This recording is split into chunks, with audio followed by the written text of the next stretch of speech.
Hello everyone, and welcome to another stream! Jinkies chat, I think we're on to another mystery. Boy, it's almost been a year since Bed Bath & Beyond is cancelled. Why are all these people in an airplane hangar waiting on bated breath to hear news about a stock that doesn't exist? Let's go, gang!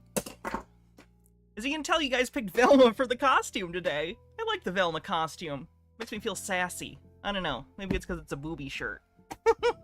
Hi everyone, how's it going? Hope you're doing well.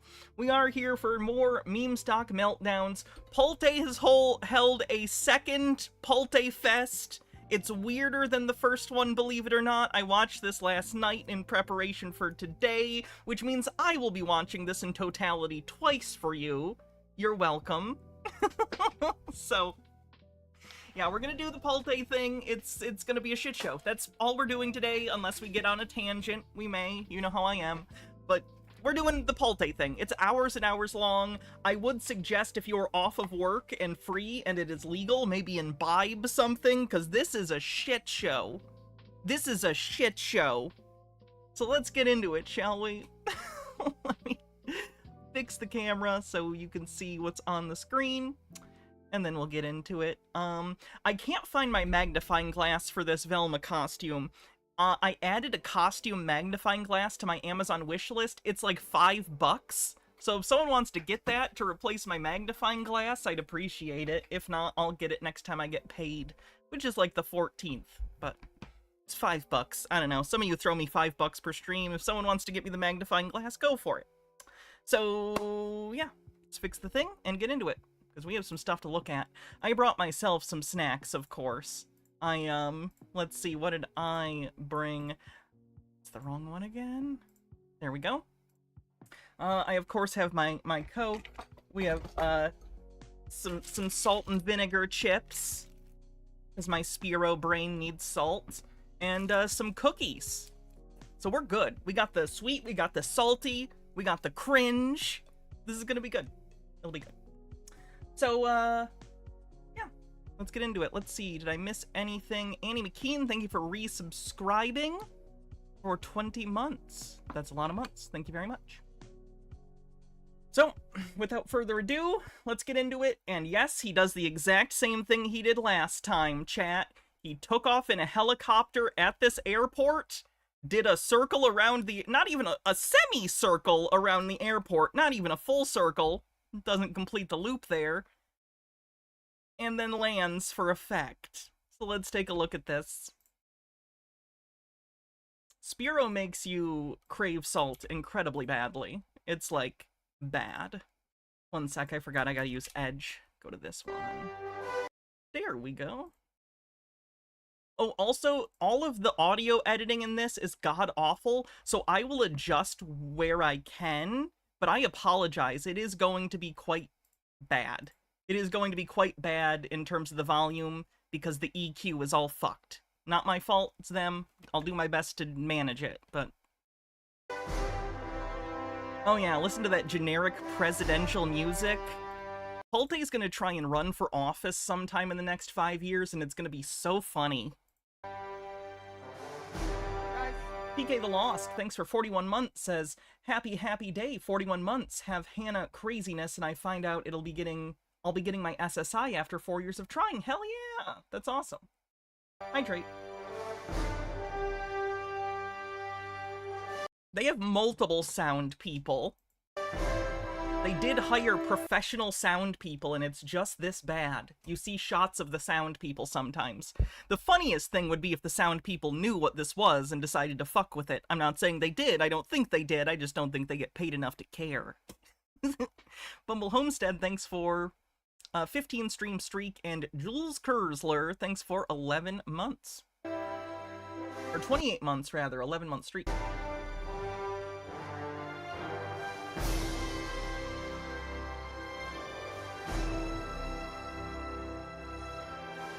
Hey, Noisy Corax, how you doing? I assume you saw this already. You saw this last night, probably. This is just a shit show.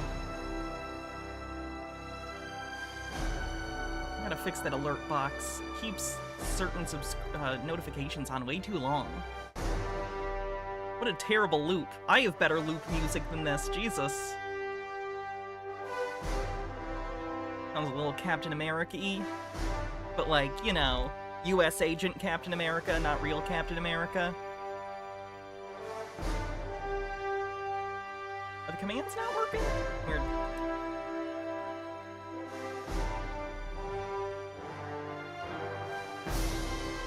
Oh, there it is.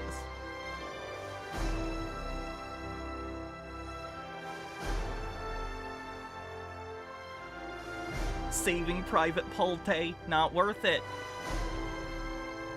Alright, this does go on for a while, so I'm gonna skip ahead until the thing actually lands. It's just the same music on a loop. They keep them waiting for a little bit. You know how it is, gotta keep your audience in suspense.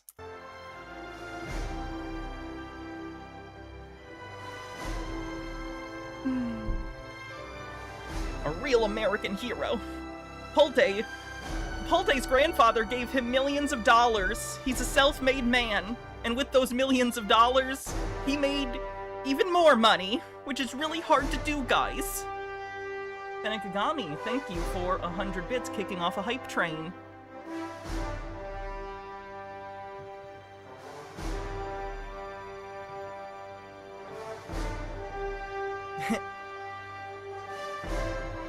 You mean Kenneth Copeland? Who's Aaron Copeland?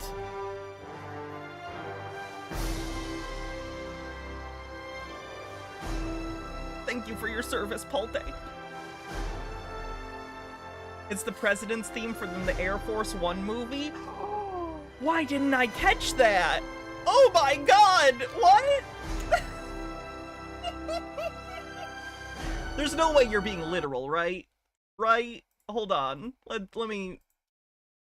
Air Force One President theme. If this is literally that, I'm gonna lose it.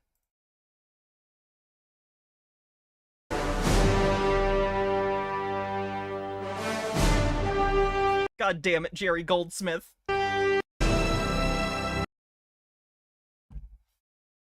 Yeah, that's the President's theme from Air Force One. Get off my plane!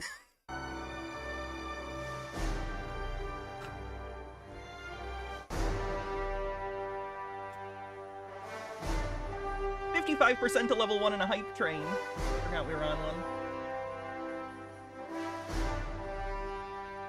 Is his brain, like, stuck in the 70s? In what year does he think a helicopter entrance is impressive?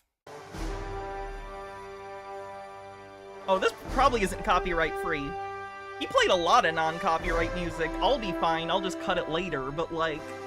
He was playing Taylor Swift and stuff. I don't know how he's not, like, getting these videos taken down. I skipped the Taylor Swift segment, of course.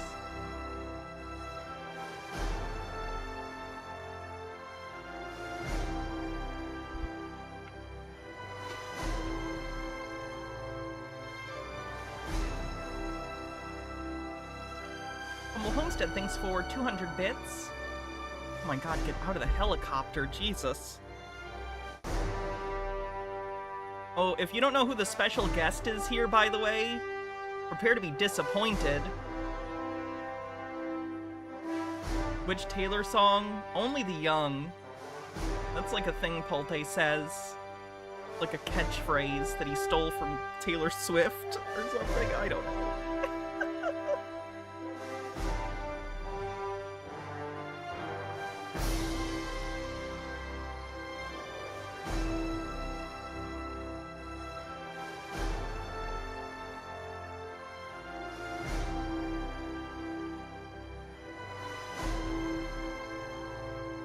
Oh, they gotta set up the furniture. They didn't want to set up the furniture before the airplane landing because it would have taken away from the importance of the landing. Jesus Christ. The event planning on display is not adequate. There he is. There he is! I do want to point out again that, once again, PP did not get anything tailored. He didn't go buy clothes that fit. I don't know what his deal is.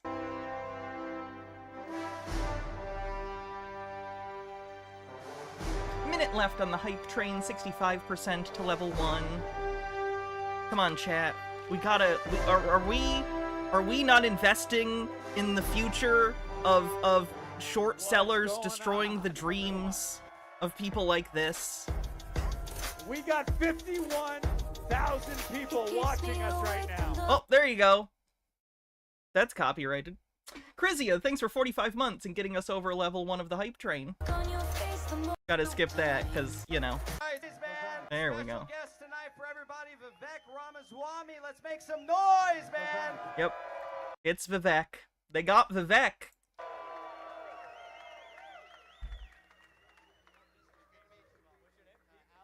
Horrifying.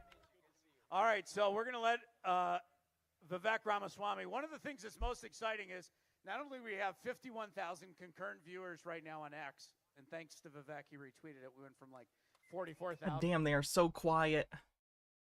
Hold on, let me boost their volume, because it is drastically too low. And hopefully we'll be at Overthought, thanks for gifting a sub.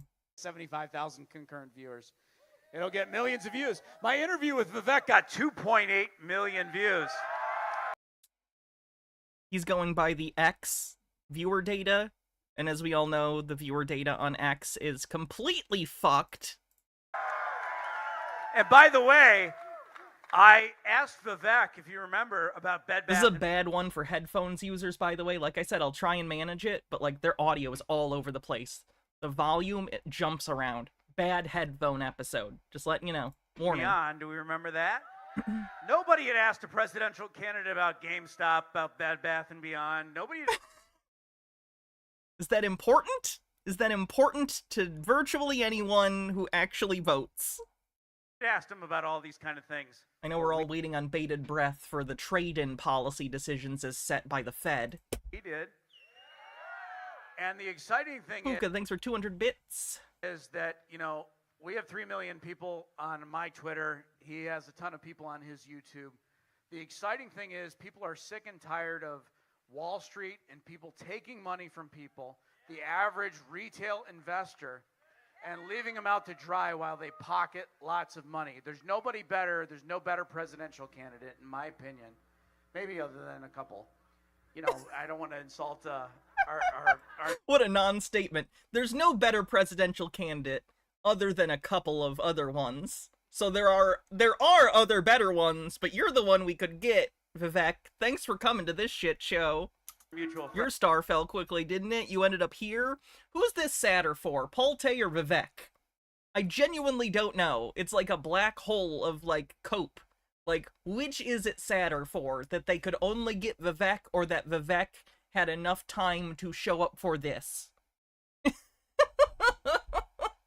Friend. Yeah, we love our mutual friend.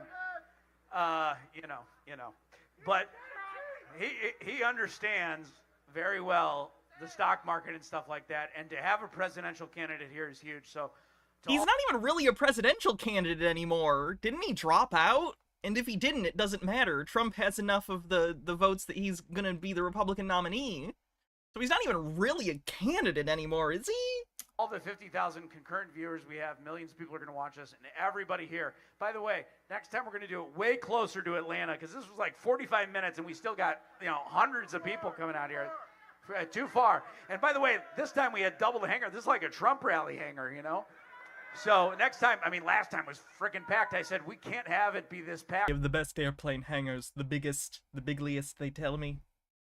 Talk. Vivek, thank you so much for coming. Thank you for standing for the retail investors. So many people laugh at these people. Why would that be? Because I laugh back at them. That's right. So many people laugh at them. And what I do on Twitter is, and I think what your whole movement has been about. Oh, holy fuck. Jaden with a $25 tip says, for the magnifying glass, among other things, I've been waiting for a shitstorm like this for forever. Live to see shit like this fuel my inner hater. Well, thank you very much for that tip. I appreciate it. Is embracing people and saying, you know what, we're not going to allow everybody to just, you know, treat everybody like trash or whatever. These are real human beings here who have...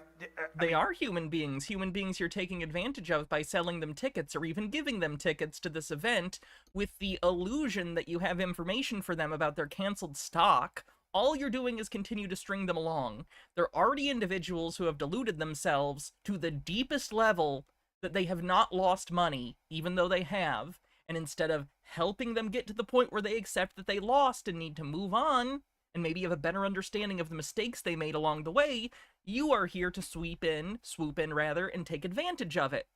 That's shitty, Pulte. That's really, really shitty and makes you look like a douchebag. I mean, some of these people are very, very smart. Some of them. No, I'm just kidding.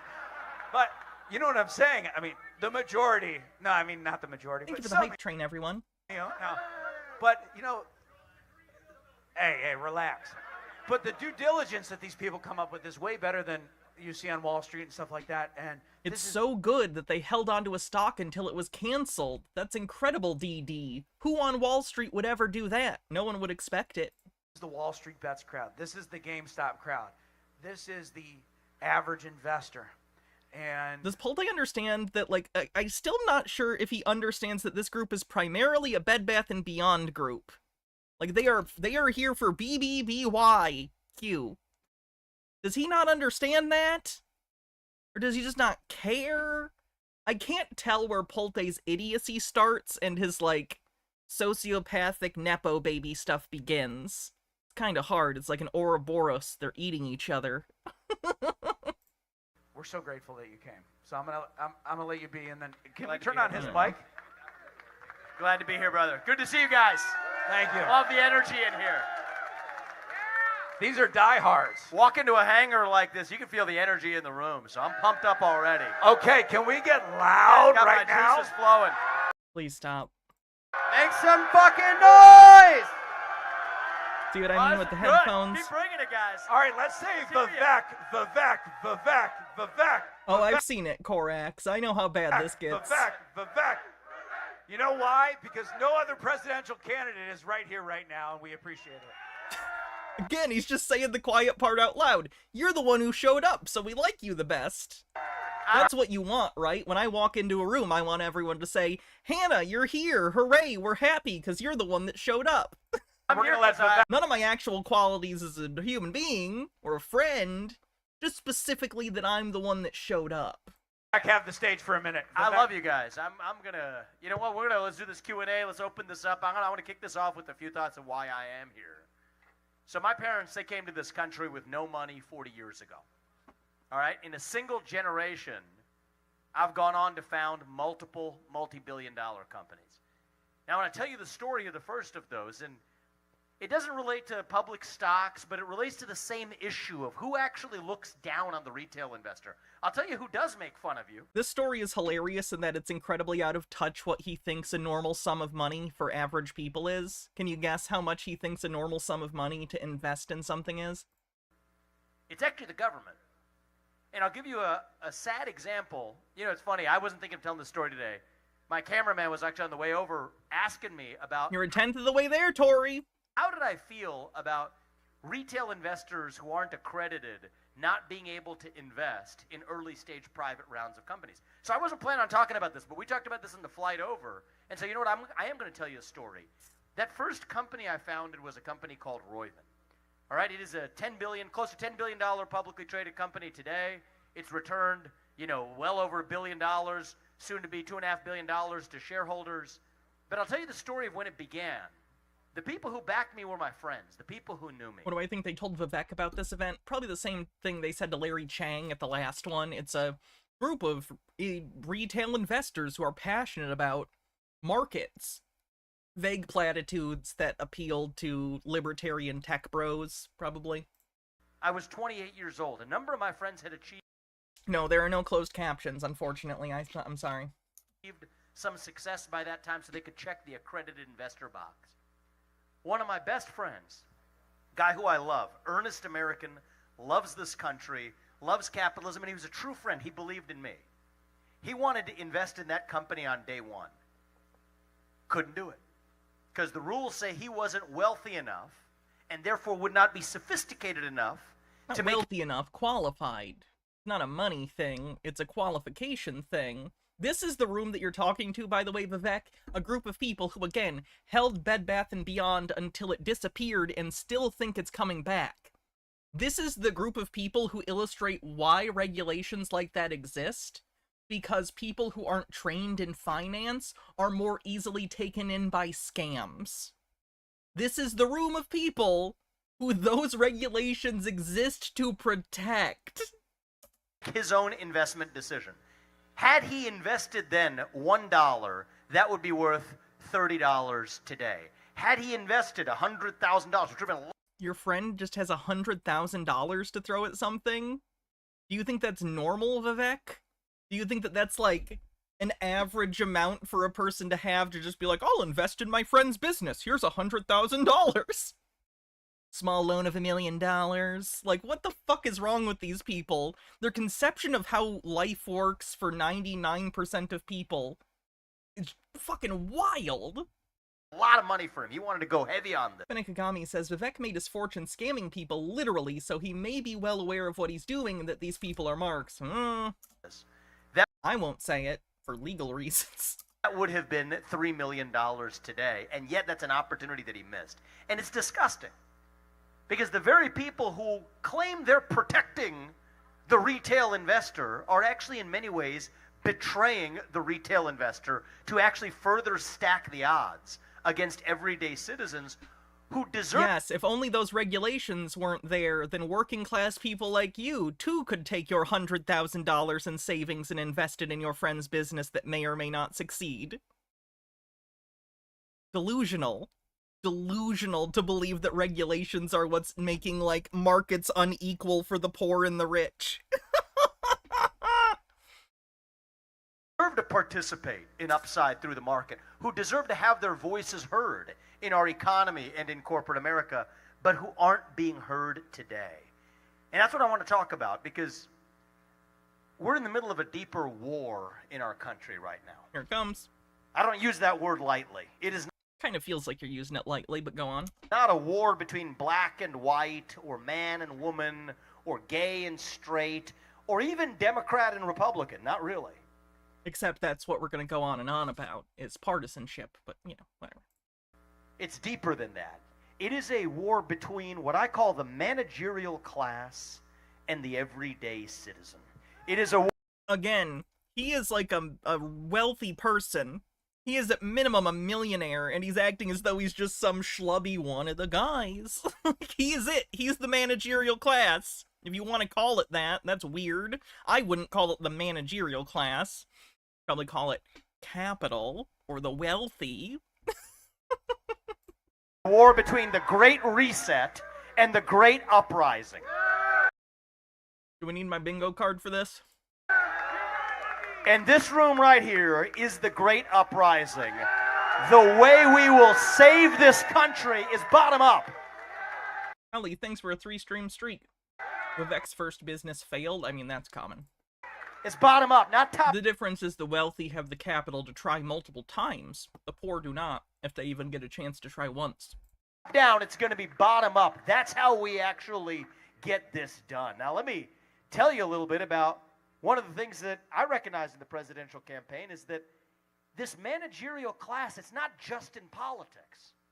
Right? We talk about the deep state. Anybody heard that term? Yeah. All right. Well, you know what? When you actually get done, get President Trump in office, and then finally shut down that deep state.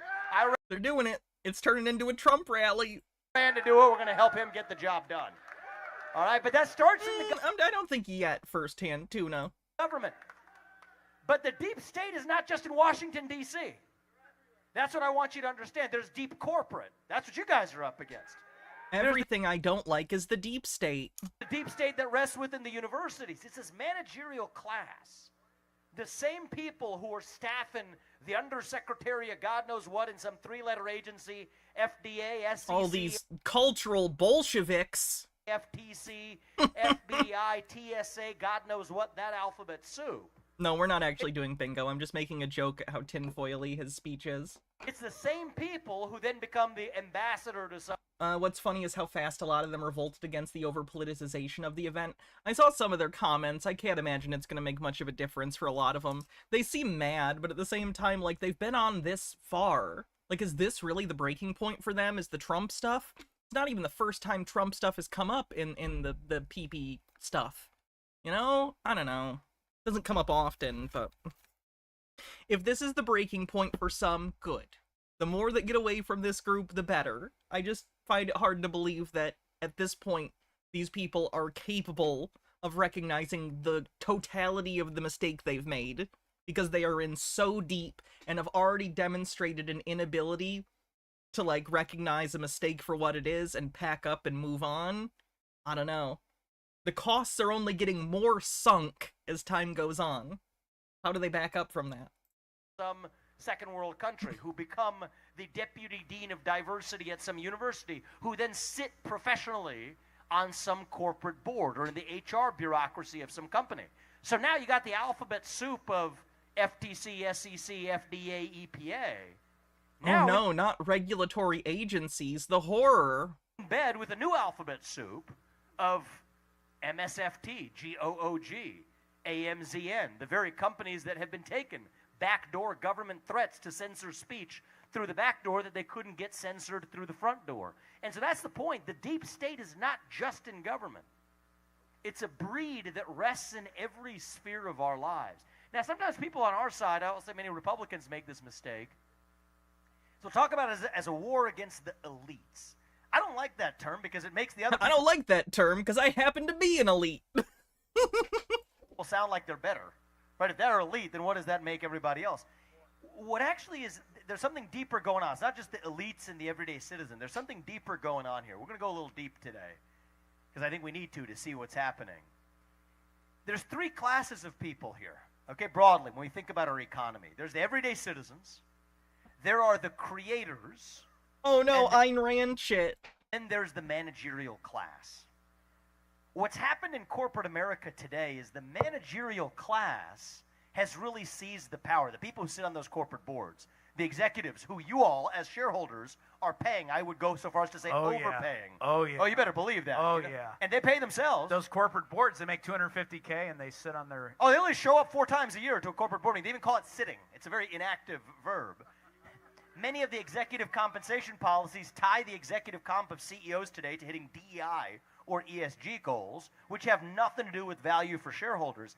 That's the managerial class. It's annoying that he's talking about wealthy, like, board members, but he's not upset about, I don't know, compensation for workers. He's upset about inclusivity initiatives. Jesus Christ. Where we live in a moment now where creators need to team up with the everyday citizens to put the managerial class and send them back to pasture.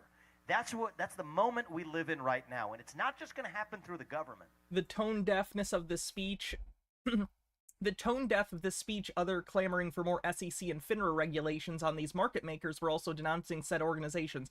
Yeah, what does he want here? What does he want? Like, he clearly doesn't like the SEC and stuff. He's a rich guy. Of course he doesn't like regulatory agencies. They exist to keep him in check. Fucking obviously he doesn't like them. But then why is he trying to use a backward way of saying, but the corporations are corrupt? Wouldn't that require more intervention? Like, I know it doesn't matter rhetorically for him how logical the statements are. He's trying to convince people of things. He's using populist rhetoric in order to, like, ingratiate himself to this crowd. I get it. But I don't know. This seems stupid. Just seems like it doesn't make a lot of sense. It's going to happen through the markets. It's going to happen through folks like you. Peoplord says, okay, I think my voter suppression laws are going to be subscription-based. Joe Rogan, Newsmax, Fox News, Florida, people who drink liquid death, all of these clowns, anyone who owns more than one American flag, and so on in that order. I know you're making a joke, but everyone should get the right to vote. And also, liquid death, people drink that at parties and stuff when they don't drink. There's nothing wrong with that inherently. Unless there's something I don't know about liquid death. It's water, right? Ending up as capital owners to say that... Finikagami says, my brother and I are struggling to bond because we have difficulty finding common interests. A big part of this is he doesn't want to talk about politics, but unfortunately politics is being injected into everything because of people like Vivek. I mean, politics is in everything. Honestly, some of the stuff he likes is political, but lefty politics are always going to be fighting uphill to be heard. I'm trying to be sensitive to his boundaries. I mean, do your best, but, like, politics is in everything, inherently. If you don't notice the politics, it's because the politics in it are just considered the status quo. Everything is political. It's just always in relation to other stances and beliefs. You know what? You as a CEO, You just don't notice it if you agree with it. you as a CFO, you as a board, you report to me, the actual shareholder of your company, not some bureaucrat at BlackRock who claims to be the shareholder of your company, but is actually representing $10 trillion of your money without admitting up to it. That's actually the change we need. If you don't want your money in a fund, don't put it in a fund. You're not like, no one's putting a gun to your head and telling you to invest your money in BlackRock or any particular, what? So before I call Bill back up here, let's have a conversation. I'll close on two thoughts here. One is, before I ran for president, I actually thought this was how I was going to drive change in this country. I founded a business called Strive that competes directly with BlackRock and State Street and Vanguard, which says that instead of voting your shares, that's what they do when these large index funds, who are the largest shareholders. Think of the companies you might buy a stock in, Pepsi or Coca-Cola. Who are among the largest shareholders of each? BlackRock, State Street, Vanguard. Oh, we have competition in the free market, we're told. Disney behaves one way. Why isn't Paramount Pictures taking advantage of that? Look at who are the top shareholders of Disney and Paramount Pictures. BlackRock, State Street. You think that Paramount and other movie companies don't try and take advantage of gaps in the market? Like, they're trying similar things because whatever their current wisdom of the markets, they're like, that the chart says they should be doing particular things. I don't think the things they're doing are particularly smart, but they're driven by the interests of their investors. They just might not know what's good in terms of what the public wants right now.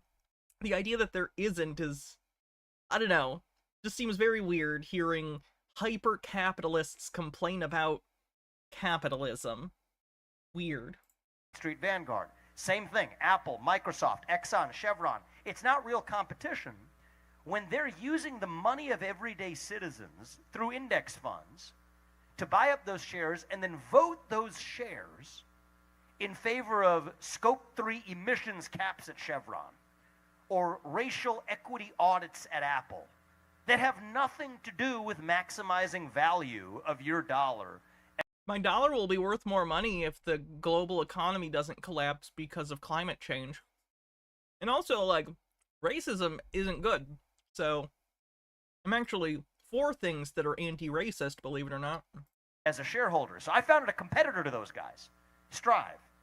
And the purpose of Strive was to say, you know what our goal is when we speak on behalf of shareholders with the same kinds of index funds, when we vote those shares and speak on behalf of shareholders, it is for the goal of maximizing profit and maximizing value without apologizing for it, because that's what capitalism was made to do. And Jesus Christ. Gordon Gekko write his speech? You know who's lifted Strive up has actually been the everyday citizen, and I'm very proud. He saw Wall Street and was like, yeah, yep. That's ideal. Of the success that we had over the course of the last year and a half since launching that. Over $1.3 billion in assets under management and growing, making it one of the fastest launches in the industry of a new ETF issuer. So that's what I was proud of. Now I'm looking at the next step. I ran for president, went in to drain the swamp, actually shut down the deep state. Now I'm going to help President Trump get that job done in whatever way we can. That's how. You know, Trump was already the president for 4 years, right? How it's going to be done through the government. But I don't think we're done doing this through the market yet either. See, what's happened is many of those members of the managerial class in these companies, they I'm sorry, you own and manage a company, correct? You said you own and manage a fund? The what class? I'm sorry, what? lack vision, right? They lack any sense of purpose for why they're actually there. They're just going through the motions. So, I mean, you could go straight down the list. You could pick your favorite version of the company. Actually, the GameStop example fits this description, right? The company had no vision for where it was going. They still don't. But it was a retail revolution that said, Let's no, go. Here's an opportunity for where we could be going. That's where we could be running to. And it took everyday shareholders and everyday citizens to stand up to it. I think there's... Woo! We all get involved in a pump and dump. We did it. We stopped the evil hedge funds? Question mark. Benekagami says, as you said, politics isn't everything. Fascism is when the bigotry overtakes the capitalism and is more important to capitalists than profits. There's an opportunity for that actual revolution to play out in countless companies across the board that have lost their way. You think about companies in the media industry, for example. They've been systematic. I've been saying this for the last 6 months. I experienced it in the presidential campaign. Many of these media companies are failing. One of them, just one of them, just doing the Trump thing again. The failing media. The failing media told fake news about me. Ugh. Petulant children. Oh. Actually adopt as a vision for itself, we're not going to lie to you anymore. Look their own audience in the eye. It's like the equivalent of GameStop to say, hey, go from brick and mortar to a different mode of distribution. It's a vision. To be clear, GameStop, to my knowledge, has canceled their plans for online distribution. Like, they're not doing that anymore. So he just paid lip service to GameStop changing their method of distribution and changing their business model. And that's all been canceled, and they're not doing that anymore. So he doesn't even know what's going on. For something that could make a company more valuable. Imagine if a CNN or whatever, pick your favorite random company, looked their own audience in the eye and said, you know what, we lied to you. We lied to you about the origin of COVID-19. We lied. Oh, we're just doing full-on conspiracy theories now. Do I need to get Boxy? Boxy's here. Good. Lied to you about the Hunter Biden laptop story. No, they didn't. We lied to you about the Trump-Russia collusion hoax that never was. We lied to you about people were indicted over that. Truth of what happened on January 6th, the truth of how our money's being spent in Ukraine. We have lied to you systematically, and we apologize for it. And our competitors are going to keep lying to you, but we're cleaning house. And why won't news stations peddle the propaganda I want them to? Wouldn't that make them super successful? We're not going to lie to you any longer. If they look their audience in the eye and actually tell them that frankly, and here's why we're going to fix this and how we're going to fix it, customers are going to flock to this. That company is going to be far more successful than the dying legacy corporate media business.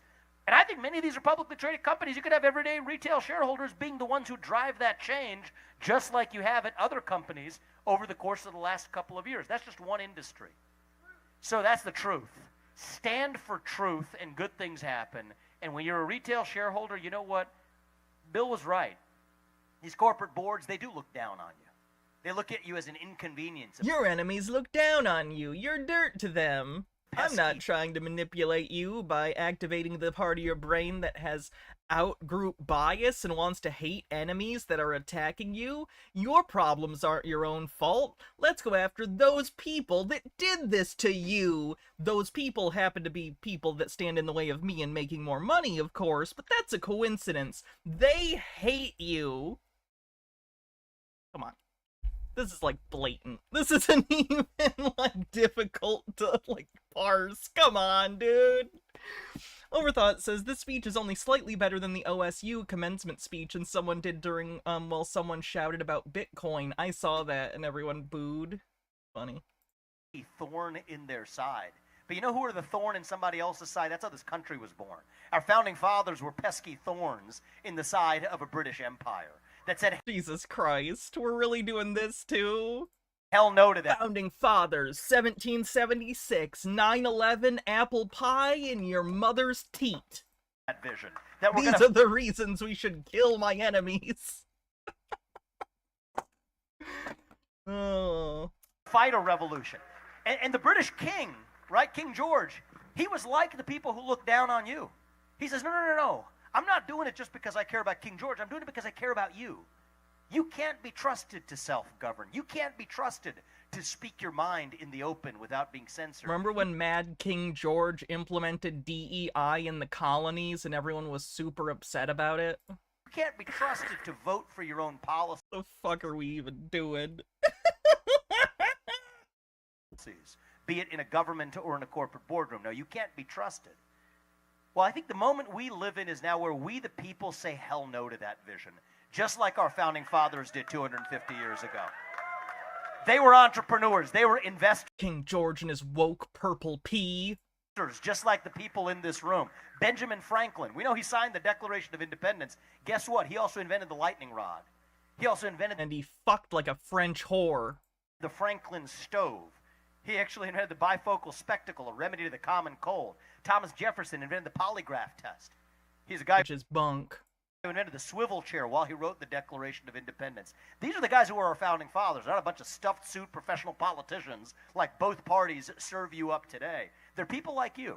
People who believed in the power of innovation, of capitalism, of using your capital to be heard, and when somebody else behaves like a tyrant telling you that you don't matter, they had the Boston Tea Party and they actually fought a revolution to give us the country that we enjoy today.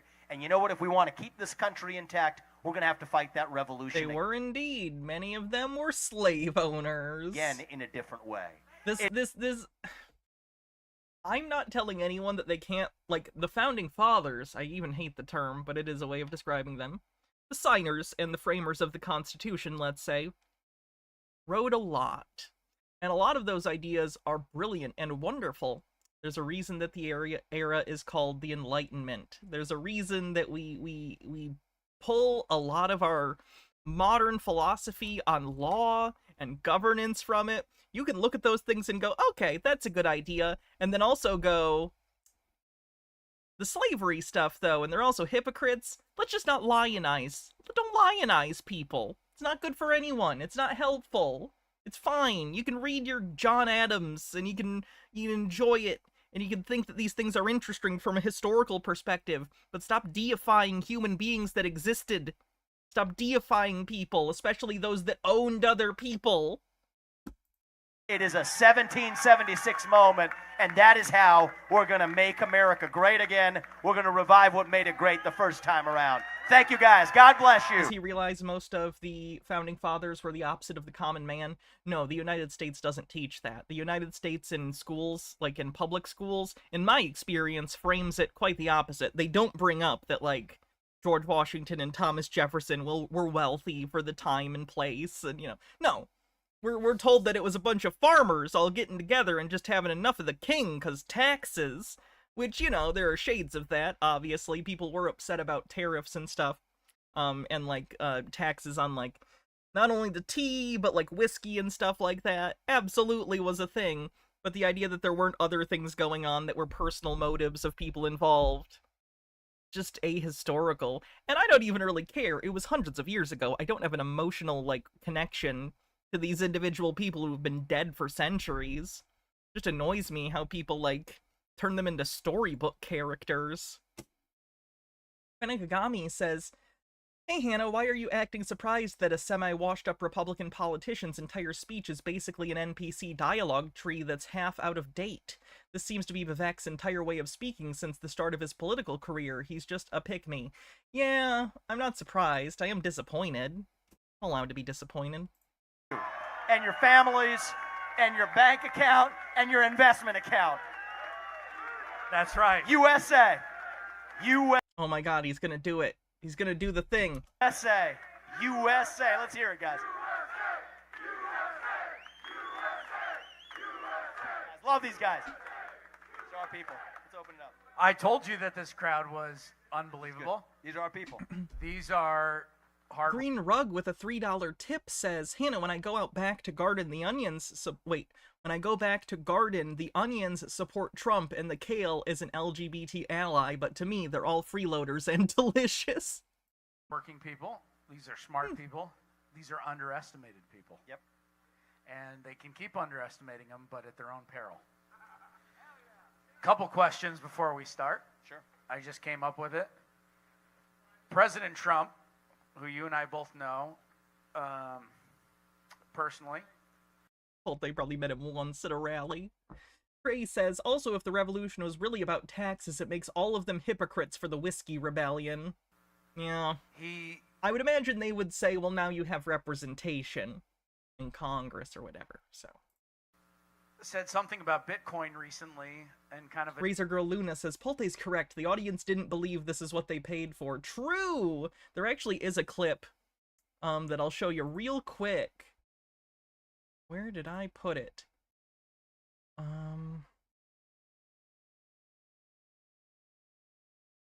Here it is. You can see the audience reaction during some of Ramaswamy's speech. And they don't seem thrilled. And then there's the managerial class. What's happened in corporate America today is the managerial class has really seized the power. The people who sit on those corporate boards, the executives who you all, as shareholders, are paying. I would go so far as to say overpaying. Yeah. Oh, yeah. Oh, you better believe that. Oh, yeah. Don't get me wrong, there's certainly Trump supporters and people woo in the audience, but some of them seem kind of like, eh. adopted at least not so much of a hostile stance to it. one of the things that's most interesting, I think, by the way, Ian, you need to get up here. This guy's a huge... Oh no, standing room only. This is an airplane hangar. This guy's like Vivek of the internet. This guy goes viral. Vivek, this guy goes viral every day on the internet. This guy goes viral every day on the internet. You should talk to Mike Lindell about the cyber. They're both very good at the cyber. Ian? Ian. Seek the truth. Here, come over here. Come over here. We'll have you up in a Hey, minute, Professor Ian, okay? Strangefinger. But this guy's everywhere. I mean, he's the most viral dude in the entire world. Okay, what the hell were we talking about? I've never heard of him, so I don't know if that's true. So, only the hunk. So Bitcoin, Trump with Trump, all Bitcoin, that stuff, yep. And one of the things that we look at, all this crowd, is the market makers. And the money that the market makers are making and what happened with the buy button with GameStop. That's something that I at least looked at, and I said to myself, and I don't know what you think, but... Talking about the Robin Hood thing, right? Yeah, I mean... Robin Hood was out of liquidity. They couldn't buy more. They were out of money. You've made money. You've made money. I've made money. We're not some stupid fools, right? We look. Because that's the bar, right? If you've made money, you can't be an idiot. No idiot ever makes money, especially not because they're a Nepo baby, right, Bill? Look at it, and you look at it from the outside, and you think, why the hell are they pausing this buy button? They didn't pause trading. Sorry, he's a Nepo grand baby. They paused the buy button, which is interesting, right? Interesting. I wrote Go about this ahead. in Woke Inc. Go ahead. You know, it's interesting because there's one thing. It's like, oh, we're a Did you just say woke Inc.? startup company. We can't handle this. Well, maybe it's just halt trading. No, so we're going to halt trading. We're just going to direct you in one direction, right? It's the same things happening everywhere. By the way, he's good, isn't he? I mean, we know we got to know your stuff a little bit, but I was a little worried, but he came through. Go ahead. Yeah, and you see this everywhere, right? It's because they want to protect you. See, this is the thing you got to see about the deep state. Here's not the deep state in the government; it's the deep state in the private sector. It's the same thing. They're not doing... Again, the deep state is just like as some sort of self-evident thing. It's like it's recursive. Anyone you don't like that does something you don't like is the deep state. The definition of the deep state is flexible and fluid. It just means anyone that doesn't allow him to do whatever he wants. That's the deep state. What they do because they think they're... Don't call him a Nepo baby. He'll make another baggy wait, what does that say? Baggy con rant about you like he did Doug Sifu. Ooh. harming you. They're doing it because they think you can't be trusted to look after your own interest. This crowd demonstrably cannot be in financials in terms of the ability to pick, research, buy, hold, and appropriately sell stocks. They have demonstrably failed in their ability to do that safely for themselves. You are talking to a crowd who cannot do this. They have been materially hurt. Some of them have lost friends and family, their homes, their cars, their jobs because of this, and you're ranting that there are too many regulations. Sick. Them spitting you in the face, right? It's the way you look at like your pet dog. Razor Girl Luna says, on top of being offensive and offensively wrong, is there something about conservative grifters that makes them always seem to be out of date like 5 to 8 years earlier than it really is? Lack of media literacy, I think a lack of curiosity, both in like current events and media. A lot of ideas spread through media, not just like fiction, but even non-fiction, you know, reading stories and papers and stuff like that, and they just don't. It's a lack of intellectual curiosity, so I think they stagnate and keep behind people. Dog, like your puppy. He can't decide whether you got to go walk him out for the walk and you bring him back. That's the way they look at you. Oh, yeah, we'll just cut off the buy button. Absolutely. Just you don't want to stop them from trading. What we actually want them to do is actually sell and protect themselves before this whole thing evaporates. So let's... Again, I don't think that's what happened with Robinhood. Robinhood probably ran out of liquidity and needed to turn off the buy button because literally the entire company would have collapsed had they not. Hide them. Speculative, but I think it's a pretty good speculation. In the direction. They even have a term for it. They nudge. They want to... you said it. Everybody here is saying the words before I say it. We're thinking the same way. They have a term for it. You want to nudge it. So they're going to say they didn't force you to sell it. They didn't force you to sell it. They just disabled your buy button but left your sell button intact, right? It's the nudge. And I think that's actually far more dangerous than forcing you to actually do something. See, in the realm of censorship, they do it the same way, right? The government doesn't censor content directly. They say, oh, no, we're not going to censor you. All we'll do is go to the back door and tell Facebook and Google and Twitter, the old Twitter at least, that, if you don't really take down some of that content, we're going to have some regulations coming your way. And we're going to investigate you. But if you don't, we're not doing it as the government. It's just you doing it in the back door. See, the back door stuff, I think, is the same thing as the leaving the sell button, leaving the sell button on but the buy button off. It's more devious because you can't hold them accountable as easily. It takes people who are skating to where the puck is going, actually have their eyes open, right? Once you see it, you can't unsee it. These people are here because they do. But you need to actually spread the word to the rest of the country. These people on Twitter every day, let me tell you right now, this guy Doug Sifu, you don't know him, and God damn, he brings up Sifu a lot.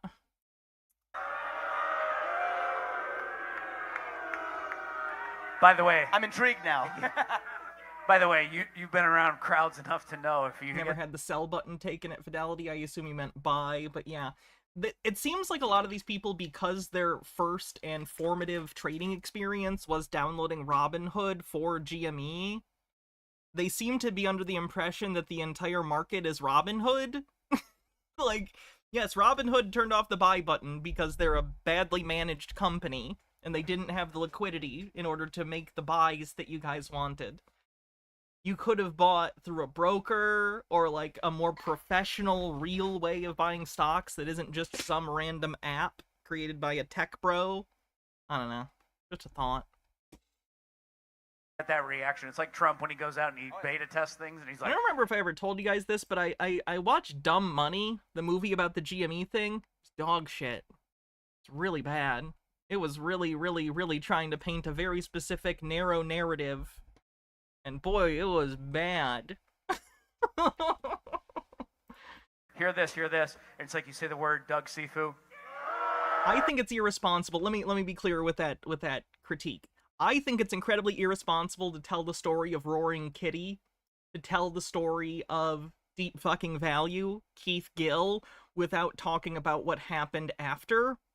Without talking about this, without talking about Bed Bath & Beyond and all the people who lost money. They pay slight lip service because one character loses money. But, like, it is not focused on enough. It's ridiculous. I don't know who this And yes, I own Dumb Money on Blu-ray. guy is. Okay, I'm interested. big problem. But anyway, he calls me a trust fund guy, even though I've made $100 million on my own. I have. True story. Yeah. But you know what? It's not worth convincing people because my grandfather's a billionaire. But he could call me. I mean, your grandfather's dead and gave you money, which you then use to make more money. How money works. A trust fund baby. But at the end of the day, Thanks, it doesn't take away from the fact of what everybody in this room, and now I just was told 71,000 concurrent viewers. Think about that. He needs to be investigated. He does. But it's regulatory capture. Sassy P, $49.99 says, what the fuck did I just walk into? Is this for real? It is for real. Welcome. It's a shit show. It's regulatory capture.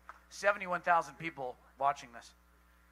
Is this guy and the market makers, and I'll talk to you about this off stage, but Citadel and these other things, and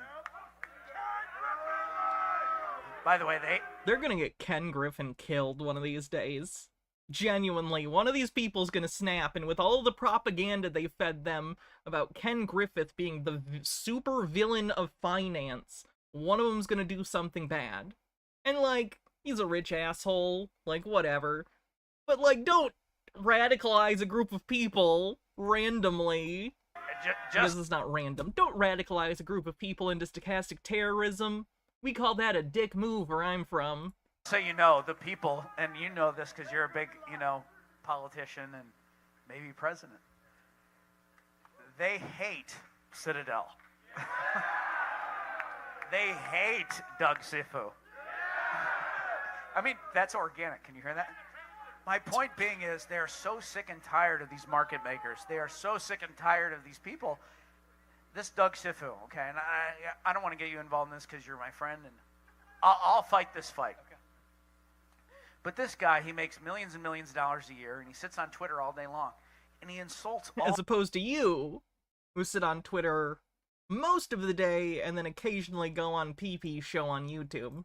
these people every day. He's a publicly traded CEO. Are you going to complain about Elon for being on Twitter all day? Ken Griffin is at least smarter than this. He doesn't play this game. Right? Can we agree Ken Griffin's at least smarter than this? But my point being is they attack all of these people every day. And it's in the wide open space, and it's unbelievable. So, anyway, that's an aside. I just think we got to restore some level of Decency. mutual respect in this country. Mutual respect. They say after earlier saying to vote for Donald Trump. Right? That's what Someone we've who I think of when I think of respectability politics. lost is the idea. It's all a hierarchical relationship, right? There's the plebeians who have to be governed, and then there's the people who are enlightened enough to govern them. These are the people who run the world, right? That's right. Don't These are multi-millionaires at minimum saying this shit to you guys. How stupid is this audience that they're like, yeah, populist multi-millionaire leaders who want to stick it to the big guy.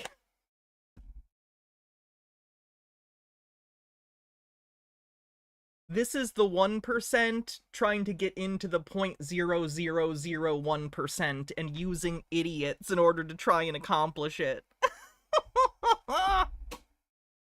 call them the elite. Fenekagami says, speaking of Elon, is everyone excited for that Nick Fuentes is back on Twitter? I'm not. We're going to take him over. We're going to take him over by storm. And I'm not saying physical force, but... And I'm not saying physical force, comma, but ellipses. What's that but ellipses, Bill? Bill, what's that but ellipses? That but, comma, ellipses is kind of important to the thing you just said. Do you want to roll that back? And I'm not saying physical force, but... But, Financial and but, you know. No, I don't know, Bill. Finish the statement. Finish that statement, Bill. What? See what I mean? See what I mean about eventually they're gonna get someone hurt? Ugh. speech and knowledge, right? You want to know what your ultimate strength is? It's knowledge. Right? Knowledge is more valuable than anything. Knowledge is power. Wow, what an original piece of advice that I wouldn't find in a fortune cookie. You're incredible, Vivek. Who could have thought of that except for someone who designs motivational posters? Incredible. Physical weapon ever will be, because once you see it, then you actually use that knowledge to make yourself better. That's the ultimate form of freedom. I'll right? butt comma your ellipses. Don't correct my verbal grammar. That's what our founding fathers believed, right? In that case, they were actually at a British Empire. That was the only way they could do it. But in the era we live in, the way we're going to actually fight this revolution is through our own knowledge. Nobody is going to stop you from learning every last thing you need to know before making an investment decision, before actually telling a corporate management team the way they better handle your dollars better than they are right now. And I think that's the power in this room and in this movement that actually drew me to be here. I think that's a positive way to channel this energy. By the way, I interviewed him in a nice, shady hotel in New York. True story. Okay. And I said to him about this thing, and he got it right away. He got it right away. He's got a good knack. Did you say I have a group of the most gullible idiots you've ever seen in your life? Come talk to them to see how easily swayed they are? He's got a good And we can use them for whatever we want? instinct. Okay, let's get back to Bitcoin and Trump. Yeah. So number one, did you say anything about Bitcoin to Trump? And number two, with regard to the market makers and some of this T0 stuff and making sure that there's no, shenanigans going on with trades. Well, let me ask about the Bitcoin with Trump thing first. So, he and I had a good conversation. It started with central bank digital currencies in New Hampshire. Anybody here love the CBDC? Well, that's what I told President Trump as well. So we had a conversation backstage. Here's what I love about the guy, actually, right? Fenekagami says, a reminder, these people who won't say their real beliefs are the, quote, brave ones, just like evangelicals are brave for advocating for the revolutionary ideas of the status quo. Most of these stuffed suit politicians, I'm not a politician, I'm a businessman. Trump's not a politician, he's a businessman. He's been the president. Hey, fun fact, if you're the president, you're a politician. being in politics makes you a politician. You're a politician. The idea that you're not just because you're also a businessman is asinine. Tons of politicians have been businessmen. What are you talking about? They're not mutually exclusive. President, but he's still, he didn't let it rub off on him, is that he doesn't try to pretend to be something that he's not. So I say, hey, I want to talk to you about an issue that Have you seen his hair? could actually be relevant. A lot of people here in New Hampshire care about it. It's important to me is easy win, oppose a central bank digital currency. And his first response wasn't, and I've talked to other politicians like, oh yeah, I know what that is, CDBC. And I'm just like, no, you didn't even say it right. But President Trump's first point was, what the hell is that? Which I respect, because then he listened carefully. Right? He said, okay, then he started asking, well, why do they want to do it? I want to understand, okay, I get what you're telling me, but why do they want to do it? Well, I give them the arguments for efficiency. China's doing it. That's one reason, right? Because that's what they say. China's moving to a central bank digital currency, digital yuan. And you want to keep up with the Joneses or keep up with the Jinpings, as the case may go. Right? That's the argument that the other side makes. But actually, if you think about why China's doing it, that's why we should be running in the other direction. So he took that in. He was digesting it. He didn't say anything on stage about it that Did night. he fold his arms like this when he was talking? Yeah, you got it. You got it down, actually. When he's listening, he does that. Well, but he's dialed processing. In. So then He's 4 very nights smart. later, he gets back on stage in New Hampshire. We're there 4 nights later, kind of closing out the campaign there. And what does he say? I am here tonight to tell you, and I can talk about this one because he's talked about it publicly. So, I'm a guy. If somebody's going to respect confidences, I'm always going to respect that. But here he spoke about this publicly, so I feel comfortable talking about it. He goes on stage and says, you know what? I am against a central bank digital currency, and that is going to be our position going forward. And he understood the reaction. He heard the reaction you're hearing right here. It's huge.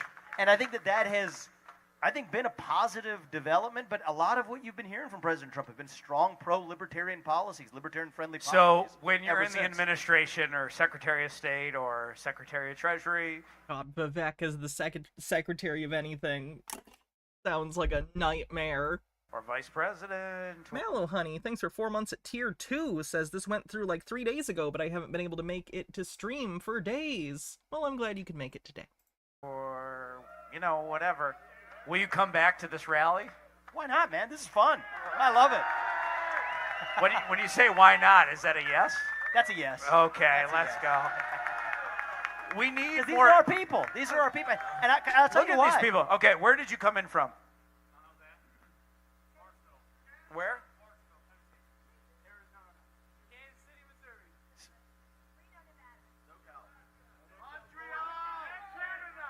Anybody even from Georgia? That's where we are right now. Guys, I love it, right? But I see, met not a people lot from Washington. Georgia. More than half the audience, it looks like, came from out of state for this. I met people from Washington, from Oregon, all the Taiwan, way. You got Germany, all of Alberta, Canada. Where's my Alberta, Canada friend right there? We got a couple of you here, right there, Noisy brother. Korak says, as a libertarian, I just vomited hearing that. I think this is the one thing that you and I will agree on, is that they're dumb, considering I'm a leftist and you're a libertarian. So, that I think. Truly, the place we can all come together is to make fun of Bed Bath & Beyond people. Don't worry, Korax, we can fix you. I'm sorry, that's condescending. I'm just joking. I think it's a beautiful thing, and I think one of the things that's happened in this country is we've fallen into the trap of each getting siloed in our own little silo. We don't leave the spaces that you're told to shut up, sit down, and stay contained in. And so even just before this, one of the things you pick up is I've been to probably, 1,000+ events like this over the last year, but in different parts of the country. Sometimes it's with the left, sometimes it's with the right. You pick up a good Any pulse of the maniacs energy. like this with the helicopter? No, the hangar? But what I'm saying is, You can pick up the lampshading the helicopter? energy of a room. You get that really well. And what I picked up here, just talked to 30 of you right before we came on, is you all care about this country. You're all enthusiastic about capitalism and the power of the everyday citizen to actually stand for their own interests. So you have a common cause. It's almost like regulatory agencies exist to be a protector and arm of consumer interests against the hegemonic power of capital. Weird how that works. Individuals can't effectively fight against a monolith with most of the money and ergo power. That's not how this works. Even though you got people of every shade of melanin, you got two genders, you got, The two, though. Finnikagami says, Trump doesn't pretend to be something he's not. Yes, he does, Vivek. He pretends to be a genius who can't stop winning when in reality he's a bumbling, idiotic loser. We didn't ask about everybody's sexual orientation. I could care less. But it's that kind of So diversity he cares a little. that we worship, capital D diversity. It doesn't matter if you don't have a common cause and common purpose that binds you together. What matters is I can exploit you all equally. And so that's the reason my answer to your question is yes is it's a beautiful cross-section of the country of people who are still bound together by a common love of this country and a common purpose. Profane Priestess says, I mean, I'm a libertarian leftist. Libertarian originated on the left, and outside of the US, the original meaning still holds. That's fair. In my head, I still go to Penn Jillette in the 90s. And so, yeah, why the heck wouldn't I come back, right? So count me in. Yeah, thank you. Thank you. And I like Penn Jillette. And these are loyal people. I believe in loyalty. So, we talked about Bitcoin. Bitcoin and blockchain and the market. So we talked about the market makers. They told you what they thought about a couple of these people. And them profiting off of trades and stuff like that. Front-running trades. These market makers, they front-run trades, and they do payment for order flow and everything. And I mean, you can hear this is what people think about it. Where do you think we are with like the blockchain and some of these firms? I don't know if you know Virtue Financial, but it's publicly traded. I just took a position in it.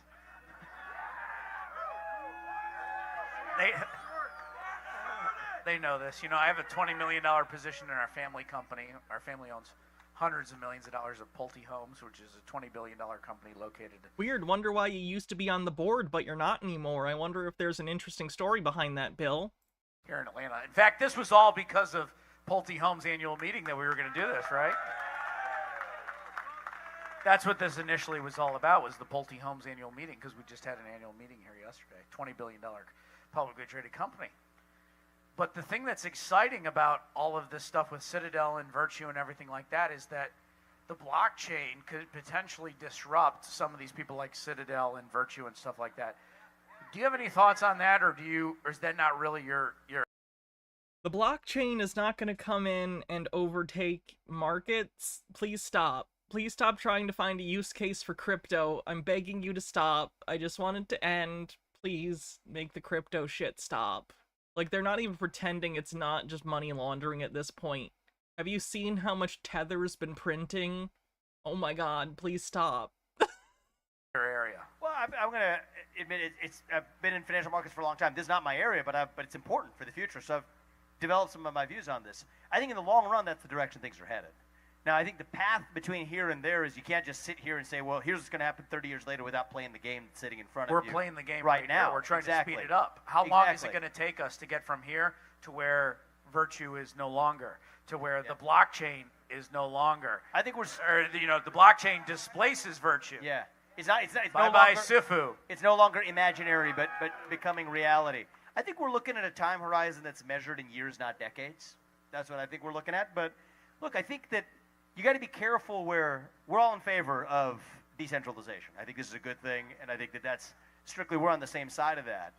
But I think we also got to be careful not to think that all problems are going to be solved just because you get to that vision of the blockchain. See, that's what I tell people. I'm speaking at the Bitcoin conference again this year. I spoke there last year in Nashville. This time Imagine around. paying tickets to see these two charisma sinks. Imagine taking a plane ride and getting a hotel to watch this. I'll be in Nashville in July. About time. Somebody who's presidential candidates. It might as well show up year after year. But I think and I learned a lot from being there too. But one of the things I would warn a lot of my Bitcoin evangelist friends is don't put too much on the shoulders of one thing, right? Like Bitcoin is not going to be the sole way that we achieve the betterment of humanity. You'll be part of the solution. Blockchain will be part of the solution. And so this is less of not a political comment, not any other kind of comment. It's a comment among friends is we got to be careful not to This is a friendship rally. fall in love with something just because it's familiar as the sole solution. Yeah, we get some feedback a few times in this, sorry. It's going to be a portfolio of Hannah right now, and every time she talks about crypto and NFTs, let me guess, is this the end clip? Let's see. Yep. Oh, it didn't do the part though. Solutions, no That is the part though. I think it's supposed to go end. matter what. So is this an important part of getting to a more free, more democratized, more transparent world in capital markets? Absolutely it is. Is it going to be the end-all, be-all panacea, or are they going to find new ways, right? The existing incumbents to work within that other system to find other nodes of corruption? Of course they will. Do you think so? I think you got to be prepared do you for think that. the government will ban Bitcoin? I don't think they can. Like, I just don't think physically it works, right? Because it's the ultimate opt-out. And so I just don't think... What do you mean they couldn't? They absolutely can. Multiple countries have already banned Bitcoin.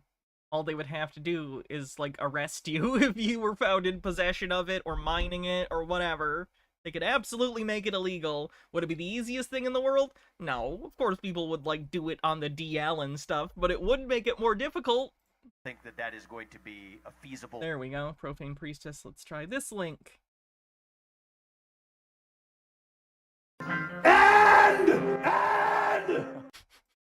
Possibility. Can't stop, won't stop, GameStop. Somewhere Morantz's ears are burning. I hung out with Ryan Cohen recently. Do you know Ryan Cohen? I don't know. Clearly a dear personal friend, for real. Should I meet him? Nemesaur, thanks for 32 months. I'd be happy to introduce you to him. All right, maybe I'll talk to him. He, you know, you're richer than me, I think, which is fine. No shame It's fine. in that. You want to pay for that helicopter, by the way? I'm giving away $20,000 tonight. Do you want to? He's a philanthropist. You gave me that ex-philanthropy jacket, actually, and I wore that a couple times. I went wearing that to NASCAR, actually. It was a good jacket. Everybody loved it. Why haven't you worn it recently? Because I'm hot as hell right now, right? All right, don't get egotistical. You're not hot. Yeah.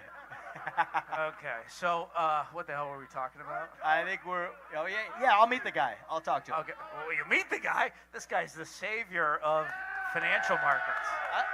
I mean, it took a lot of guts to sort of say, here's a separate industry.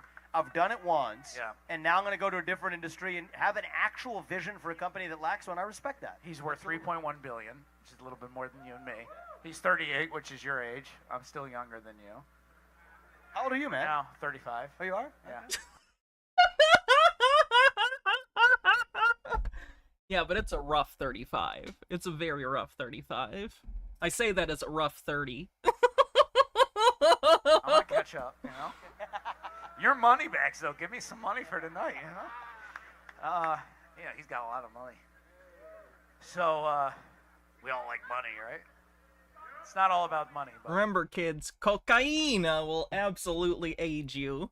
Just like a worn baseball mitt. Just stay away from drugs, kids. Drink water and don't do drugs. Well, I think what irrespective of the scale of the wealth, I mean, there's always gonna be somebody richer than the next guy until you're. But all these people want to get wealthy, and we want to get all of them wealthy. Not Doug Sifu. Yeah. Not Doug Shitfu. Ooh, got him.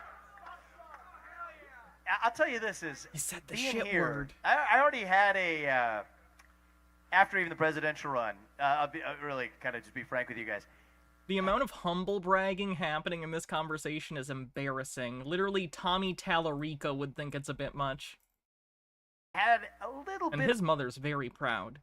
Of a match lit up, looking at, is there a way we drive some real change through public market advocacy? I like what Ryan Cohen did, but I think that play exists in other markets. Other worked on me, Korax. Than just the one or two companies that he's been a part of, right? Tell me more. And so what I will say, tell me more. Like, does he have a car?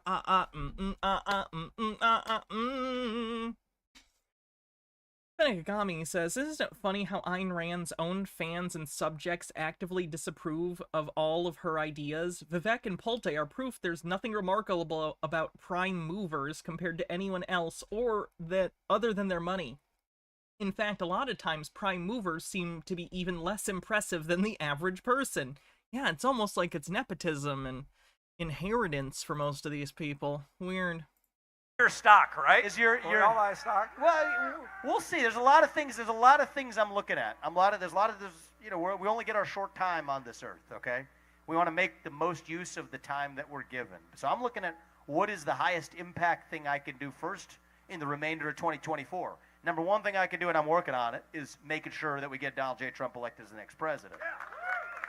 But it does make me feel good that he was incompetent enough to show up to this event, so that probably bodes poorly for his attempts to elect Trump.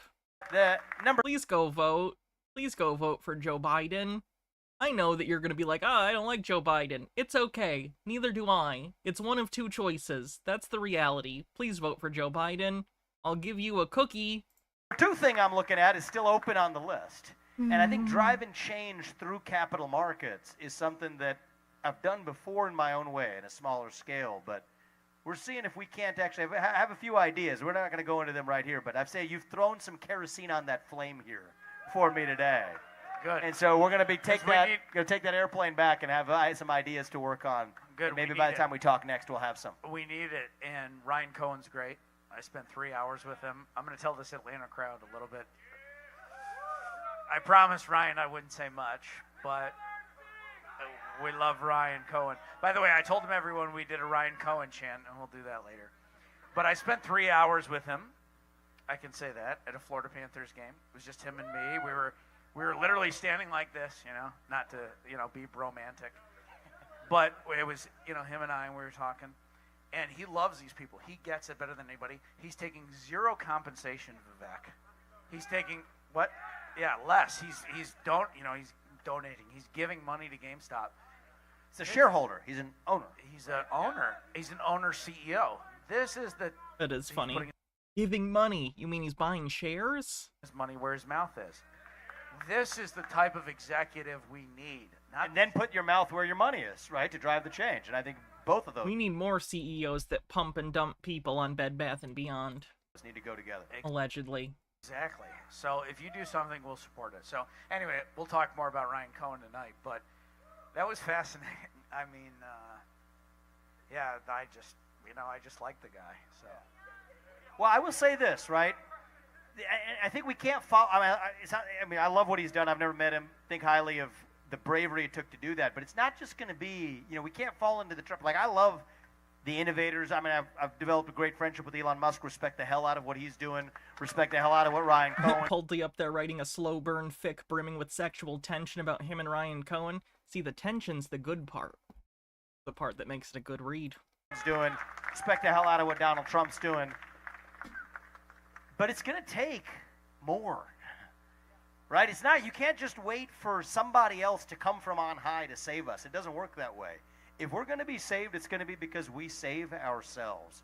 And so you know what? You don't have to have $3 billion to drive change in the country to make yourself better. Take the lesson from each of the people who you admire and ask yourself, how are you going to drive that change yourself? And I'll say this, I gotta probably, I'm having too much fun. You guys got to listen to Mike Taylor, by the way. I don't know if you know him, but that man's got a brain, and I've known him from a prior life. First time I saw him in like 7 or 8 years, so he's coming up here next. But before I get out of here, I want to tell you this is, every one of us has our own unique God-given gifts, and they're not the same as everybody else. In fact, everyone has a different God-given gift. But I think what each of us has got to do right now in this moment for this country, and do it for yourself, is look yourself in the mirror and ask yourself, what gift do I have that nobody else does? And how am I going to use it to do what is right in the Blu-rays. short time that Blu-rays are my ability. we are given? And you know what? Hey, John, how's it going? That's what makes Why am I subjecting myself to this? Because I'm a masochist. And this is a joke. I'm definitely not actually a masochist, wink. How's it going, John? You turned it off after 5 minutes? That would have been the correct decision for me to make. But here we are. We're in just a field of my folly. Let's frolic through it together. The flowers are made of mediocrity, just like the rest of my life. Also, I'm dressed as Velma. That's not a coincidence. Or is it? Elon Musk great because he does that. That's what makes Donald Trump great. That's what I try to do every day, and I'm sure that's what the guys like Ryan Cohen have done to be able to do great things in this country. That's what I want every one of you doing too. And if you all do your part, you all actually do it, figure out what is that unique God-given gift that God has given you, and then figure out how you're going to use it to make this country better, to make some company better, to make our economy better, whatever it is, then we're not going to be this nation in decline anymore. We're still going to be... We're going to stop the nation's decline by gutting regulatory agencies. Historically, that's always worked great. Country whose best days, and I'm not talking in some fake politician way, but in a true way, a country... That counts for sure, Profane Priestess. Whose best days are actually still ahead of us. Right? A country where you're going to get ahead, and you're going to get ahead, and you're going to get ahead with your own hard work, your ingenuity, your knowledge, your dedication, not based on your... And your parents' money! Skin color. The most important key to success for most rich people, it seems. Not based on what some regulator told you or what some market bureaucrat told you. All these regulators telling you can't put asbestos in the baby toys. Why not? Do you want all the babies to be on fire? Goddamn regulatory agencies don't care about the hard-working children of America.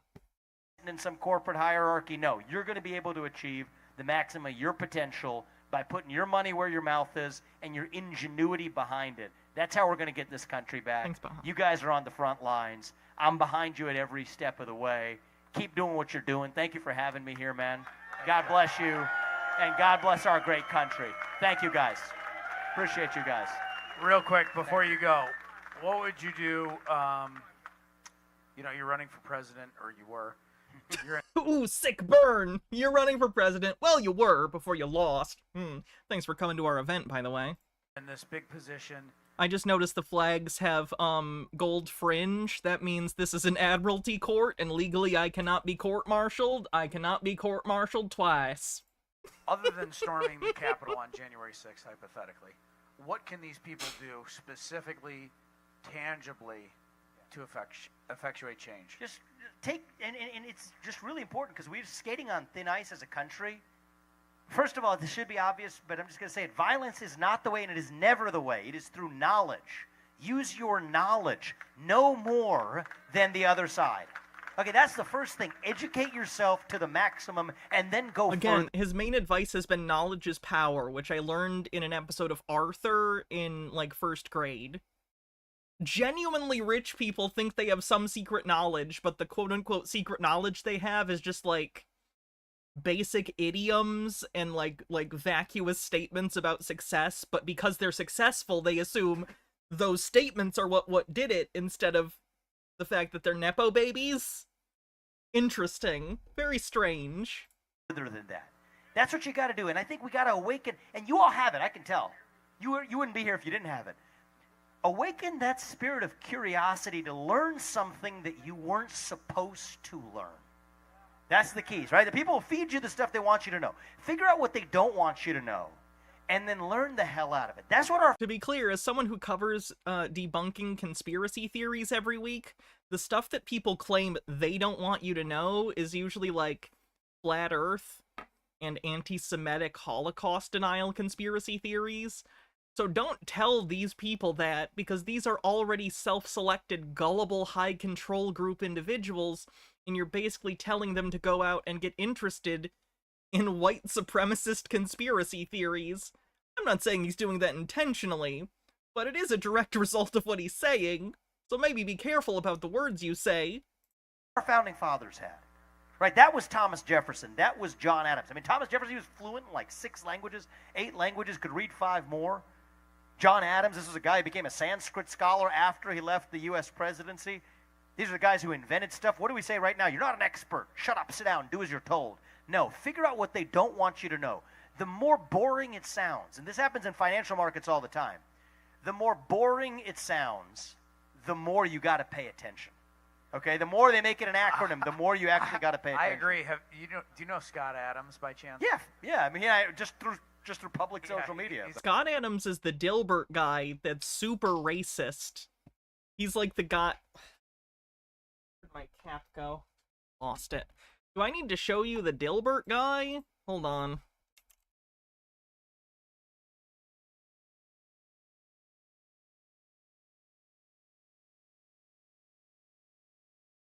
He just openly said racist shit. Warning, Scott Adams is about to say incredibly racist shit. This is who they're talking about. So if nearly half of all blacks are not okay with white people, according to this poll, not according to me, according to this poll, that's a hate group. That's a hate group. And I don't want to have anything to do with them. And I would say, based on the current way things are going, the best advice I would give to white people is to get the hell away from black people. Just get the fuck away. Wherever you have to go, just get away. Because there's no fixing this. This can't be fixed. Right? This can't be fixed. You just have to escape. So that's what I did. I went to a neighborhood where, I have a very low black population. Because unfortunately... Sorry, I know it keeps going. I'm trying to show you that this is not out of context. He is saying exactly what it sounds like he is saying. He is saying exactly what he means. There's a high correlation between the density.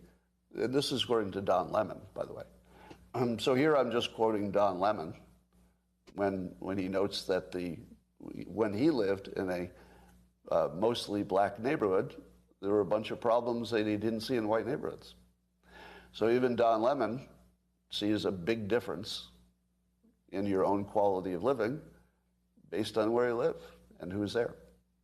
So I think it makes no sense whatsoever as a white citizen of America to try to help black citizens anymore. It doesn't make sense. I know you can only read Dilbert if you get Scott money now. Good thing no one should ever want to read Dilbert. It's no longer a rational impulse. And so... Anyway, so that goes on for another minute and a half. That's who they're talking about. This is from a year ago. This isn't like surprise information that he's a huge racist piece of shit. Yet they're still talking about him like he's great. But he's a dear Jim Davis never would have done this. Jim Davis would have shut the fuck up and drawn the orange cat. friend. Draw that orange cat, you fuck. And I don't want to hear about your racism. He actually endorsed me for president. he did. Yeah, I love that guy. He gets a tough deal, but he's a dear friend. In fact, he was going to come here, but a whole other story. Dear friend, and he calls it confusopoly. Yeah. In other words, I love that. They I haven't heard him say that. confuse you with all of these words and everything, and these market makers, Doug Shitfu. They try to say, "Oh, this is so complicated. You couldn't understand this. You're not smart enough to understand this. Only I, a Columbia University grad, would understand this." It's all horseshit.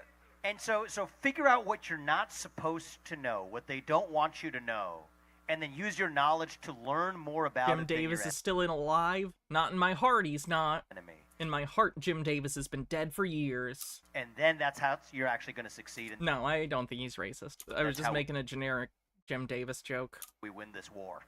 We're in a war. We're going to win See, specificity is funny, so if you say Jim Davis because you know the name of the cartoonist for Garfield off the top of your head, it's kind of funny. the war. To some people. That's the way we do it, not through violence, but through knowledge. Thank you for That's coming. my message, man. Thank you. Thank you. Thank you. I appreciate it, brother. All right, you heard it from Vivek Ramaswamy. Yes. Oh god, why did they give Pee-Pee that? Pee-Pee can't... Pee-Pee can't read basic words! Oh no! That's right. Hey, PP, I'm going to He did better than I would have expected for his reading level, to be honest. go over here for a second Thanks, nobody important. with Vivek, and you bring the boys up, all right? All right, fellas, let's get into the show tonight. How the fuck are we doing? Why did we just have to sit through a political thing for an hour, PP? What are you doing? What are you doing? Green guy with a $3 tip says they think hard work equals money, so if they have money, they think they worked hard to get it. Same in the military, high rank equals hard work, but if you check, their dad is a retired general. Clap your hands, everybody, and everybody clap your hands. Okay. I know you guys didn't come for PP, you came for Jake 2B. Don't worry, I did too. So we're going to bring him up on stage in just a moment. Just once I'm begging PP to get a shirt that fits. Just once. The fellas. So with that being said, why don't we welcome a few of the fellas. Can we get a round of applause for Michael, please? Michael. He's gonna cry again. He always does. I'm gonna point this out. Michael does have a nicely fitted suit that actually looks pretty good on him. And I find that funny because Pulte gave Michael $10,000 to get a lawyer for the Bed Bath & Beyond people, but lately he's been acting as though the money's his and he can do whatever he wants.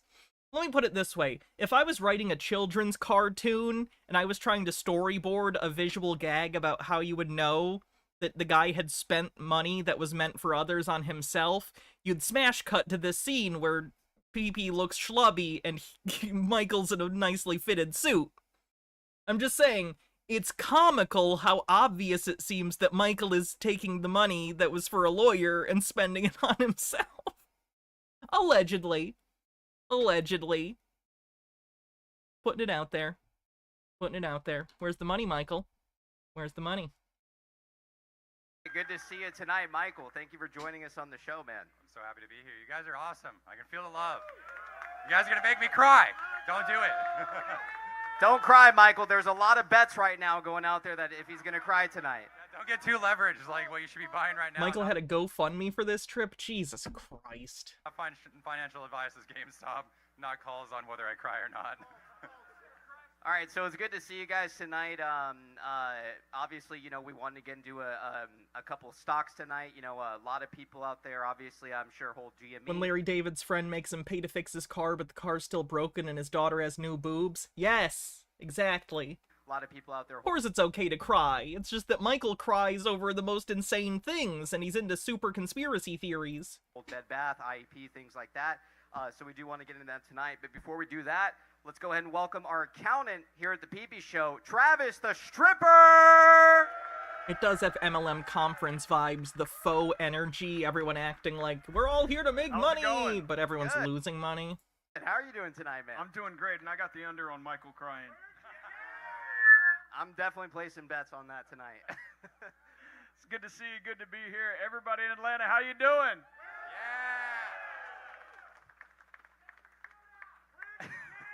Again, I apologize for all the audio issues. It is on their end. I don't know if they hired bad sound people or if the sound people just realized what a shit show this is, so they're fucking it up intentionally, which would be hilarious. I don't do that anymore. And incredibly based, by the way. Excellent. And we actually do have a special guest with us.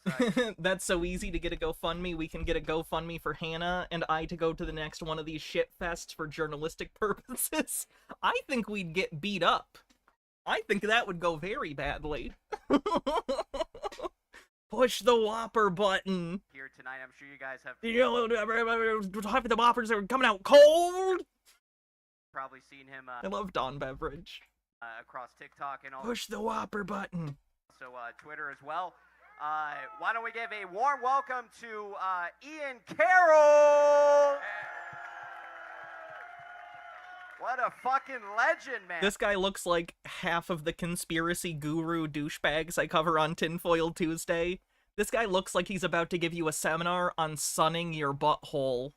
And how, like, the butthole's actually your third eye, and you need to open your butthole chakra in order to gain access to higher dimensional vibrations through your ass. And welcome to the show. Thank you so much for all the warm welcomes, as I've met all of you, too. And thank you, PP, for the excellent intro and welcome. Right on. All right, excellent. So, right on. I guess while Bill's just hanging out, why don't we have a seat, fellas, and let's jump into it a little bit tonight. He only eats raw meat and never nuts. True, he's full of all kinds of protein. Let's do it. I apologize. All right, so Ian, why don't you start it off, man? Tell us a little bit about your thoughts. I've been seeing lately on X that you've been talking a lot about Ryan Cohen. As we know, Ryan Cohen's one of the only CEOs out there not taking a fucking paycheck while he runs while he's a CEO over at GameStop. What are your thoughts, Ian, tonight? Who's this guy? Yeah, bring Ramaswamy back. Do you have anything to say pertaining to maybe Ryan Cohen or also GameStop tonight? I mean, Ryan Cohen is the reason why a lot of us are here in the first place. Ryan Cohen is the reason why I'm here in the first place. And, you know, Ryan is a private dude, and more power to him. He should be. But at the same time, like, I made this post that you're referring to about how Ryan is kind of a leader in the space of corrupt CEOs, like Vivek was talking about, that laugh at all of us, that take money from the companies they're supposed to be running. Oh god, the porn stash. You know the unfortunate thing? If this guy didn't give off douchebag energy, I don't think he's unattractive. And Ryan... I think he needs a beard to go with the mustache, but I don't know. Kind of just came in as a young guy. For once, I'm with you, Halloween Town. Strictly physically, he's fine. Founded his own and said, let's do it a better way. And for him to not only be the chairman of the board of GameStop because he bought but the crypto shit's a non-starter. Own shares with his own money, then he rejects taking pay, and then he needs a new CEO, so he becomes the CEO and rejects like anywhere from $20 to $40 million a year payday by choice. That's unheard of. That's crazy. There are lots of CEOs out there of like smaller companies that do great things like that. I've met some of them on Twitter. But for a CEO of a company that big to actively just say, I don't want that extra money, what that means, like... To be clear, Ryan Cohen is pulling in millions of dollars a year in dividends from his Apple stocks. So don't cry for him too hard for not taking a salary at GameStop. Is that he is a shareholder. He is vested in the company. He intends to make money at some point by selling shares. Will he be successful? I don't know. Depends on when he decides to get some money out of it. Depends on how long that liquidity lasts. But he does have a plan to make money, and right now he's already millions and millions of dollars richer than you, so I'm not too worried about him. That is running the company, and that's his only investment. He bought his shares. Did you just say that's his only investment? No, Ryan Cohen is heavily invested in Apple. Money where his mouth is. Literally. W. Trump statement? Oh god, what is this gonna be?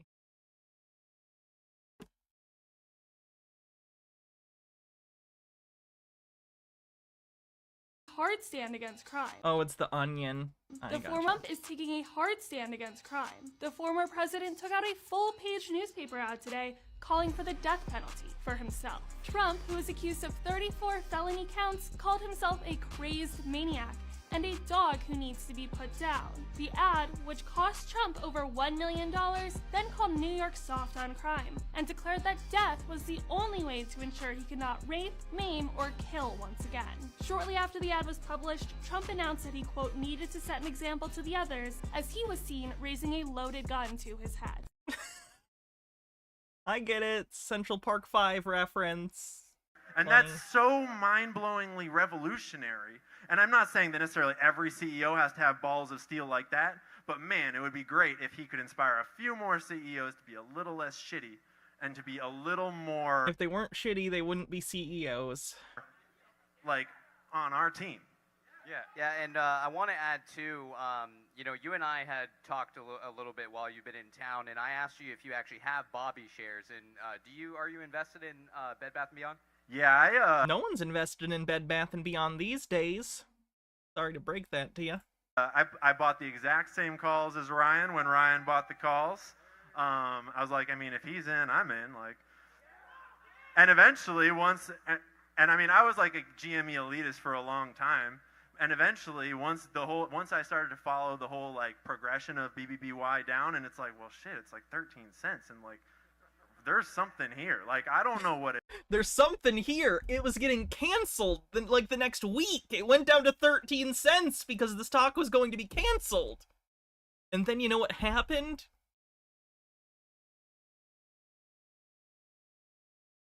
Still not close enough. Nope. Hold on.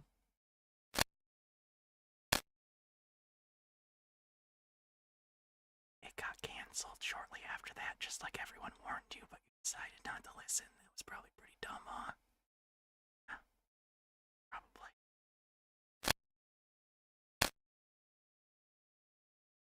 It is, but there's something going on, and I can afford a couple of shares at 13 cents. So I, just dropped... I mean, I could afford to throw, 13 cents. Oh, no, I can't. I'm actually pretty broke these days. Let's say in hypothetical, though, you could afford to throw 13 cents over a cliff or something, but that doesn't make it a good investment. Jesus Christ, how do they still not understand investments is to make money? This is so funny, too, because I'm a dirty leftist. You all know I'm a dirty leftist. That doesn't mean I haven't bought stocks before. I made money on GME. I knew what that was, and I made money, and I got the fuck out as soon as it was clear what was happening and that, like, everyone was getting out. I made a goddamn profit. And yet these people who fucking love capitalism and think it's the best thing ever are incapable of turning a profit. It's incredible.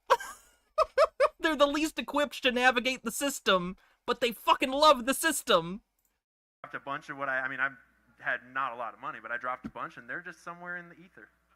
Somewhere in the fidelity. The reason I ask this is because, you know, as a lot of people know out there, Ryan Cohen is one of the types of guys who usually takes the long route, right? I mean, this is a guy who, you know, obviously came from Chewy, went into GameStop later on, and typically you don't see the way that things kind of transpired where he had come in at one point and made a sale about 5 months later. As we know, he's still being sued under a 16B lawsuit. What are your thoughts on Ryan Cohen essentially selling Bed Bath & Beyond? Do you think that the speculation... Somewhere Dan Olson must have watched this, right? That seems like... I don't know if Dan Olson watches this stuff after the fact, now that he put out that documentary months ago. But somewhere I'd like to think he watched this and just cried a little bit. holds up that he could very much still be involved, or what is your own thesis personally about it? Would love to know tonight. Great question. And actually, I'm hopefully gonna answer it in a slightly roundabout way, because I want to say, like, I don't actually know that much. Again, that's not me. That's their audio setup. I apologize to headphones users. That fucked me up too. God damn, their audio's dog shit. It's not the last time that happens, by the way. Someone else's laptop notification goes off later too. About BBBY, because I haven't had the time to do the depth of research that a lot of you legends do. And so... That's all Jake 2B, man. Yeah, you're dang straight. Jake 2B is a big part of why I'm here. And Jake 2B sucks. He's one of the most articulate people in the crew, and that's why he's able to, like, go forefront with his quote-unquote DD, but he's just smart enough to articulate himself, but the words he says don't actually mean anything. It's incredibly frustrating. Listening to them act like Jake 2B is, like, this brilliant person, when in reality he's just a big fish in a small pond. It's a pond full of people who are barely literate. So when he comes along and can read, all of a sudden they think he's a genius. Frustrating.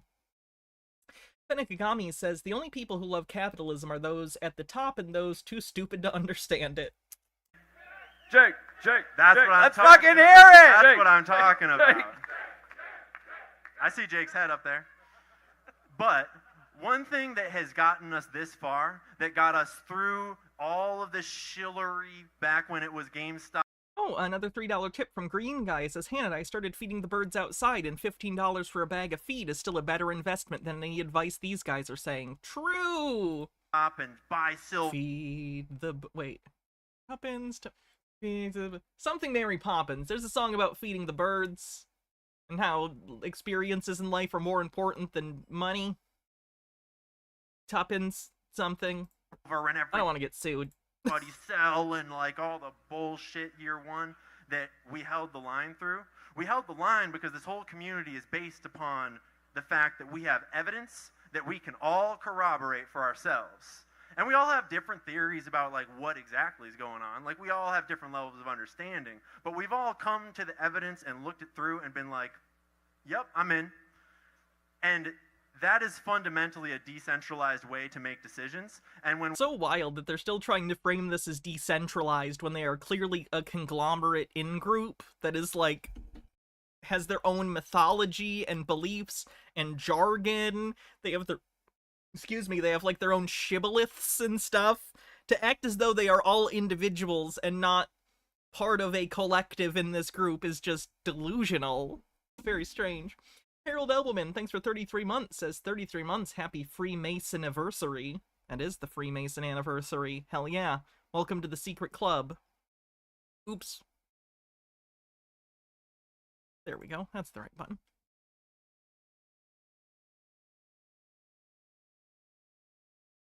we're all sharing our evidence and sharing our theories on the internet as opposed to a top-down feed of information from the people with the money, like, they don't have an answer to that.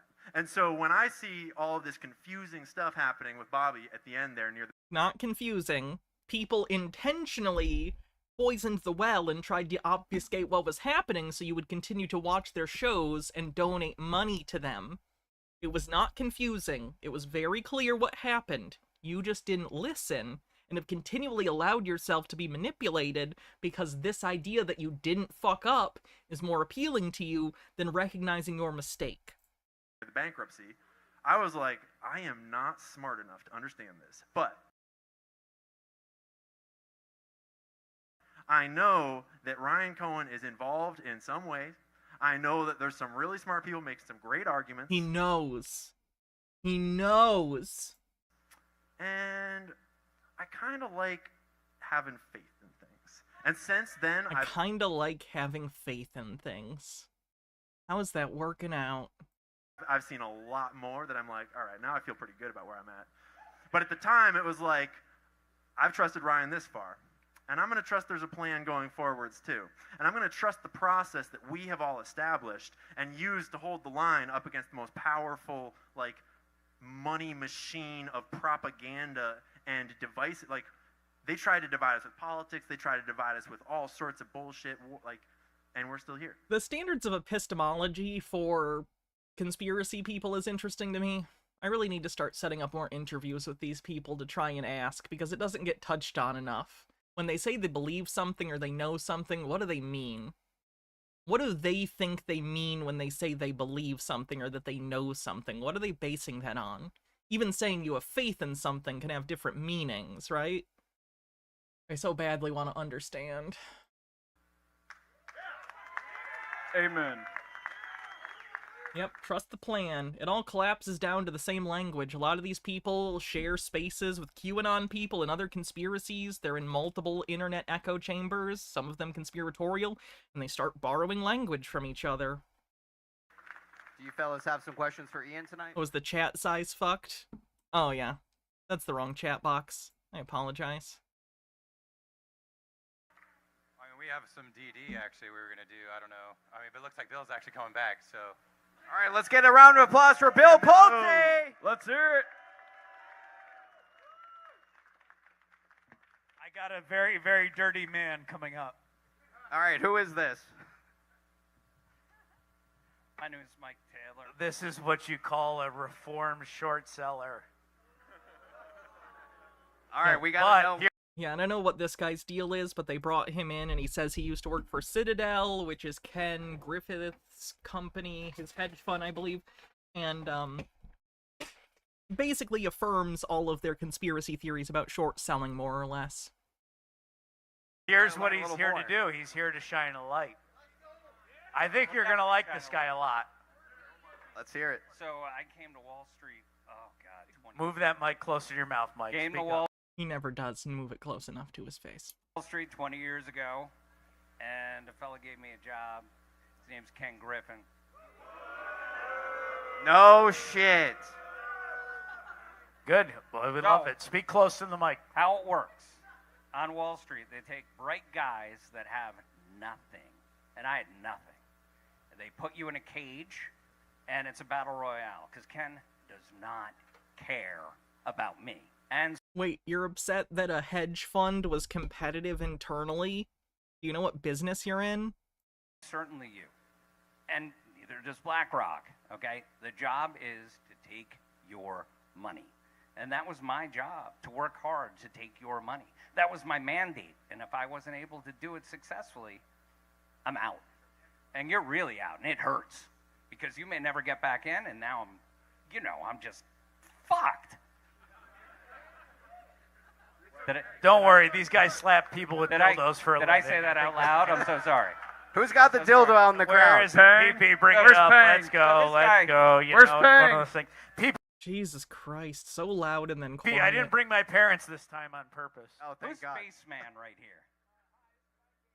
Listen, you are fit to work at Citadel because you need a helmet every single day because all you do. So this is what happened is that I'm only talking to you. I might be the biggest name in investing that you've never heard of. Michael Taylor. Oh, another egotistical guy who thinks he's hot shit. The name you never heard of, and there's a reason for it. I'm not allowed to talk publicly. I had to sign a CDA. You've never heard of me, but I swear I'm very important to know all the secret information that'll confirm your biases. It's definitely for realsies. I'm not allowed. As someone who short sells, you can't wait to hear this. To disclose You have any shorts on GME? That'd be scary to me. I've thought about it. I don't want to. I for one thing, right now I don't have extra money to spend on stuff like that. But even then, short selling sounds like a nightmare to me, because the market is irrational. And look at GameStop, how shitty it's doing, and their declining revenue, and yet it was up to like $17 the other day on no news. I don't know how you do that. That seems like a scary proposition, but good luck. What I think to anybody, to the press, to my friends, to a dinner. You're not necessarily supposed to see chat one at a time, but they do fade after 30 seconds. So if like a bunch of people right now were to chat, they would stack up until it faded away after about 30 seconds or so. I can't do it because he owns my mind. Ken owns my mind. And he owns my body. You shorted at the end of year Q4 earnings. That worked out pretty well, but not since. Nice. And even if I wanted to quit, I can't. Because then he owns me for 2 years sitting on the beach, and I still can't talk to anyone. I did that for 20 years. And then it ended because I quit. I was done. I made enough money, and I walked. And now I work for charity. I work for nobody, pretty much. I run a fund still. It's called the Pink Fund. The ticker is... I run a charity. Also, I run a hedge fund. PINK. I'm not allowed to talk about the performance of this fund, but our good friend can. Did they literally tell this guy, hey, come confirm these people's biases about Ken Griffith and you can shill your hedge fund? Talk about it. I can't It's not a bug, it's a choice. Tell you that I can change it. The best performing fund for 3 years. I can't tell you any of those things, so I won't. It's all for charity too, right? And all of the fees and my compensation goes to the Susan Komen Foundation for Breast Cancer. So it's actually not a good foundation to give money to. They don't... My understanding is that, A, they will sue anyone who tries to use pink as a color for breast cancer stuff, and B, they aren't actually in research for breast cancer, they do awareness. Which, like, is important, but also, like, I'm pretty sure everyone knows breast cancer's a thing. Maybe give money to research. So I turned a leaf. Hydrate. But I have to thank you all because you actually helped me to make all the money that I have. And the fact of the matter is that I made a lot of money for Ken. Could we say it was $1 million? No, not exactly. Was it $500 million? No, it was a lot more than that. Was it dirty money? Honestly, that's a great question. Is Citadel gonna sue this guy? Because as a person, you think that I'm behind the curtain and I can see what's going on, but I can't. I am not. I'm on the other side very much like you because I'm just an animal. I'm a monkey that plays the organ. That's all that I am. It just happened to be a very, very well-paid monkey that plays the organ. So we're all in the same camp here. And you are getting taken advantage of in a nasty way. I mean, how about Vivek with a big slice of truth? Magnificent. So I get to see crime on my side of that aisle all the time. And the crime is actually a lot of companies that are fudging the books, lying. Again, he's basically alleging right now that he has seen Citadel do illegal things. If this is not true, is this not slander? Like, he's kind of tiptoeing around it. He used to work for Citadel, and he's saying, I've seen things. Is that not direct enough that he's laying accusations of fraud at his former employer? Stealing. Many of you just had that experience right now with a company. Also, if you saw that, why are you not a whistleblower instead of using it to try and shill to these people? Called FTX and Sam Bankman. Wonderful guy. It's a former Satanist, but for meme stocks. That's a great way to put it. Yes, let's do that comparison. It's like in evangelical churches when you have the con artist come in who says, oh, I was once a Satanist. I was in on all the rituals. We killed babies and drank their blood, and I was forced into this, and then I saw Jesus, and I was born again. Obviously, that person is lying, right? We've seen this many times on Tinfoil Tuesday or our looks into old satanic panic stuff. This is the same thing. It's someone coming in, claiming to be part of the opposition that has been reformed, who comes in to confirm all of your biases and beliefs about the enemy, about the other. I was the other, but then I saw the error of my ways, and now I am part of you, the good guys, and I can tell you that you're on the right track, and the other hates you and knows how dangerous you are. It's a trick. It's an old trick. This isn't even, like, clever. This is, like, basic shit. Funny guy. I hear you, brother. Do I have any regrets? I think he's going to prison. Oh, well, God, I hope. Not long enough. But I'll cover that in a second as to my regrets, okay? I'll tell you my regret. I knew Vivek. And qualified immunity for religious leaders. 15 years ago, when he was just starting out, and he was a young guy, and we looked at hiring him on my team. We just talked about it here. I hadn't seen him in 15 years. He didn't even recognize me because I'm so much better looking now. Men do that. Men age well. You know it. You know it. Bill, out of all the people on stage to say that, he looks way better than 6 months ago. So, way better than 5 years ago. The biggest regret that I have, the most fantastic question is, I said to Vivek, we looked at him, we talked out of the team, and I said, he's really not cut out for this. And that only confirms I'm an idiot. A complete idiot. So we should all listen to you. Makes sense. Genius. And I wish that I had hired him at the time. He did the very, very smart thing. He went out on his own. And he made all of the business for himself, which is so hard to do, and that's your dream. That is the American dream. And I didn't do it. I didn't have the guts to do it. And I was actually doing pretty well. So I was trying to build my own business and get out to continue. But you can't. They keep you caged up.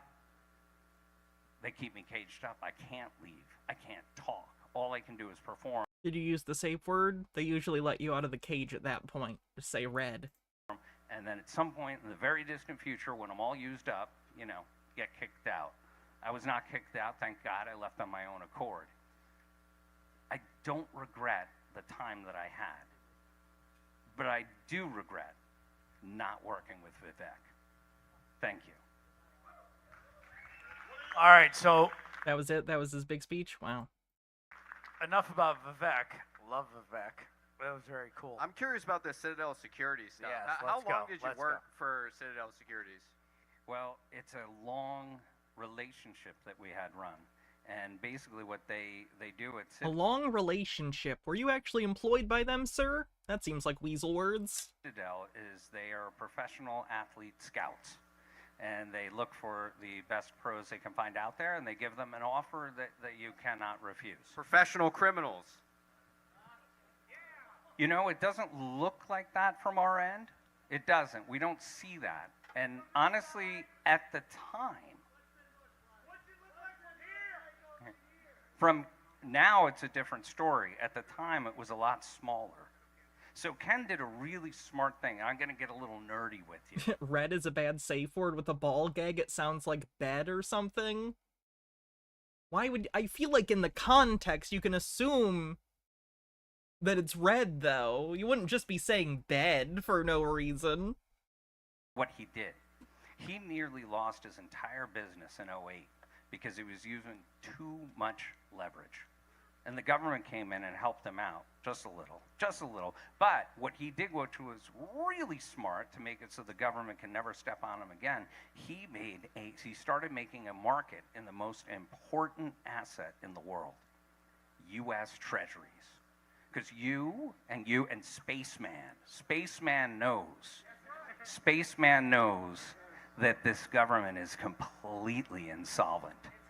And the swamp knows it too. They have blown my money, your money, and your children's money on bullshit. Ebbs of bullshit. Again, just going into like anti-government like stump speech. You can name regulatory agencies bad. Things that allow me to enrich myself through the public coffers good. Name it, rehypothecation, on and on. They have blown, like for instance, this year, they're overspending by $2 trillion. Last year, the same. And next year, it needs to be the same again. In fact, we are sitting, whether you know it or not, we're sitting right now in a command economy where the government overspend dictates if we're in a recession or we're not. They have taken over so bigly. I love that word. Oh, gee, Trump fan, I'm shocked. And the Fed would be sweet. Painful, but sweet. Oh my fucking god, he's an anti-Federal Reserve guy. Jesus Christ, they got all the crazies out for this one. And I encourage you to shout that everywhere you go.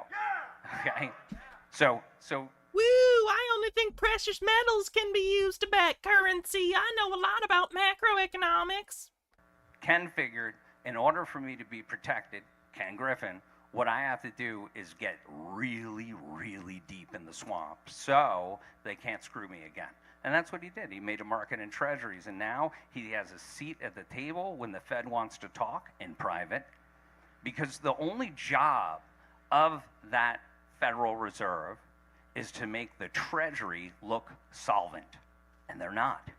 And that's what we are stuck with.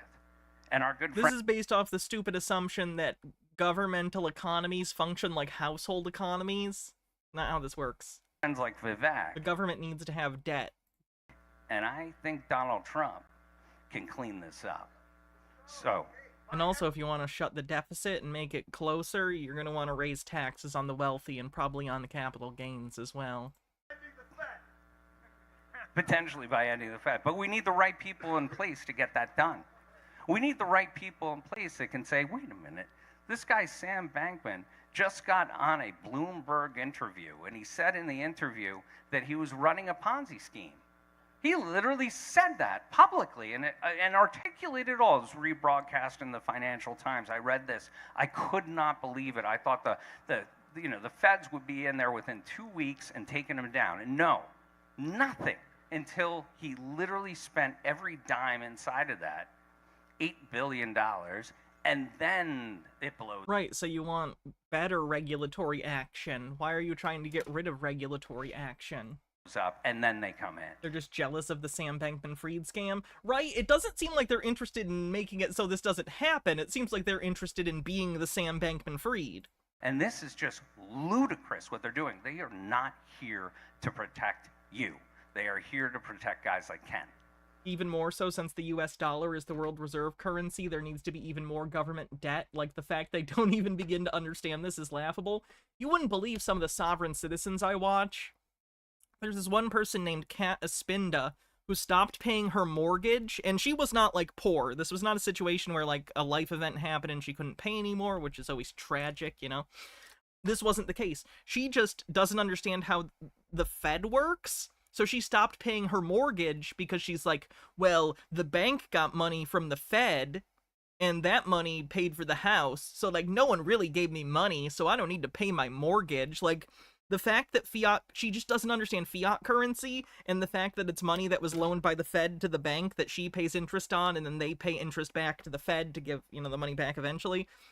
She doesn't get it, so she thinks it's all a fraud.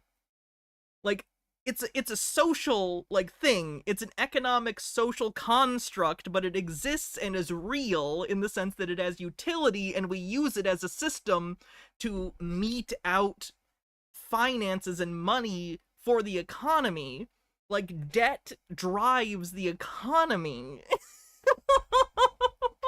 The Fed loans money to the banks loan money to businesses and individuals who then owe them money back with interest, and then they pay interest back to the Fed. Ah! It keeps the wheels turning, motherfuckers! Jade Monkey, what do you want me to wear for the hats off? And it's up to It does have to fit with this outfit. So, like, I guess any hat. I'm not wearing a hat. That's my choice of hat? Oh. You to change that. Please do. Let's go. Well, I know that back in maybe you could sit, Michael. You and I could hang on over here. You sit right here. Go ahead and ask him some questions please, or whatever. Change it up however you want. And then Steven. Feels like Pulte's more and more pushing PP out of this show and just using him to get an audience, but, like, keeps pushing him to the background and all the normal PP crew. Pretty funny. Where's Steven? Where's my brother Steven? My beautiful brother Steven. Does everybody know Steven, my brother? We got to get this thing rowdy again, you know? Do I have to land a helicopter again to get this thing fucking pumped? Where's Steven? Pulte, maybe you need to take everyone to powder their nose. Maybe they'd be having a funner time like you are if you shared. Steven? He's probably making out with his girlfriend somewhere. I let his girlfriend come. Should I have let his girlfriend come? I'm his brother, you know. This guy, big problem. DRS girl. Oh, weird sexist shit. Lovely. Gitara says that guy promoting a second Trump presidency at this event is wild. Surely not all of the people at this thing are right-wing chuds, right? I've seen a lot of centrist crypto bros, or even some who have left-wing and progressive beliefs. The latter's usually in this crowd because they get to eat the rich sentiment to we can topple the banks and the rich with crypto. Yeah, there were definitely some people who were not thrilled about this. So, okay, so where's Steven? Steven has my $10,000. Victoria, where's Steven? He has my $10,000. I want to give away $10,000. Does anybody want that?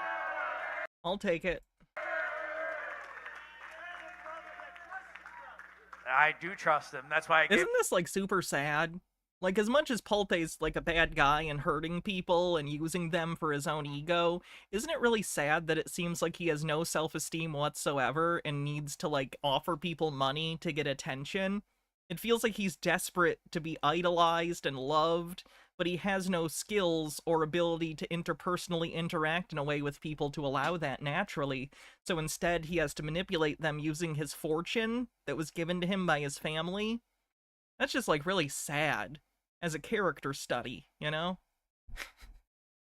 Just saying, I'd rather be here dressed as Velma in a witch hat than a millionaire with the problems Pulte has. Because, oh boy. 20 grand. He has 10,000. We'll give away 10,000. What do you want to do next? While I Yeah, so I have a couple questions actually for Michael here. You had mentioned that, for instance, that you worked for under Ken Griffin. When was the last year that you officially quit working for him? PP's the only one actually interrogating and asking questions of this guy, by the way, which is shocking to me. PP's not the sharpest tool in the shed, as deceased Smash Mouth lead singer would say. And yet here he is, the only one actually interrogating his claims. It's about 2011. 2011, okay. So But don't worry, I went from there to Millennium, which is the same thing with a different name. Right. And you had mentioned something that he had almost essentially became insolvent back in 2008. I will say that the GameStop investors out there, we're coming for fucking everything when it comes to Ken Griffin. What are your thoughts about that, sir? He is a formidable enemy. I will say that, because he has great contacts in the media. He can push a narrative. Hell, he can probably push TikTok around and tell you what to think. So that's what I have to say to that. He's a very, very difficult enemy to have. And look, Ken is really a product of the problem. If it wasn't Ken, it would be somebody else. And I believe the real problem is at the SEC. The SEC is a comedy operation. They are not there to protect you. They are there to protect him. It's so funny because you think what would follow would be to say, so we need a better FCC, or an SEC that is better at regulating things, has more power, has more bite, has more, like, reason, ability, and want to take regulatory action, but instead his solution seems to be, well, fuck it, we don't need any regulatory organization. Yikes. And if it wasn't him that showed up to make the most of it, it will be somebody else. And in many cases, it is. Do you think that relationship was set up before Ken Griffin came on the scene? Do you think that relationship predates Ken Griffin's time? That's a great question. It's been ongoing, the SEC. Their job, I mean, think about it. Look at Bernie Madoff. He was an unbelievably well-documented fraud. I mean, Benigami says, frankly, that need to be idolized is true of both Trump and Elon, too. Trump has allegedly researched and idolized Hitler and other directors, I assume dictators, for their ability to cultivate cult-like followings and has allegedly actively tried to replicate that. Elon is constantly making decisions based on whether or not his fan base will praise him for those decisions. Yeah. Right from the get, we all knew it. Like, we all knew Sam was a fraud at FTX. We knew that these staking operations were all frauds. We knew it. Well, the thing is with Sam Bankman-Fried and also Bernie Madoff, the difference is that they were ripping off the rich. It seems to me like, you know, the SEC or whoever's in control of this really doesn't care when the working class gets the short end of the stick, but when it's the millionaires and it's the people with money, that's when they actually end up going to jail, when they rip them off. What are your thoughts there? The rich very rarely get ripped off. I'll say that. Because they already know if it's a fraud or not. And frankly, the people that were invested with Madoff were not sophisticated investors. Actually, PP, that was a great question. And Michael, I want to go back to you real quick. Earlier you said you had signed an NDA, but you called it something else. And you said basically Ken Griffin owned your mind. He owned who you were. Yes. Captain Squid says, Theranos? Oh, yeah. Well, me and a bunch of... Believe it or not, rich investors are not super intelligent geniuses. They're just as easy to grift as a lot of other people. My internet friends own exactly what Ken Griffin needs to buy back to make himself whole. And we're going to see this thing through until he's bankrupt. You're goddamn right, Travis. Embarrassing. Hey, Michael, I have a question to that end. You may or may not have an actual answer to it, but did you ever observe naked short selling in your time there, either directly or indirectly? So we can't see it if it's happening. That's a back office on the other side of the curtain. All that I did... Wow, seems like you didn't know a lot about the day-to-day operations, huh? I'm a monkey who presses buttons into the machine, and if it can get done... Is it going to turn out this guy was like a temp or something? And it gets done. Just trying to think, what's the bare minimum to make it a legally true statement that he worked for Citadel? But it does happen. And if it were happening, there really wouldn't be any paper trail or evidence, right? It would kind of all just... Well, no, it's an oops. It's an oops. Oopsies. It's an oopsies. Think of it like this, and I'll walk you through how it happens if you don't, how these naked shorts happen. Mike Taylor puts in an order, I want to sell 500,000 shares of GameStop. Boom. All right, get me a borrow, right? It goes out, distributed to all the market makers, and says, we got an order for this, can we get borrow? And then many of them will say, I can get it, I commit. But they never actually deliver that borrow. So they're trying to get the shares, and they have 3 days to do it. And if it doesn't work out, well, I could have already shorted those shares and drilled the stock, but I get my shares called back. But I can't have that trade on. And then the whole argument in your case is, well, can't you just do it again? Because you get this 3-day window continually as it's going down. And technically, it can be called an oopsie, we couldn't find the shares. Or somebody committed to deliver those shares, and they just couldn't deliver. But you're talking about FTDs again? They know that they can't deliver those shares. They want to make the money. How is it not illegal when you can sell billions of dollars worth of securities that you don't even own? Is that a problem, like within the SEC or what? Because it just seems like it's like if I sold you a car that I didn't have, you gave me $20,000 for a car, and then I got to go out and find a car and I can't find you one. How is that not illegal? If that became a major news item, they would work very hard to change the narrative. You know, like another O.J. Simpson case or something like that to distract. Oh, we're literally just implying psyops. Great. You, because they do not want that to be an issue. And you said that Ken has personal connections in the media. Have you observed that directly? Do you know, like, are you talking like major news networks, like running his own stories? Like, what does that look like? I don't know what it looks like because I can't see it, but you can assume all of that. Wow, it sure does sound like you don't have a lot of information compared to how much you're acting like you know a lot about the workings of this company. Kinda sounds like you don't know much at all, huh? Sorry, I just realized I had my Freddy Krueger glove. God damn, this thing is satisfying. very, We do. very sophisticated individuals. Okay? Great answer. I appreciate that.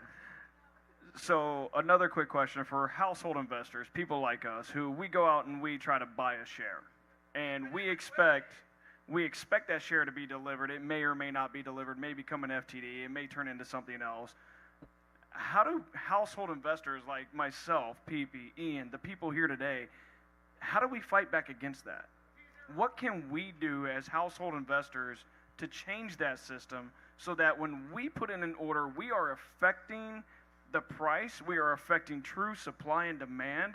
How can we have... At the level of a retail investor, you're not doing that. You just cannot move the volume that would make any material difference, so that's like an absurd concern in any way. Effect in the market where it's not traded in a dark pool or traded, in these other instances where we ensure that we are affecting the markets ourselves. DRS. Well, and your vote. Yeah, yes, sir. We got to drain the swamp, and on my end, because I know... Again, gotta push Trump. Oh, damn, I skipped back. ...the enemy to have.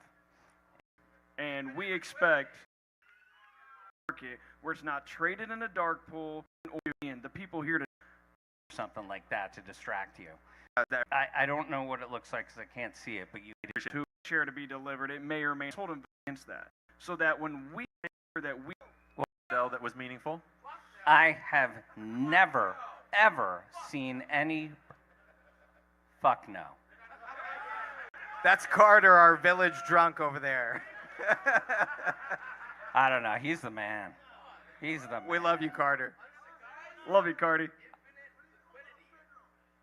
All right, let's go. Let's liven this up a little bit. Anybody want to make $10,000 right now? All right, how about $1,000? Does anybody want $1,000? That's not 10,000. Don't start at 10,000 and then lower. That's not how you hype people up. Also, someone's just holding their dog up in the air. Mike, come on, you're rich, you know? These motherfuckers, they all steal from us. Well, the word is stole. Okay. And, even Vivek, I tried to hit Vivek up for some money for all of us, right? He was not very whatever. Love Vivek. Though. Where's Steven? Steven, come on up. Can we hear it from my brother? Steven! A round of applause for Steven Pulte. Thanks, Spokane Dog Man. You got that cash on you?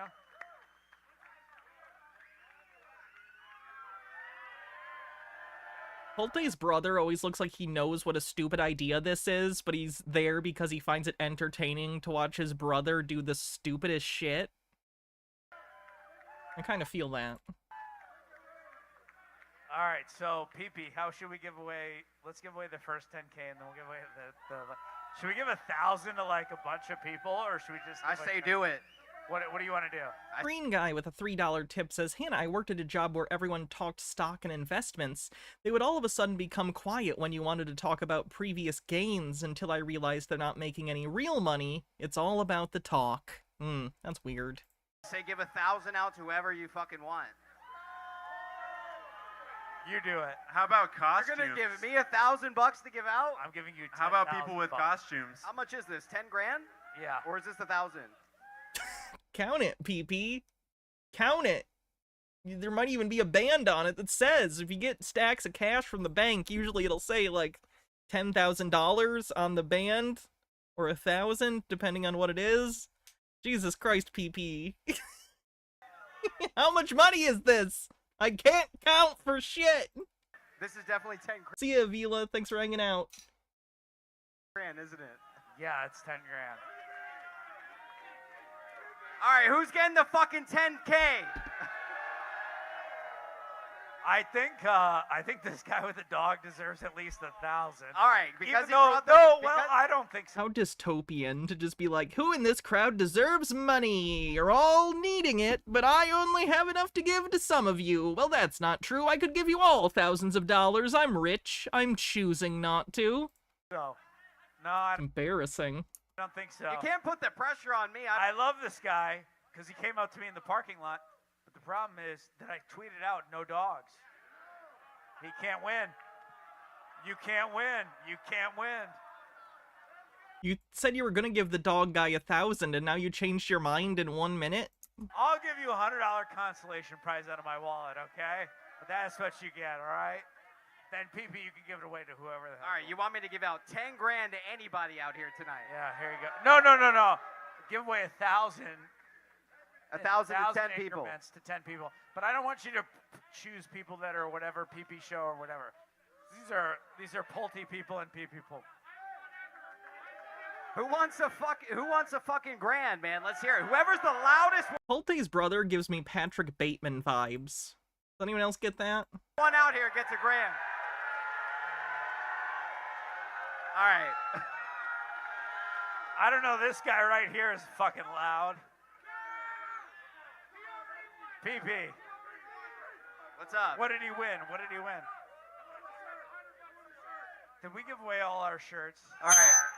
Jesus All right, I'm giving Christ, $1,000 to this guy right here. What a shit show. Just people begging for money. Sad. That's a lot of money. Do we have a camera guy to get this? Is this why God abandoned us? Giving away $1,000. You think God too stays in heaven, for he's afraid of what he has created? Live streamed or no? Steve Buscemi, Oscar nominee. No. I don't even know if that's true. Has Steve Buscemi ever been nominated for an Oscar? Let's pretend he has for this bit. No, you know what, PP? Let's have him come up on stage. We got 71,000 people watching us. Let's bring him up on stage. Let's go. Come up on here. Come on. All right, we're going to bring this guy up right here. If I was ever famous, I would never care about awards. The things I would care about are getting to interact with the Muppets, being a guest star on an episode of Scooby-Doo, Sesame Street, which is kind of like the Muppets, but not really. It's a different thing, if you know what I mean. $1,000. That's my EGOT. All right, here's our next $1,000. Come on up. We need live Ooh, Hollywood Squares. people here.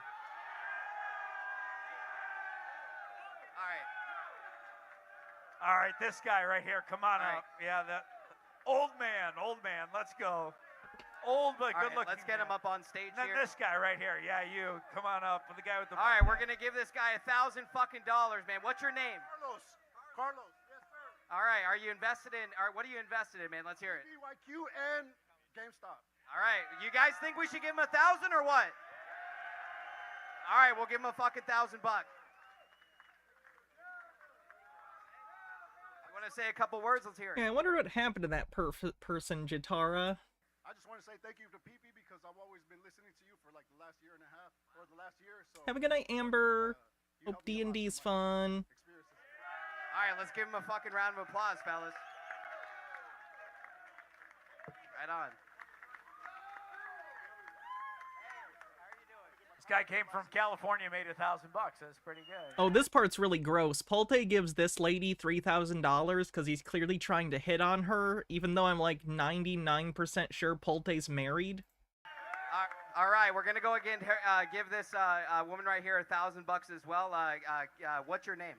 I'm Tony. All right, what brought you here tonight? That man right there, I've been following him since 2020. I'm Team Pulte all day, every day. All right. Should we give her $1,000 You know what? bucks or what? No. Give her $2,000. All right, let's get her $2,000 bucks. He ups it again. Actually, you know what? Give her $3,000 bucks. Seriously, PP, give her $3,000 bucks. She deserves it. By the way, great fit, great outfit. She deserves it. By the way, great fit. Great outfit. Not hitting on you, by the way. You're beautiful. You're beautiful. Not a creep. Not creepy. Oh, and now he gets a hug. She's a single mom, she says. What do you need it for? What will you do with it? What will you do with your $3,000? Take care of my family, handle my business. Handle my business. That's great. What's your business? Freelance graphic designer. Good for you. Thank you for coming. I love you.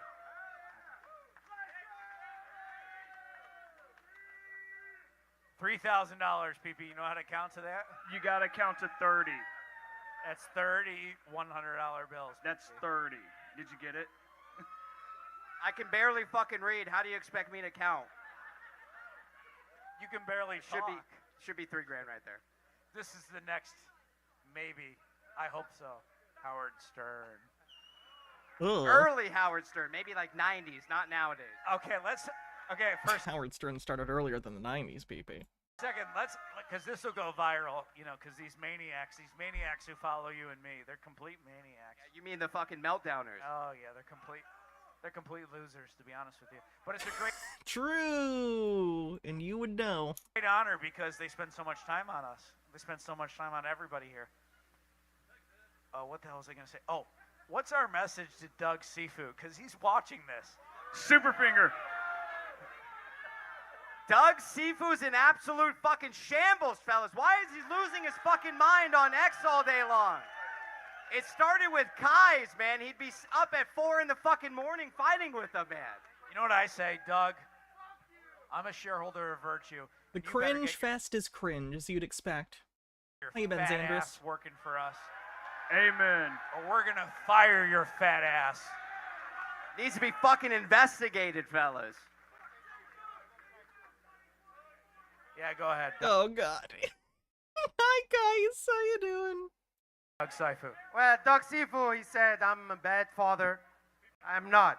I care about my son. Reminder that Kais spent his kid's college fund on Bed Bath & Beyond stock and then did a GoFundMe to try and replenish his kid's college fund.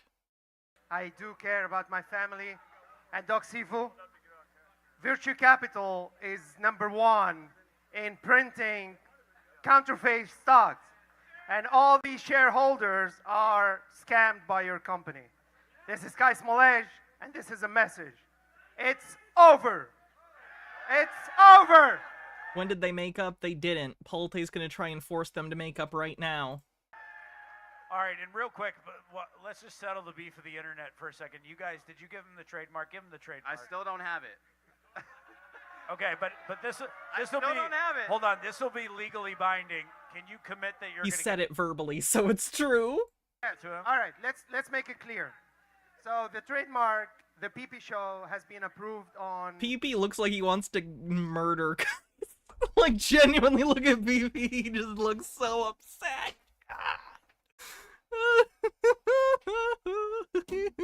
Wow. May 5th. Now there is a step because when we applied for it, we didn't apply that the mark is in use.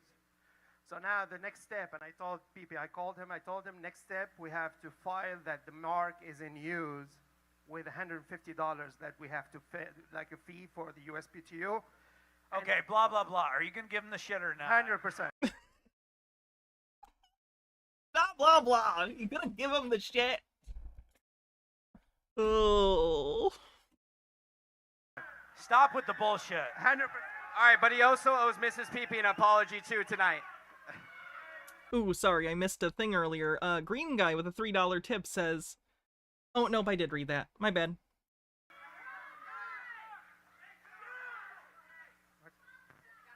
Yes, apology. My apology.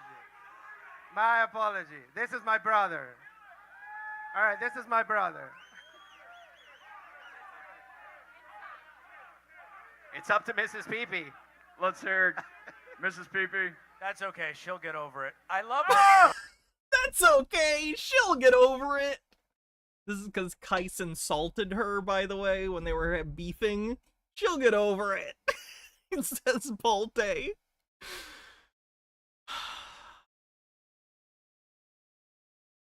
Benekagami says, this is the Steve Bannon strategy. Take a group of angry, disaffected, mostly men, bordering on violence, and try to incorporate them into the right wing. Yep, Gamergate strategy. Is she not the most beautiful PP in the world? She is. Look at her, fellas, right there in the back. Let's get a round of applause for Mrs. PP tonight.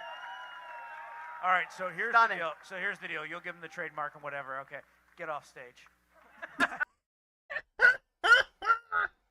Hey, by the way, let's reenact that last time. Okay, say hi to him and then have him blow you off. Okay, watch. Go. Say hi to him. Now turn. Hey, I know we just squashed this beef, but let's reenact the stupid social faux pas that initiated the beef in the first place. Pulte's a real people person. This is like a Michael Scott move. We just squashed the beef. Now, as a joke, let's reenact the initial argument. That'll help smooth things over. I'm pretty socially inept, and even I don't think I would do this. Come on. The other way. Okay. Right. To be honest with you, I didn't fucking see him. It was nighttime. There was lights everywhere. The helicopter was blowing, everything. Yes. We should have landed later anyway. It's okay. All right, PP is my brother. That's it. Give him the trademark, okay? All right, right on. All right. All right, so we're going to give this guy $1,000. Is that right? Yeah, let's bring him up real quick. I just want to say, because I got to be careful with what I say, but I'm sure there's one guy who's watching. The fact that he uses Ryan Cohen like this, how does Ryan feel? Does he know about this? He must at this point. Some lawyer must have tipped him off. You think Ryan Cohen's watching tonight?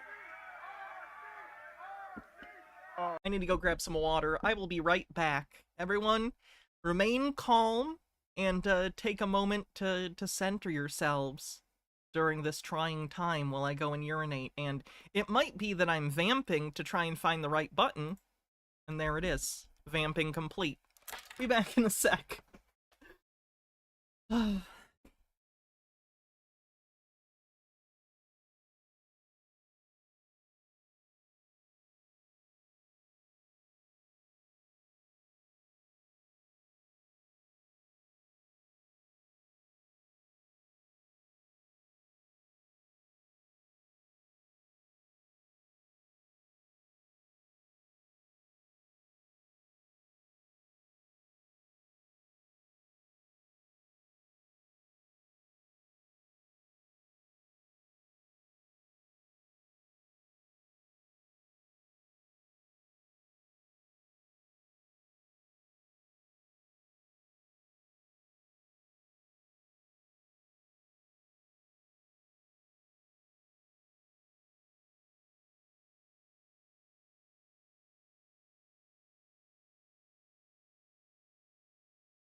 I've returned. How's everyone doing? Benekagami says, Pulte's giving me rich guy dance for a monkey dance energy. Oh yeah.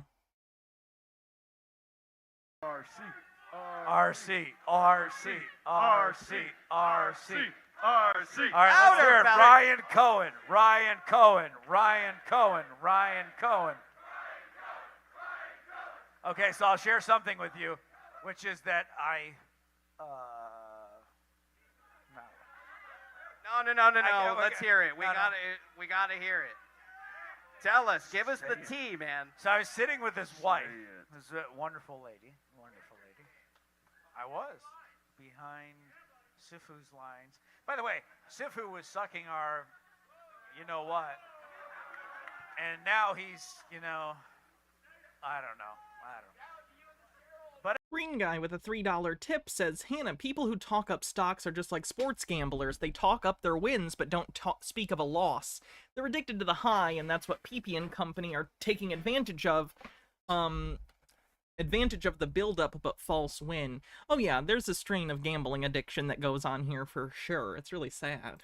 But anyway, well, yeah, by the way, everybody, this is not investment advice, and I'm telling you explicitly, do not buy the stock, but buy the stock virtue. Because I'm telling you right now, the problem is for these guys who run these companies is they're publicly traded, and we all have rights. We all have rights as owners of publicly traded companies. Did you know that? You have rights. Do you know that? By the way, I like this guy right here. He's The regular Saul Goodman. He's a maniac in a good way. Because he loves us, and he loves himself, and he loves the Did movement. I eat some ice cream? No, I'm too much of a dirty leftist to have earned any ice cream or tendies. Okay, so what were we saying? You're the man. Let's go. But I said to Cohen's wife, I said, everybody in this room was chanting Ryan Cohen. And she couldn't really believe it. And she says, we have a lot of supporters, blah, blah, blah, blah, blah. But I think he really understands how many people support him. I think he really does. Yeah. By the way, he was so low key. It was unbelievable. Like how so? We need the details, man. Well, I first saw him in the hallway. They have deified Ryan Cohen to the point that him talking about meeting him at a sports event, they're talking like it's Peter meeting Jesus on the road to Damascus. You know what I mean? They're talking about it like it's a holy event. Please tell us what it's like to be in the presence of Ryan. It's just wild. And I didn't think he would recognize me because, whatever. It's Ryan Cohen. He was so happy to see me. He was happy to see me that I was happy to see him. And to me, that means this guy's just a good guy. He's just a good guy. And he loves his kids and everything. But as I told with Vivek, him and I were sitting here, we were talking the whole time for 3 hours. And I wish I could say everything, but this is the only guy who's got his money in these deals. All these other CEOs, they just pilfer and steal from all these companies. And this motherfucker's taking $0. Does he seem like the type of guy who'd come in and acquire a stock and then dump it on retail shareholders? No. I wouldn't think so. And that's what they hate about him. I mean, they did this CNBC that's what he's getting sued over, so. documentary on him, and, it is what it is. But I think he's working very hard. If the stock goes down more, I will buy more. And it's so funny that he's like, he said this last time, too. If it goes down, I'll buy. It went down between then and now. How much did you buy? All right, right on. So anyway, let's finish up there and let's get back to giving away money. Yes. But look at this. Here's the Teddy books. We love the Teddy books. Which one is this? This is, and the people who make the world go round. If Ryan Cohen's watching this, we support you. We support your dad. We love how you love your dad. Everybody here knows I love my grandfather. He passed away at 85. Great man. His name, you love your dad? I love the guy that made all the money you used to make more money. Your dad. He passed away at 85. He was a great man. He founded this multi-billion-dollar company right here. That's why we're all here in Atlanta. And Cohen loves his dad. Oh, this is creepy. Stop using someone's dead. I don't even like Ryan Cohen. He's probably a dick. But using someone's dead parents as a rhetorical tool is gross. Don't do this. Don't do this. This is scumbag behavior. I haven't, just for the record, I haven't said anything that he told me.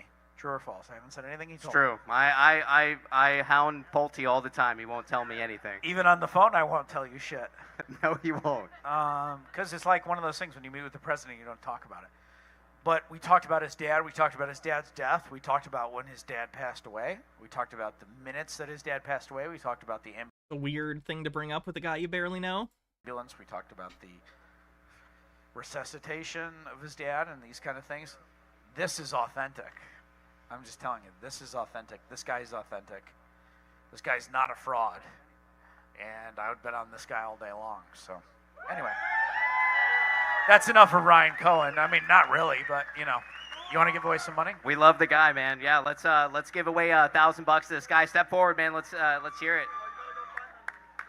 What's your name, man? Juan. What brings you here tonight? I came to learn. This is all new to me, so I'm like... Are you invested in any GameStop, Bed Bath, PHM? What are you invested in, man? I got GME. Right on. How long you been holding it? Only like a year. Okay, right on. Do you think we should give this guy $1,000? He got in in the last year. Why? Bucks or what? Hydrate.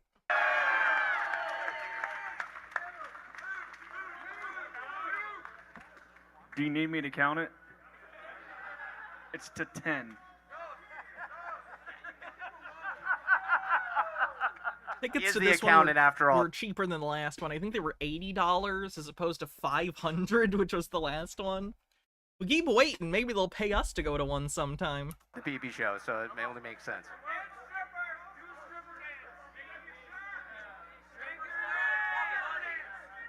I'm here for my friends, my family, all of you, and every retail investor that has been ripped off by overstuffed, corrupt board of directors like Seafood. Doug Seafood. These fucking corrupt board members need to go down, man, you know? I mean, again, you know, they're fat cats fucking stacking their pockets full of cash, and it's all the working fucking class's money, man. So the quicker that we get a lot of these people off these boards and out of these companies, I think is very beneficial. Do you guys think he should get Do they understand that anyone they put into those positions would then become wealthy fat cats? Like, you're mad at a system, but you're targeting people within that system as if you got rid of them, suddenly the system would work. It's not bad actors within a system, it's a bad system that incentivizes bad antisocial behaviors. $1,000 or what? Travis, get him $1,000. I'm gonna pick someone out of the crowd. By the way, you sent me that photo, right? Or you sent me that shirt, right? And then I took a picture of it in the gas station, and all these losers who hate all of us made fun of me for taking it in a gas station. I told Ryan Cohen about the shirt too. So go ahead. I was wondering if I might help with some of your future event T-shirt designs. Anytime. Where's you copy? Find him. By the way, can we play Only the Young on the music for a minute? Taylor Swift song, can't play that for obvious reasons. All right, what are we gonna do now? Let's do some things. Let's get Ian Carroll. I mean, is this guy not going viral? He is hitting that fat vape. Oh heck! All right, Ian, come on up here. Don't forget the boomers. Don't forget the boomers. Are you a bad boomer? I am an awesome. Oh my! Are you a bad boomer? This feels like a weird kink session. God, look at how tall this guy is. We might need to sit down. Hey, you invited me up. Did you ruin the economy for generations to come? Ooh, yeah, pull that ladder up behind yourself, boomer. Up here, brother. Hey, look at this. What's up, brother? All right. So, tell me about the viral nature Speak Reaganomics to me. Oh, trickle down. Of your stuff. Tell me about the neoliberal profit motive. Oh, because you've gone completely viral. Yeah. By the way, you're much better looking. Thanks, boss. You know, I'm not into men, to be honest with you. It's just not my deal. I mean, It's probably good. I don't think you do very well in the community. nothing against you. But Actually, he has a Coke connection. He's probably fine. you're much better looking in your deal than in person. Or you're much better looking in person than on whatever. So you do these selfies, you put this thing in front of your face, and then you got this thing going in the background. What's your logic? Because clearly, all right, let's turn it up real quick. Go ahead, loud. Let's go. Louder. Nope, I can't play that. You know that. Twitter. Everybody, right? So They took Reddit from Ben us. Kagami says, I'd say these guys need to watch Animal Farm, but I doubt any of these idiots would understand that what it's about, how if you don't fundamentally change a system at its core, all you'll ever do is constantly recreate that system, especially when you're talking about capitalism. God, we have Twitter. By the way, isn't this Some a sick animals background? are more equal than others, yada yada. By the way, that's Vivek's plane. Why did it take him so long to take off? Flower Sheeps, thanks for gifting a sub. Anyway, I don't know. Okay. Buy more GameStop. I hope so. I mean, I'm telling you, I think we really got him interested in all this stuff we're doing, and if he helps, It's funny, give people $1,000 and they're immediately gonna flush it down the drain with more bad decisions. I talked to him off the side, and I said, we need to get Trump more whatever. Believe With me, this stuff. Vivek is going to really fix that White House. We'll see. Trump, Okay, so Trump needs Vivek. Okay, so let's talk. So you got a bunch of people in here who are on social media, on X. What would your advice be? How do you do what you're doing that goes so viral? Well, it has to matter to you, right? Like, not everyone necessarily cares the most about something that will go viral, because you don't want to try to go viral about something that doesn't matter to you. Like, you're stuck doing it your whole life, every day. Like, I care about learning, and I care about researching, and I care about the truth, and so I love doing that every day. I like that you can picture what he means by that, and it's literally just looking at Reddit and X and other websites to confirm his biases, which we're all victims of to some extent, but I'd like to think we're more self-aware of it than this. Maybe not, though. Who knows? But, like, you shouldn't try to make the content or the thing you make go viral specifically just to go viral. In my case, I loved GameStop, and I was sitting around reading the DD from all these smart people, from a lot of the DD writers on Superstonk, and I was not even smart enough. Is it Vivek? I apologize. To understand a lot of it, but I was like trying. The guy, but not saying his name wrong intentionally. I've only ever heard it as Vivek, so I apologize. I just couldn't help but feel like we need videos. Like, all the people, especially the young people, are watching short form Twitter, sorry. videos, and none of us were making short form videos of that DD. And so it was staying in our little subreddit, and it was never going any further. And eventually, I trusted the process. I knew that there was things going on. True, I failed my shibboleth test within our in-group. On behind the scenes, but I decided, like, you know what? I can do something about this. I have a skill set. I can make short form videos. I can figure it out. And we've got all the DD. So I decided to just go and make some videos and get ready for when, maybe there's going to be something that happens with some stocks in the future. Okay, so if you're this guy right here, Rock 2 Solid, right? Is that your name? He's a good man. He's a good man. He's loyal. Where are you from? Creeps me out when people list loyalty so as like someone's primary like trait. It just screams to me that you use people. I don't know. He sits on Twitter all day. No, gives me Trump vibes. He just got married. He's got a lizard or some shit. You know how people be having lizards and shit. What's your advice to this guy on how to grow his audience? Be authentic.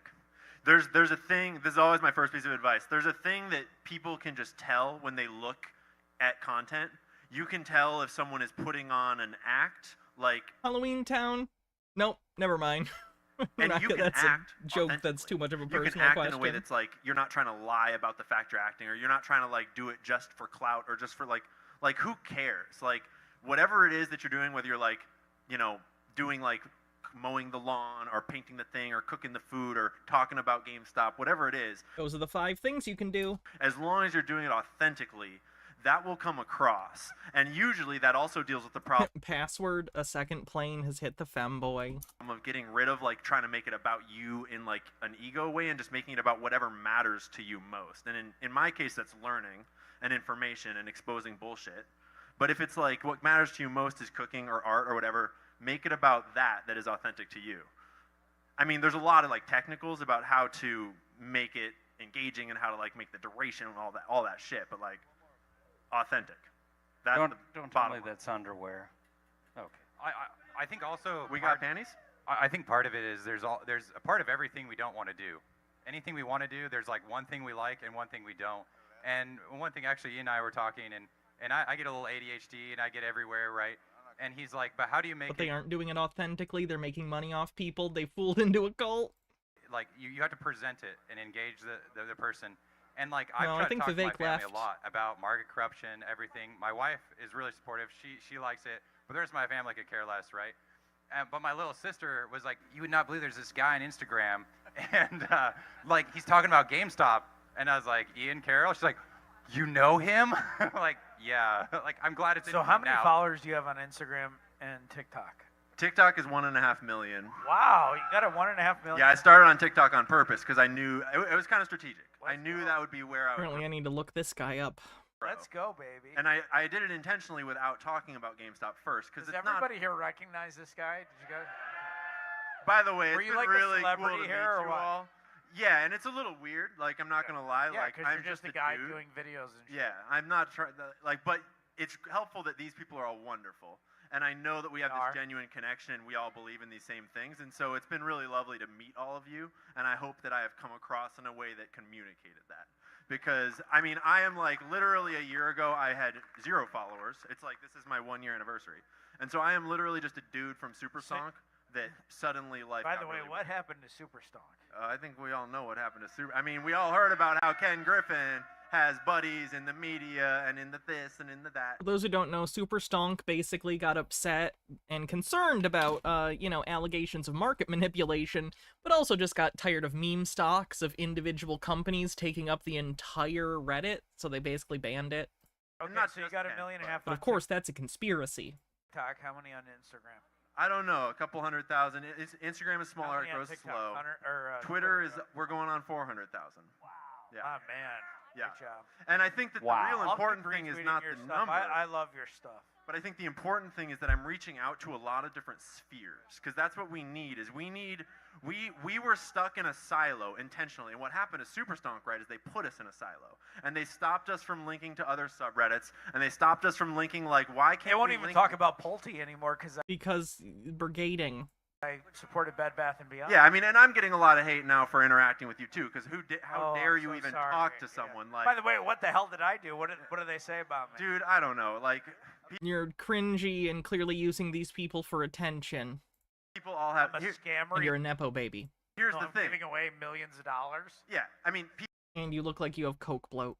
people all have Not a specific allegation. I said look like. their In theories. my opinion, is a scammer. Yeah. And we have a bit of evidence to suggest that he might be a scammer. I think he's a complete scammer, in my opinion. I think In my opinion, you have coke bloat. it's the same thing that happened to. I like the interview you did, Pulte, on Timcast, and you asked him about. How about my interview with Charlie Gasparino? Did you watch that? So on Timcast, like I wasn't really at all thinking about the market back in 08, and so I wasn't at all. I mean, I remember kind of hearing about it, but when he talked about the fact that people decided to stand up against Wall Street, and yet all these people came in and tried to turn into identity politics and just messed up everything. They separated people. What? And they brought in like actual people, like PSYOP people, to sway people in specific directions. They brought in PSYOP people. And pit them against each other. And I think that's what a lot of people have done with us. Remember when me comparing this group to the normal QAnon conspiracy stuff we look at on Tinfoiled Tuesdays was kind of a stretch? I remember. Us is they've tried to make this narrative that either you like GameStop or you like Bed Bath & Beyond. And the thing is that we know who's doing it. It's Ken Griffin and those people, because they want to make the narrative that all retail shareholders, all household shareholders are idiots, and we're just out here memeing with our money. And, we actually have a little bit of a presentation later that shows... Memes are sometimes funny. That Well, let's not give you that much credit. The thesis of Bed Bath & Beyond is solid, right? There is no way... It isn't. It isn't solid. The company's liquidating. It's pretty much liquidated. It's just an administrative trust getting rid of whatever exists still, dealing with claims. That we were going to guess that there was going to be rampant corruption, right? On all ends to steal billions of dollars. And so this whole narrative, us Jimmy Tea Time with 8 months says, Michael, you are an idiot. Fighting each other, they want us thinking that each other is the enemy, when the real enemy is them, and because they think that them. They can say, yeah, Bed Bath & Beyond's a $5 billion revenue company. Revenue. Do you know the difference between revenue and profit? Because there's a big difference, and they matter if you're interested in business or investing. But it's just... I can make a ton of revenue selling $1 for 50 cents. If I can't back that revenue up with profit, boy, I'm wasting everyone's time and just burning money. Anyone who buys it is just gambling, and we should be able to just take their money. We should be able to give them counterfeit shares, and it should go to zero because they deserve it for gambling. And no one gave you counterfeit shares. It's like, that's not how it works. That's called crime. Crime.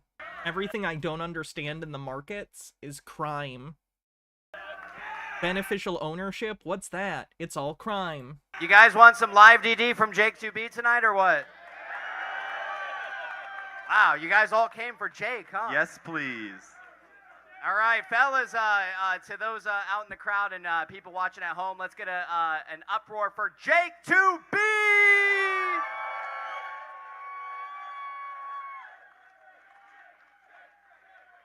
Look at that fucking legend, man. Jake, come on in.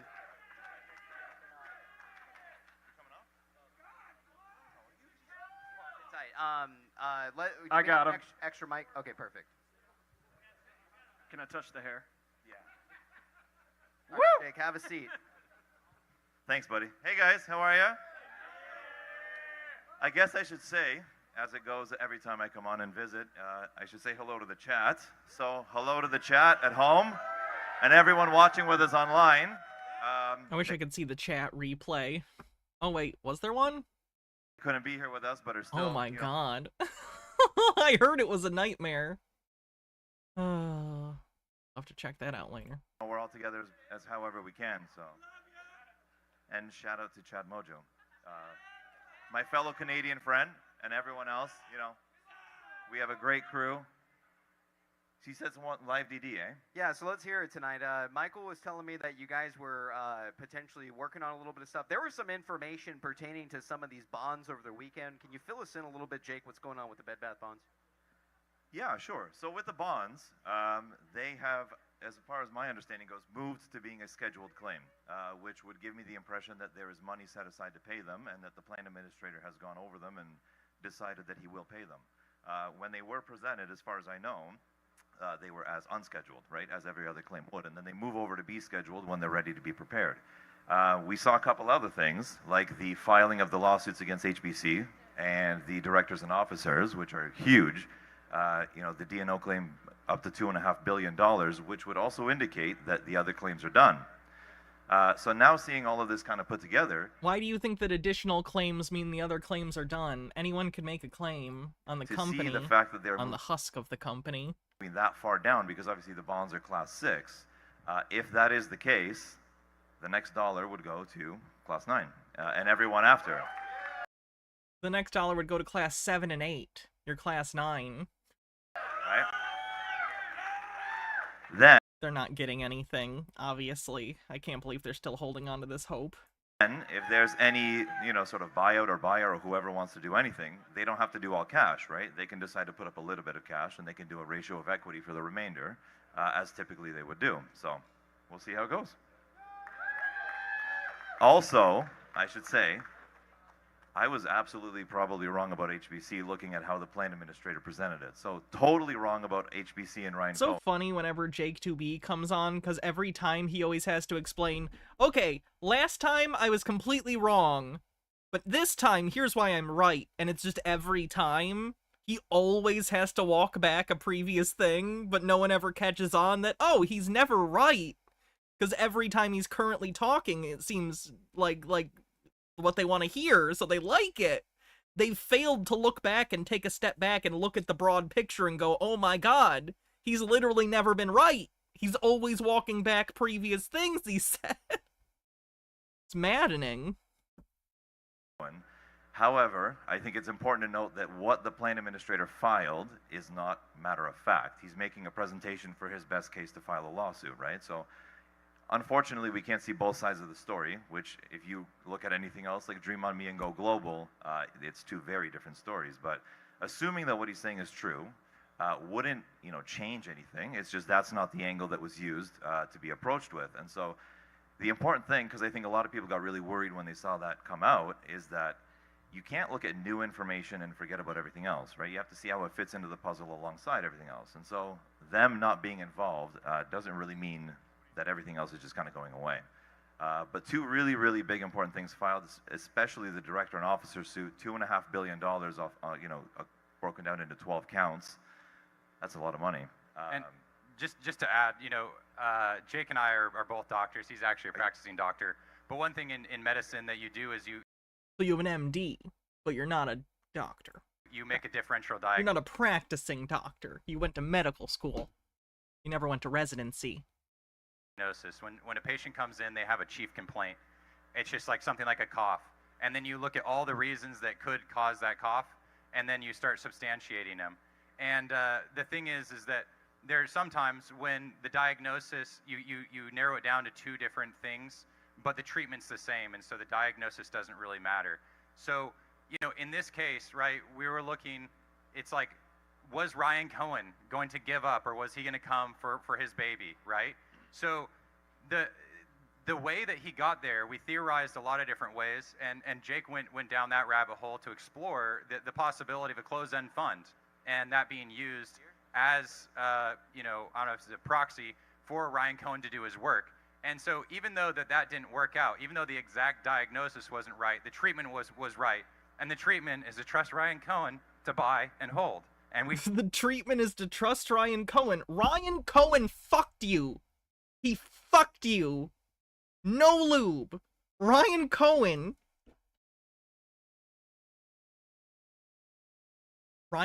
bought into Bed Bath & Beyond, pumped the stock knowing you were all going to buy in, and then sold and left you holding his bags. He took millions of dollars from all of you. And the fact that you still trust this man is embarrassing. You should all be humiliated. Did that, so we won. Buy and hold, baby. Beautifully said, Michael. I love it. Can I also really quickly point out that what you just said, Jake, is exactly why I'm here and why I decided that, like, there's something important here. Because what I just heard is a really intelligent man explain a thesis based on evidence and explain They confuse the ability to articulate oneself for intelligence. Believe me, they're different things. Sometimes I can articulate myself. Not the same as intelligence. that the evidence that had just come out actually showed that he had made one mistake in one of his prior theses, and then he had adjusted his thesis based on the evidence. And not only did he do that, he did it with no ego in front of a whole bunch. He does this every time. He's always wrong. He's always wrong and always has a new DD. The previous DD was always shit, and the new one's always good. We've always been at war with East Asia. Of people, and then he moved forwards to be like, so what does this mean now? And that is the scientific method. And they have no answer for that, because when you have the internet and a community of interested researching people that will do the research, all they can do is censor, misinform, try to divide. And as long as we just keep doing the research and keep on coming up with theories and talking about the evidence, there's no answer to that. Thank you.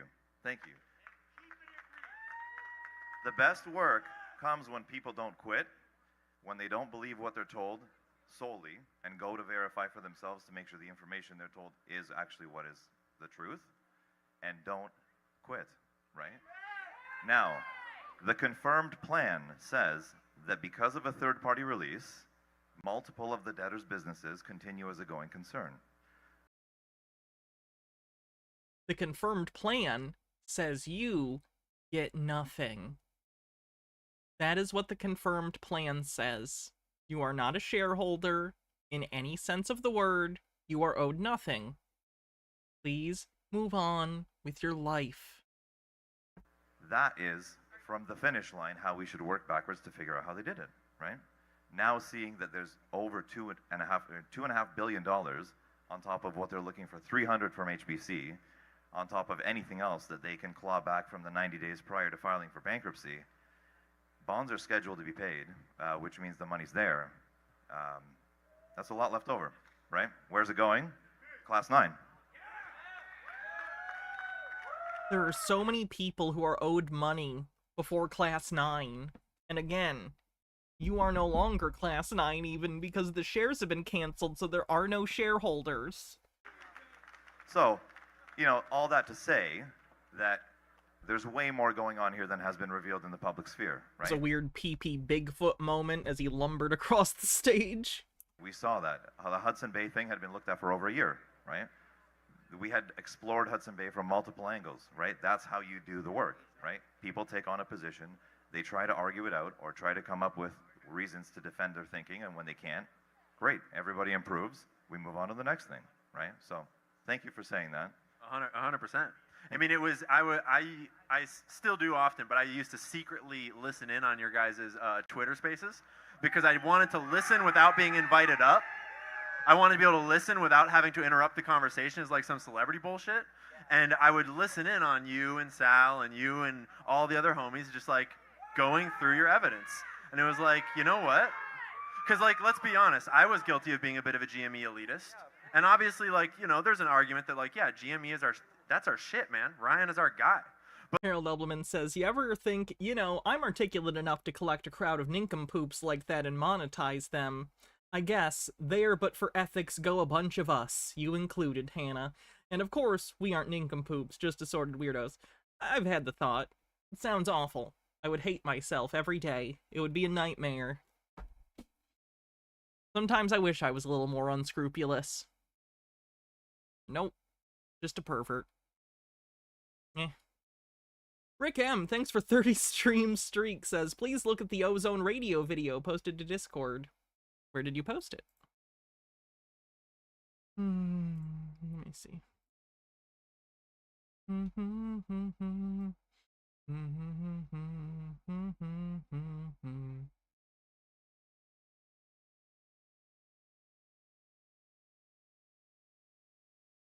But like at the same time, there's evidence of corruption and crime all over this marketplace, and much of it is connected in many ways, right?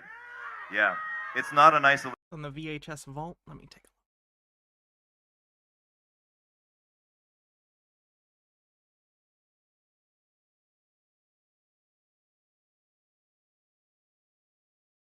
I don't... Is it like way up? Where is this? What? Not for today? Oh, okay. Related problem. Chitara says, I mentioned in the past that I was an early holder of Dogecoin back in the day when some of the GME guys invaded the coin in hopes of recreating what happened with GME. I dipped and got out with enough cash to pay my way through college. I'm not a crypto bro anymore, far from it, but as someone who left these guys holding at least one of the many bags they likely hold, this is painful to watch. Oof. Right? And so the work won't stop here. And, you know, however this plays out, it's a widespread problem, big time. So we actually do have, we're going to go kind of like, it's almost like telling the story of the exodus out of bondage, but so... Don't reference that compared to your stock, okay? I made a timeline, it was 2 days ago when I was talking to Jake, and all of a sudden the HBC thing was just clicking, where it actually fits into this whole thing. So then when I was making the timeline, then Ian and I were talking, and I was like, wow, it works perfect that I have both of them to help me explain it. So if we could actually throw that up on this screen, you don't have to look at it, it's just like in general. It'll be up there, and yeah, sweet.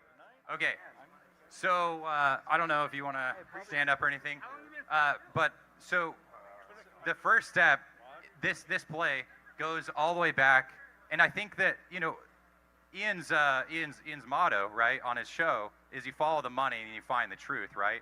And so I have a hunch that, like, there's a lot of people that actually were following the money. They saw a lot of money moving around all the way back in 2019, okay? And so what happened in 2019, suddenly these, like, Bed Bath and GameStop shares start trading tokenized shares on FTX and Binance, right? That's kind of weird because they weren't even a meme stock yet. So, like, who's even buying these shares, right? That was one thing we were talking about. I had a really important thought while we were doing this, that you can... Again, that's not me, that's them. Sorry for the audio. There's kind of a front story and a back story, right? As in, when they say we're going to sell tokenized shares, we're going to sell, like, crypto shares, they have to have a publicly statable reason why that's legal and a good idea and how it's working. And for every sale, there has to be a buyer, right? Like, and I think that they never really told us what the front story is because they never really told anyone they were doing it. They just kind of secretly did it. But probably the front story is that it's good for all you guys, and all the retail investors want tokenized shares is like this story, right? So, but the front story, if you look, they're all trading a bunch of tokens that we're not buying. So the front story is already a lie. Like, the front story is already fraudulent about these whole tokenized shares, that then as soon as the world discovered they existed, suddenly they were like, oh no, they're not actually allowed, and then they're gone. Obviously, there's a problem with the front story. But then I have no idea what he's talking about. Speculating all kinds of, like, criminal things about the backstory, because the backstory is what's really, like, why do they really have all these, like, what, billions of tokenized shares? Like, well more than what, like, the actual share... Make it make sense? So, like, the front story is obviously somewhat fraudulent and problematic, and so we already have a problem. But then when the backstory comes in, that's where it's like, that's where we start to need evidence and need speculation and need theories, right? And we don't know what's necessarily going on in the backstory, but we're danged well gonna hunt it down. Heck yeah, and I actually liked what Michael Taylor said. He said that on his end, right, he's high up. I'm assuming he was really high up because he looks really intelligent and he seems to be really successful, right? Did you hear that? Hold on, I gotta go back, and that's just peak PP show, isn't it?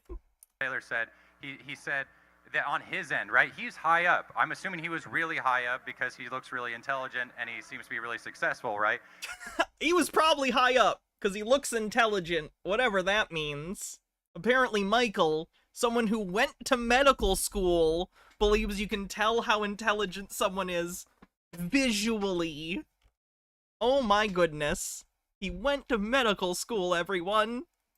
And he still didn't know on the back end what was happening, where that magic of the infinite liquidity was happening. And so, but he said you can speculate that things are going on. And I don't know if are you going to give him way more money? Well, listen to this. So this is a true story. So everybody knows, has anybody here heard of Twitter philanthropy?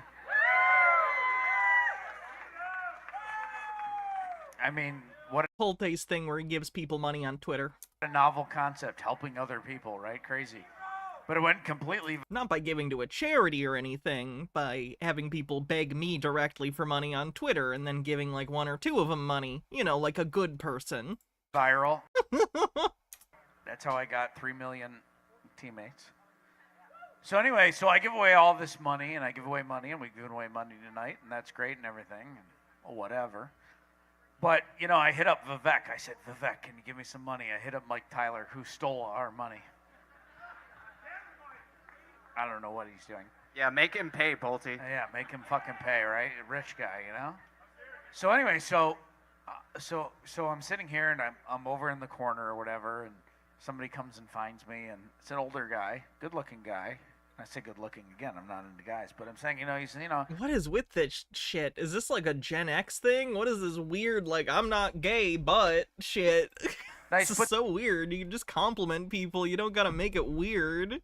Together guy, got a funny shirt on, good demeanor, beard, and he hands me all this cash. And he says, and I said... Actually, you know what? He's not even Gen X. He's 35. He's a millennial. I always forget he's only 35. God damn. What the fuck? He's 35. I want you to give away this money right now. It's a true story. He's 5 years older than me. Jesus Christ. And he said, there's a lot of people in here who are hurting, and I'd like to help some people. I said, will you come up on stage? He says, no. To me, this is, this is to me the element of Twitter philanthropy. This is the element of the human condition, is human beings want to help other people, right?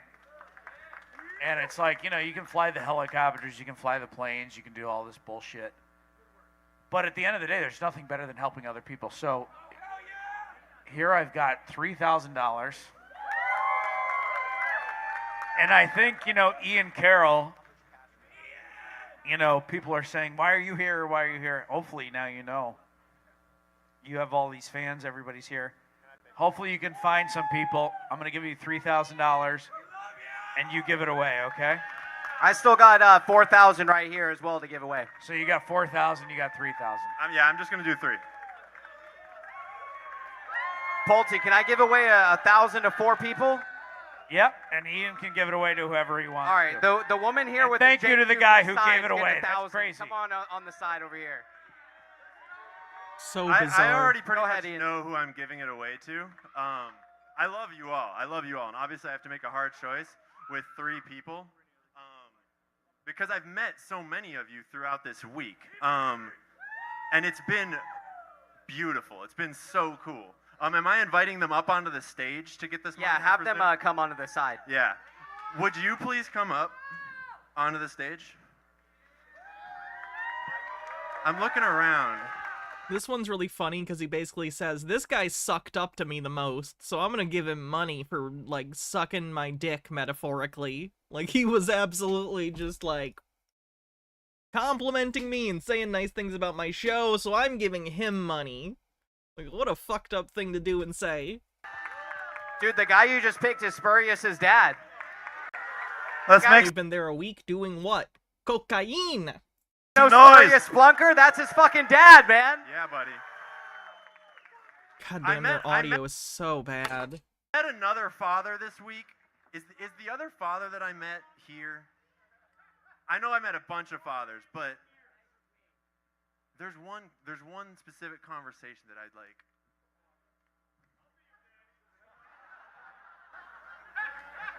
I already have a daddy. His name is Ryan Cohen. Ew.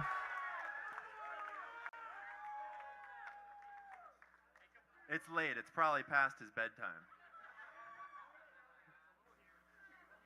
Cool. Those were the two people that immediately came to my mind. So now, I'm going to pick you in the flannel shirt, homie. Yeah, no, don't look behind you. I know who you, yeah. Because what I've really done is I've decided to kind of just go randomly between all of the amazing people that I've met. So I'm kind of like not looking and turning and pointing at you. I met you this week. Yeah, you right there. Do you want to come up, please? They're just buying loyalty. This is so weird.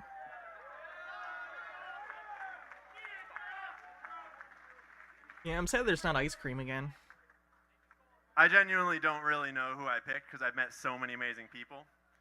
I remember meeting you and I really appreciated it. Come on up here. Give it up for Spurious Splunker's dad, man. You guys know who Spurious is. Oh, his dad said some interesting stuff, if I remember. You know what he just said to me? I'm going to share this with the community, right? Okay. I spent the last 40 hours mingling with you. So what happened was, I found out that there's, good people. There's you, but what defines us, what makes us different, and what makes us stalkers of Doug Seifel, is that when we make a decision, we hold ourselves responsible for it. Is that how you wound up here? We know that the consequences, we bear them. And we are going to be the ones to hold Ken Griffin and Doug Seifel responsible for their decisions. Beautifully said, man. Well I can said. definitely tell you're Spurious's dad. Right on. Let's get a round of applause for him, fellas. It was wonderful to meet you. All right, let's go ahead and bring her up here. You have a Jake 2B cutout. Can we see that for everybody out there? Yep. All right, so I'm assuming, are you a fan of Jake 2B or what? I love Jake 2B. Right Thank on. you. What brings you here tonight? Is it just Jake, or what is it exactly? Honestly, I thought my husband was very crazy. I used to bitch at him all the time because he wasted all of our money, and then... That was the appropriate response. That's not bitching. I'm sorry that you feel that way, and some sort of weird misogynistic thing has made your genuine concerns into quote-unquote bitching. You weren't bitching, you were expressing concern over a poor use of money, and you were correct. Your husband sounds like an asshole. He showed me the PP show, and your vibe, your energy, the green dildo, it got me, dude. I'm fucking hooked. We had her at dildos, fellas. I love you guys. Closer, Jake. I have 7 kids, and they're watching. You have 7 children? Is this a quiverful thing, or have you just not figured out prophylactics yet? And Pulte, they love you. They want to be you. Wherever you are, say I'm sorry, your kids watch the PP show? You are a terrible parent. Holy shit. hi.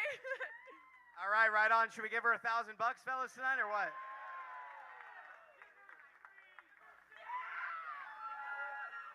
Even the joke number of kids in Total Recall was I got 5 kids to feed. She has 2 more kids than the number of fake kids the mutant had that was the taxi driver in Total Recall, and he was lying to try and get people to feel bad for him.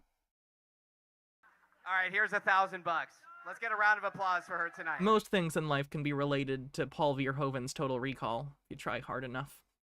Make some noise.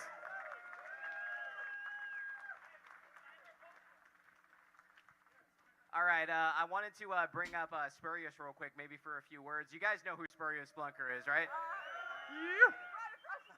Come on up here, Spurious. Let's hear a couple words tonight, man. It's good to see you in the flesh. What's on your mind tonight, man? Let's hear it. Your dad just won some money. What are your thoughts tonight, man? What brings you all the way out to Atlanta? I did have a question for Michael Taylor, but maybe later. Closer. This doesn't happen, guys. This movement, this anomaly doesn't happen in history. This is unprecedented. We are taking back power for ourselves. How have you taken back any power? All you've done is give money to these people and throw money in the garbage. Knowledge, just like was said before, and I have met the 2 things that have amazed me most through this whole journey. I've been here like 3.5 years now, investing, just learning this shit, right? The 2 things that have amazed me are the fact that these retail communities, we're all in like different stocks, some of the same ones, but these retail communities, even though we're different, we sometimes talk, sometimes don't, we should.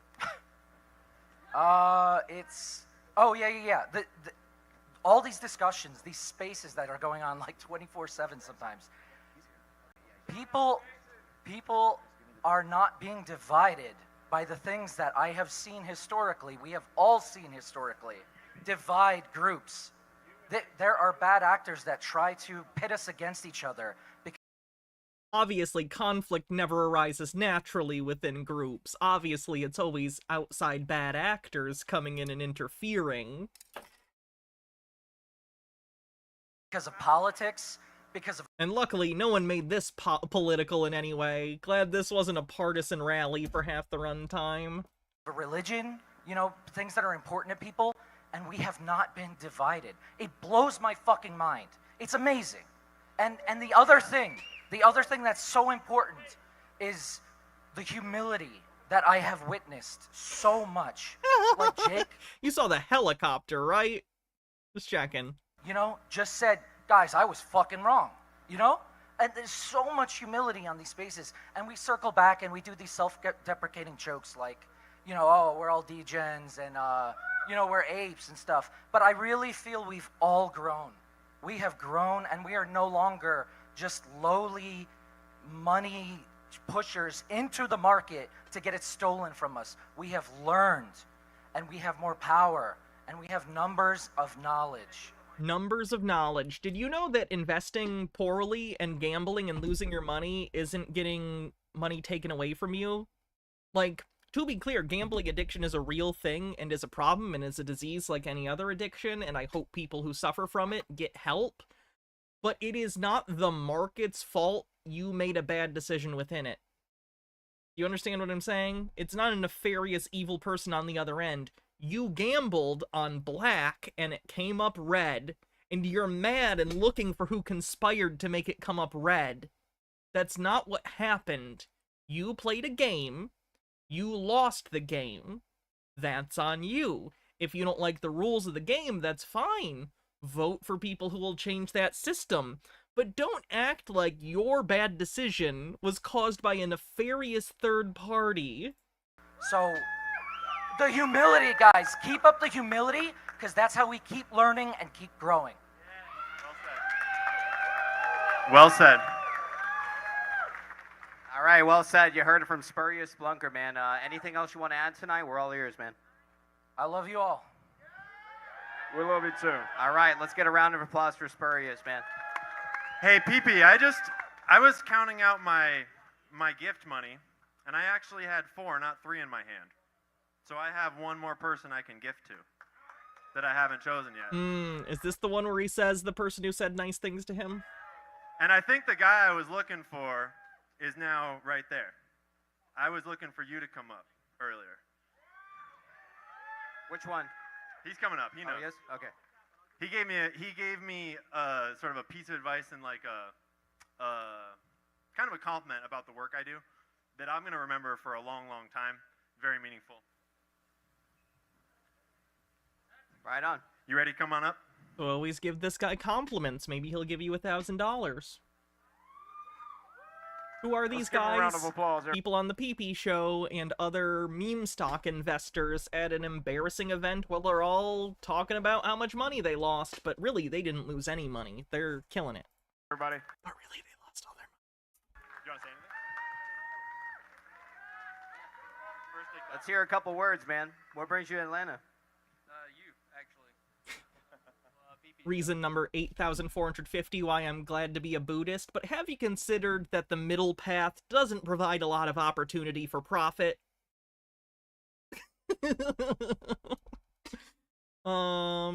Let's see. Green guy with another $3 tip says, oopsie, I gave you money.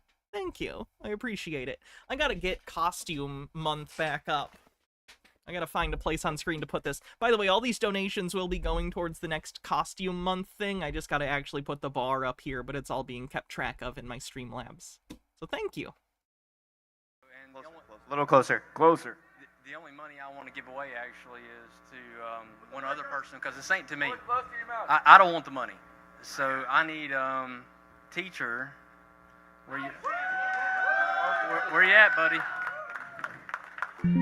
It's over there somewhere. Which teacher? The broken teacher, I think he's The talking broken about. teacher, where you at? This part just makes me sad. I'm legit gonna skip it, because this is like a teacher who lost their job for some reason. Don't know why, and they crying.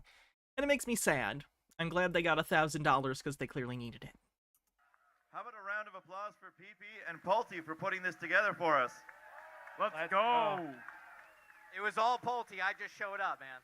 It's funny, Ian Carroll, viral and everything, and he's getting heat for hanging out with me. It's like, how the hell am I? You'll get heat for everything on the internet these days. I know, right? I'm not that. the one slapping people with dildos. Well, how else do you get rid of them, man? I'm just kidding. I mean, people are maniacs these days. Okay. Let's have some fun. What else should we do? Should we blow some shit up or something? I mean, What else should we do? Should we blow some shit up or something? we got any explosives or something? You out sound here? like you By have the way, plans. this is a joke. That's a joke. Doug Sifu, that's a joke. Shit food. Can we You're a joke? Obvious joke, but yeah. talk about Doug Sifu for a moment, Pulte? What Yes. with the guy losing his Yes. fucking mind about you on X? I mean, this is a guy with millions of fucking dollars working for I think I might have virtue. more money than him. And I think I might have more money than him. And what do you think that says about you? Do you think that makes you a better person? I don't That's say that as strange. an What a weird statement. arrogant asshole. Again, remember the humility in this room. Although that sounds like an arrogant asshole. But, he calls me a trust fund guy. I think I've made more money, and he's fat and old, and I'm 35 and not as fat. I'm sexy. Green guy with another $3 tip says, hell yes, love watching the bar get bigger. Keep the joking, Why do keep you the think he's joking, losing keep his the mind, joking. Pulte? I don't know. He's absolutely losing his mind. It's crazy. It's because his whole balance sheet is made up. Like it's all fugazi. I actually was gonna tag Michael Taylor in my post. I have an ongoing bear thesis on Virtu because not only do they have, I think it's $7 billion worth of securities that they've already sold that they haven't repurchased, right? But they also have this pure fugazi thing, which is good. Let's see if the volume gets better, because this is bad even by their standards, and I'm so afraid it's going to get loud suddenly. And then it goes. Might be. I don't mean to. There we go. Doug Sifu. You know what I said? I have done nothing wrong, and bring it on. Yeah, and everything There you you go. stated was fucking fact, too. I haven't said anything that's wrong. I mean, he is fat. And again, I don't mean to fat shame. I'm not an Olympic athlete, but at the same No kidding. time, it's like this guy, he wants to pretend like he's Mother Teresa, and he's, in my opinion, You can sue me for defamation, but it's my opinion. I think he's robbing people, in my opinion. You know, it's funny. I think Pulte is robbing people, in my opinion. Funny that you should say that. You know, I've invited Doug Sifu onto the PP show at least 5 or 6 times, and Lots of every times, yeah. single time he fails to deliver again on showing up or agreeing to come on the PP show. Now, it's an open invitation. Doug, if you're listening, I'm right here. I'm right now. My name is Travis Bolchik. I go under the Travis_B13. I am not anonymous. I am not a keyboard warrior. I'm here. I'm here for household investors. I'm here for retail. If you want to school us, come on the show, bring your notepad, and I'll take your ass to school. Let's fucking go. Okay, I see Travis has worked through his depression in the worst way possible by doubling down on the delusion, so that's unfortunate. I'm gonna use the bathroom. I'll be back in a moment.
How long did this go for?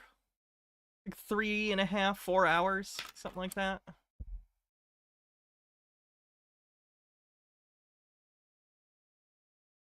Travis just full on doxed himself, man. Right on. So Let's hey, Pulte, did you know that Virtue Financial, their CFO worked for the same company that audits them, and so that when they give a sampling to their auditors, who opine according to Doug Sifu on what they present as samples of the liabilities and assets that they're holding.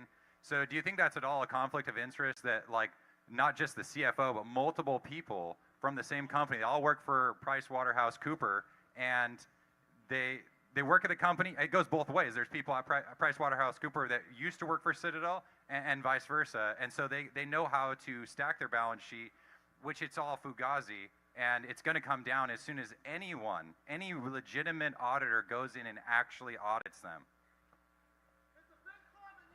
That's concerning. And I think Pulte Homes' auditor is PricewaterhouseCoopers, so I don't know that for sure, but we got to look into that. Yeah, and so does, we actually found that there's, FTX got, they had some random auditor, but really they were under the Bahamas government, and the Bahamas government works with PwC as well. And if you kind of look at all the people doing a lot of really nefarious things, it's kind of weird that they're auditing all of them. And the incestuous relationship between auditors and the companies they audit is a discussion that's been happening for a while. Like rating agencies during, for instance, or leading up to the 2008 housing crash, who are rating the bonds that were junk bonds full of all these mortgages and rating them higher than they had any right to be. That's a fair discussion. Nothing to do with Bed Bath & Beyond or the fact that you lost your money in it. Captain Squid says, is PwC in the room right now? Can do this. No, they probably have better things to do on a whatever night this was. Balance sheet manipulation to make it seem like there's money, right? They can do an acquisition, buy out their buddies, and give them $1 billion, but then they can mark down that $1 billion on their balance sheet, so it's like they still have it. It just came out of nothing, but it really came from shareholders. And who's actually buying Virtue? I mean, Bill is, I guess, but definitely not. I am, because I'm going to hold that guy accountable. And I approve of that. But the thing is if you really look at who's buying it, the thing is they get JP Morgan, these other people to evaluate it at these high evaluations, right? Right before their earnings, they had all these people give these evaluations. And, so what do? They use all the pension funds, right? They load up all your retirement funds with Virtu Financial and all this other trash that's totally inflated. It's the same people that worked for Enron are, the same auditors are going around auditing everyone else. And it's just they give you a free pass if you're part of that club. And for too long, there's been a club, and we haven't been part of it. There shouldn't be a club. We should just do things the right way. There should be a framework to build. There's two types of... Vague. We need a framework. What kind? What kind of system are you imagining to implement that would solve these systemic issues? Genuinely, systemic issues in financial markets exist, I agree. But what do you want to do? People in this world, there's the builders and the destroyers. And the destroyers have had too much power. Where'd you get that from? That's great. I love it. It's kind of creepy. Actually, you were one person that inspired. Gosh, I wasn't gonna cry. Don't cry, man. I had the cry. Yes. It's kind of hard when you know someone, like when you haven't really met someone. But it's not just because he comes from, my dad did construction. It's not just a purely construction thing. When I looked in Bill's eyes and I saw that he wanted to build something better for everyone. And I was like, he's not scared either. Like, he's going to take them on because at first I was kind of naive, and still I'm kind of, I don't know if I should be exposing all things. Get a zoom in on him because he is crying. And we want all the meltdowners to melt down. Don't be a bully. Zoom in. Where's the camera? Can you guys zoom in more on him? Pulte-is very strange. He seems to see people's vulnerabilities and use them to put himself up. Like, if he sees someone else having a real moment, he'll try and grasp onto it to put himself above to be funny or make fun of it. Does that make sense? It's interesting. It's not a good quality. It's 8:42. I had the under. I'm just letting y'all know. But it's hard to make something. It's hard to make money building something, especially if you want to do it more or less altruistically. I don't know that pure altruism exists, but you can do something that helps you and everyone else, that has synergy. And that's something that Bill Pulte does. And it inspires me to know that other people are out there that are warriors. He's a warrior. He's not scared. And I'm behind him, and we're going to take on Wall Street, and it's going to be better for everyone. Let's get a round of applause for Michael, man. What a fucking excellent, great guy, man. That's why I love this guy. Love you, man. Love you too. Why does he think the meltdown will melt down over Michael crying? Because they usually make fun of it. Sifu. Which I get as an eccentricity. It is a notable trait that he cries very easily. Something interesting, but I don't know. It's a subreddit, so of course they just mock. Which, I get it. I'm not above mocking now and again. But that's why. It's because they probably memed about it. Yeah, Michael has an actual job. So that's the other thing about their balance sheet. You should have covered $5, right? So I don't know if anyone knows that, but Citadel, I know the exact numbers. I can't remember what last year's were for Virtu, but Citadel in 2021 had $65 billion worth of shares that they'd already sold, but they weren't purchased. They sold something they didn't own, right? And then this year, they only have, I can't remember what it was, like... About 20 billion. 20 billion, right? So do you think they actually covered it? Do they think you actually bought the shares? Or did they mark them down to fair market value? All right, let's talk about what you guys want to talk about. What questions you guys got? And not that it's questions. When are you getting paid on BBBY? I don't know. I don't know. I know, never. The answer's never. That's the neat part. You don't. Not very happy with what's going on. This James Hunter guy. You guys know this James Hunter guy? His docket was amazing. Like he tore Hudson Bay apart. He's a tough guy. Did I tell you guys that James Do you guys even know who I'm talking about? He deposed you, correct? We're fully aware who James Hunter is. He yes. deposed me. Did I tell you about this? He knew everything. I don't know, Chrissy. I don't know if he understands the name. About me. I mean, I've never even heard of this guy. And out of nowhere, he says, he spent half of my day deposing me about some bullshit. By the way, I would never have settled with this guy. I love my dad dearly, but my dad settled with him. I would never have settled with him. But that just goes to show he's a tiger. So if he's a tiger and he's fighting Bed Bath & Beyond, I think he's going to end up, I don't know, hopefully making some money for everybody. But that's my opinion. I don't know it. Assume you're going to get nothing. But James Hunter Assume you're gonna get nothing. Oh my God, he said it. is a badass. So we got to watch the docket. And I was very happy. I mean, what are the crazy coincidences of that? I think I've only been deposed once in my life. Yeah, I think he's going after the board as well. A couple of the board members are under some hot water right now. But you know what's funny, Pulte? The 3 board I would have really liked to see an audience shot from the perspective of the stage when he said, assume you're gonna get nothing. members that Ryan Cohen put on onto the board of Bed Bath is not being sued, and also Ryan Cohen is not found in that docket. What are your thoughts there?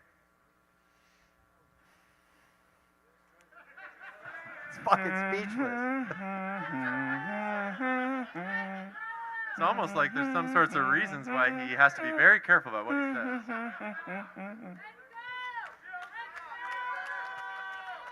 Like, why the fuck would they be going after the rest of the board, but his 3 people and also himself is not mentioned in this docket?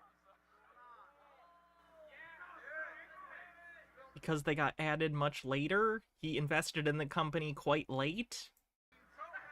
They're talking about Bed Bath? Would be my speculation.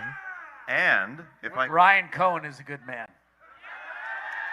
So easy to manipulate this crowd. You can completely avoid the question and just be like, Ryan Cohen's great. And they're like, yeah, you said the thing. You didn't say anything. God damn it, guys. What are you doing? What are you doing to yourselves?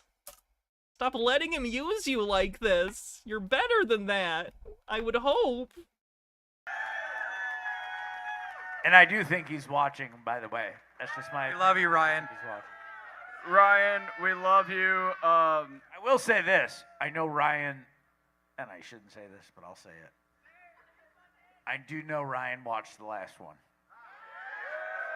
So he's a fan of the Pee-Pee Show then.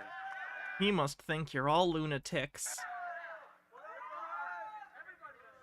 Who is not a fan of the Pee-Pee Show? Meltdowners? You gotta cover other tickers. And we don't need to talk about it tonight. You know, this was we sold whatever, 350 tickets to this thing.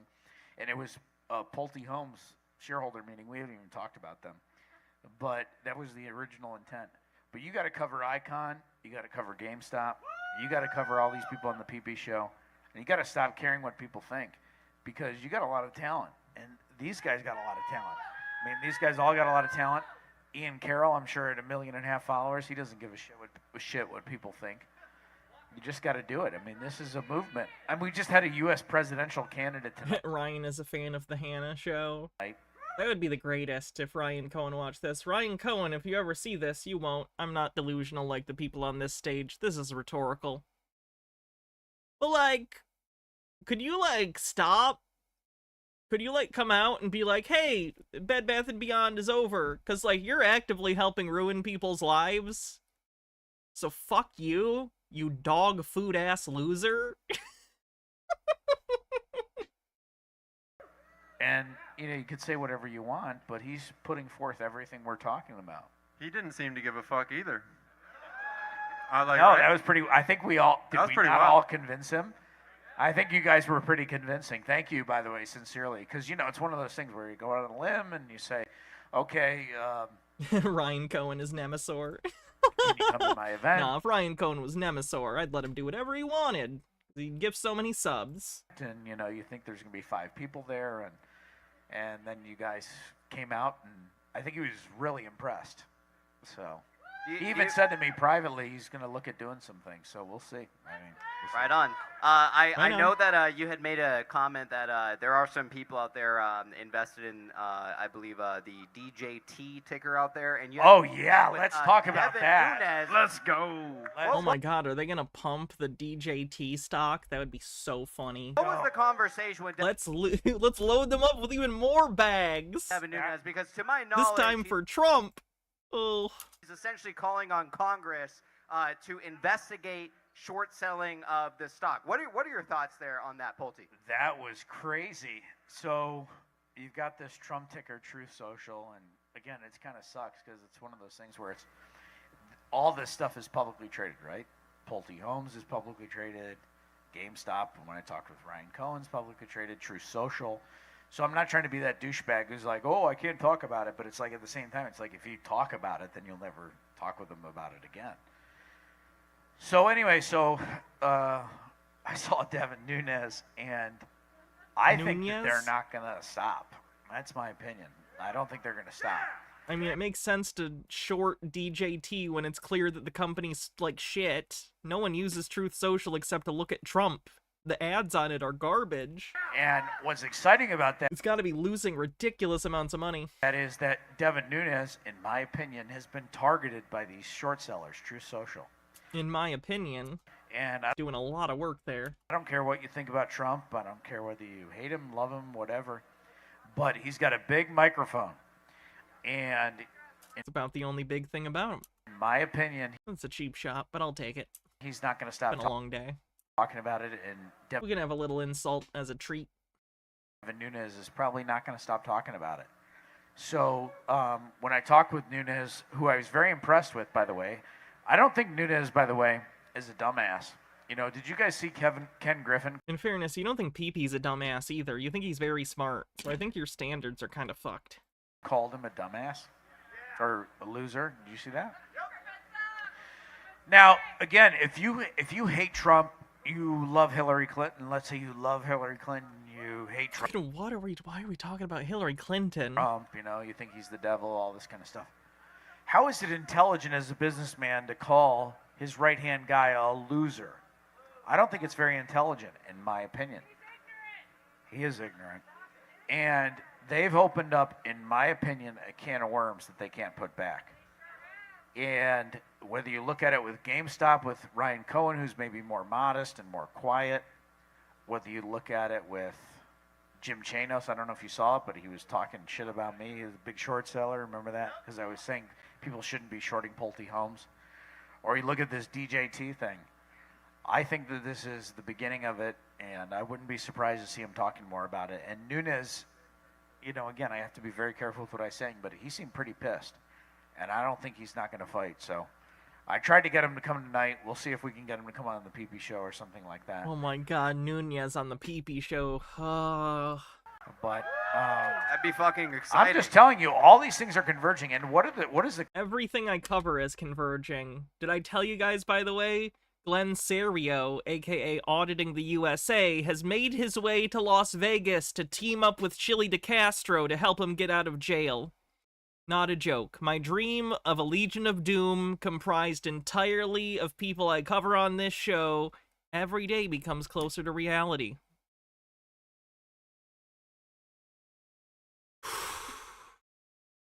Crazy coincidence that you have a presidential candidate in the form of Trump running, and he has a publicly traded company. I'm not joking. Not a joke. At the same time, and he's being targeted by short sellers.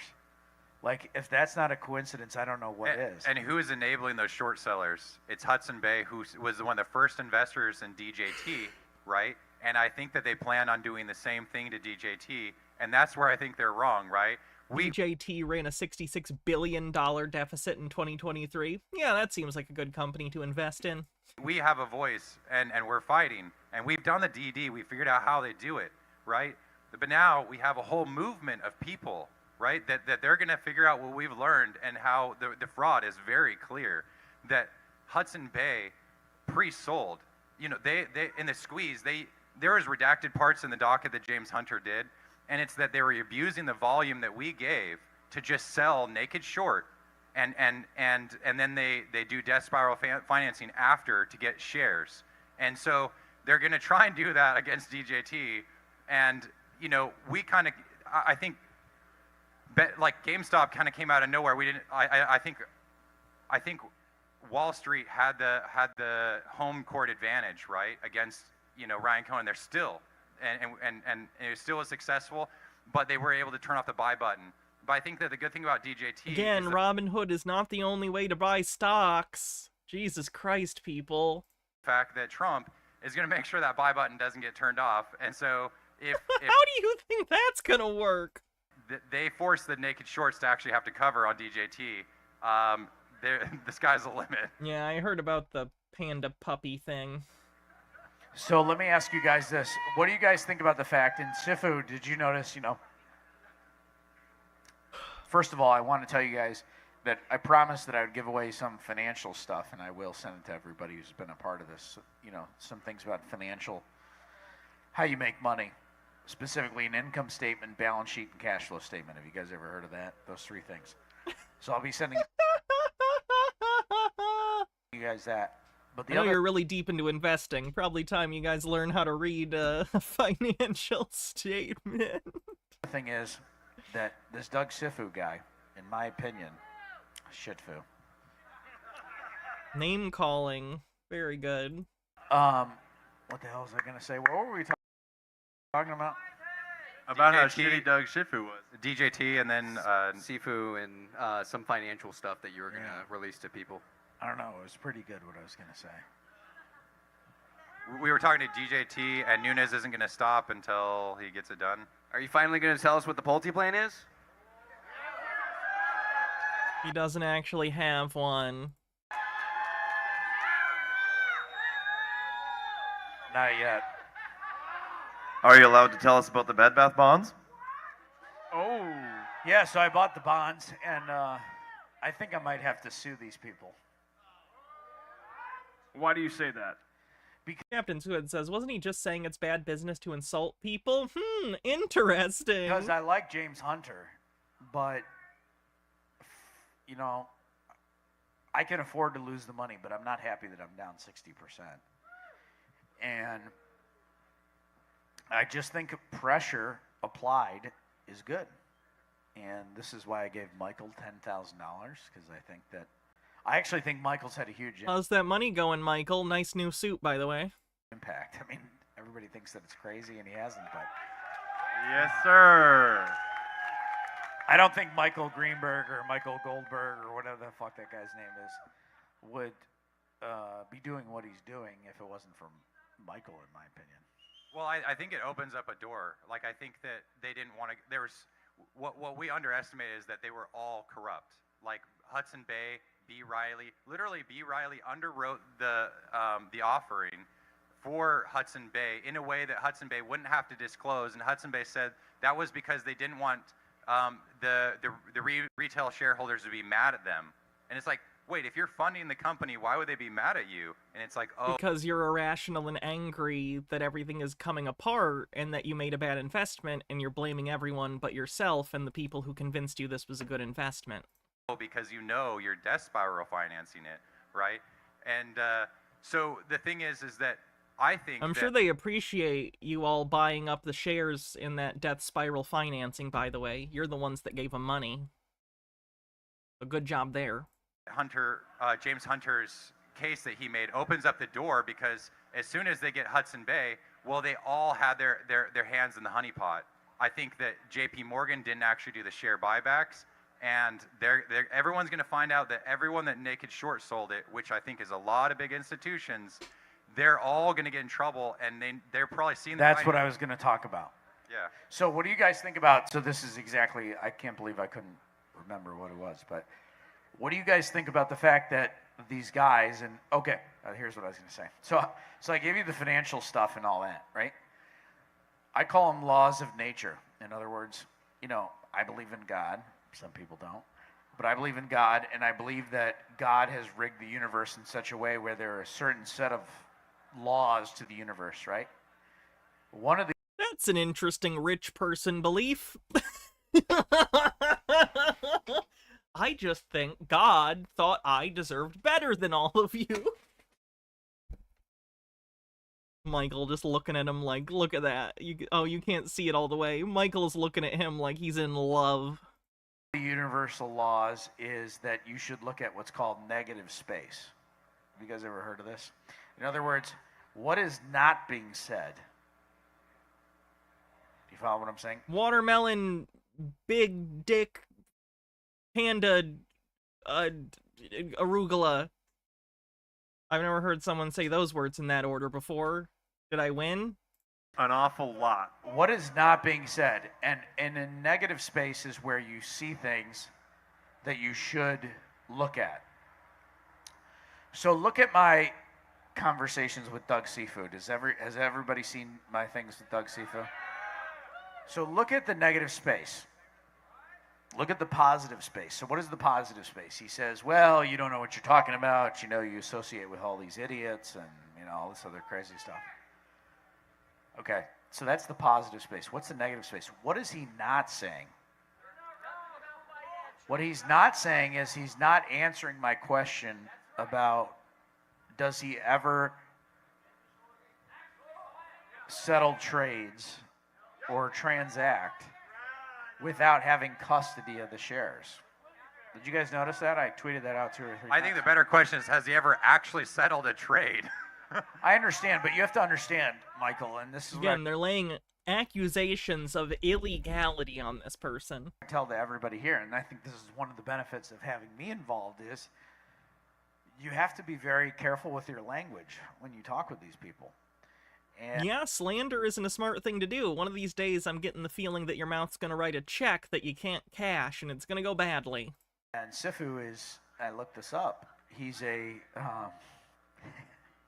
and he'll probably quote retweet this and make fun of me because he thinks he's a big dog, but he's a big dog for right now, is he went to Columbia Law School. So he said, oh, I'm a big lawyer, blah, blah, blah, blah, blah. But at the end of the day, he can play all these fancy games and stuff like that. But I try to at least put language that says, do you trade the stocks without having custody of the shares? He won't answer the question. Have you guys noticed that? But he's admitted. I mean, if you continually ask someone, did you murder your wife? And they just ignore the ridiculous question, that doesn't mean they murdered their wife. It means you're asking, like, questions to them that they're not answering. It's very strange that he seems to think that. He doesn't. He was on. He has admitted it, but you have to understand. Here I am piping out these tweets, right? These tweets are getting 150,000, 200,000 people looking at them, right? He's a officer of a public company. If he puts something in writing, now I know you say big deal, but you have to understand, when he puts something out, right, he's filing with the Securities and Exchange Commission. Anything he says, he can be sued for fraud, okay? So it's a public record, that's right. So my point being is, again, I get back to God and laws of nature and stuff, is look at the negative space. Why is this guy, what is this guy not telling us? He's not telling us, and I'm just being honest, he's not telling us, what is he not telling us? He's not telling us that he doesn't front run trades. He's not telling us he doesn't murder children in the dead of night dressed like Jack the Ripper. He doesn't tell us he's not eating babies in his spare time. He doesn't tell us he's not fucking your mom every Tuesday night. Real dirty, too. Like, you can't just, like, these are the ridiculous accusations. He's not telling us he's not doing these crimes I'm pulling out of my asshole. Okay? Right? He doesn't tell us that he doesn't transact or trade shares with not having owned them. Look at all the things he doesn't say. So I just say that because this is like comical rhetoric. This is like rhetoric you would write in like a Monty Python sketch about how stupid like certain like speeches can be and how misleading people can be. This is like a joke you would make. He doesn't tell us he's not secretly breeding cats for their meat. Like he's just laying out ridiculous shit. Of our team Hydrate. Here, look in the coming days what Seafood doesn't respond to. You know, he calls these things all a trust fund kid, blah, blah, blah, blah, blah. But my point being is, those are all the positive space. Those are the easy things. What is the negative space that this guy who makes, I don't know how many millions of dollars a year is not saying? And that's what I'd say to you, PP, is that, you know, these guys, they've gotten away for so long by not answering questions, and now he's filled with pride. I don't know if you agree with that, but Sifu is filled with pride. Because he And knows what does the Bible say about pride? precedes the fall. And Mike Taylor said that he's like, the problem is... My Taylor! Michael, be subtle about the fact that you've maybe stolen $10,000. Be subtle about it. Don't talk about having a personal tailor on stage in your obviously tailored expensive suit. Yeah. See, he says they're not enforcing it. And, you know... Because they're probably captured, right? Yeah. I mean, how about Sifu? He goes on Twitter every day. I don't know if you guys have seen this. And he mocks the SEC. How is he getting away with mocking a regulatory agency? All of you guys have this whole time! What are you talking about? Did you hear Vivek's speech? He did too! And then he's got these congressmen. Do you know that you have freedom of speech? Like, this is actually a scenario where freedom of speech comes into play. You can criticize governmental agencies all you want. He's allowed to do that. I don't know if I'd agree with his, like, statements. Probably not. But he's allowed to make them. What? Come out and support. I think he's flexing, showing that he has the power, right? He has the power to not settle trades. I mean, he's probably kicked the can on his GameStop shares for 3.5 years. So he has to show everyone he's barking, trying to pretend like he's a loud dog, so that all the other people complicit in his crime won't fold. Because he knows that as soon as one person sees the writing on the wall and is like, oh wait, I'm gonna confess, that way my sentence is less. He knows that people are about ready to do that, and he wants to pretend like he's tough. And that's why he goes after us, right? Is he doesn't want everyone else to know that he's scared, but we know he's scared. I want to say one thing about Doug Sifu. I think he's a beta grade cuck, and we're gonna be. Does that mean, like, he's not good at being a cuck? Like, would an alpha cuck be the best at being a cuck? Like, they sit in the chair super enthusiastic about it? Is, like, a beta cuck one that's like, I don't know. Yeah, you're railing my wife, but, like, I could take it or leave it. How does that work? Fucking partying in his fucking mansion at the end of the goddamn fucking year. Fuck Doug Shitfu, man. That's what I have to say about that guy. And Doug, if you ever wanted to answer Pulte's question, you could put it in writing on Twitter about whether or not you naked short sell stocks. You can deny that if it was true that you could deny it. I would deny it. Yeah, I mean, I don't naked short sell, so I would put that on Twitter. No, he can come on the PP show, and he can talk to us about how he thinks... Power cuck. They're sitting in the chair, but directing the action in a beret with a riding crop.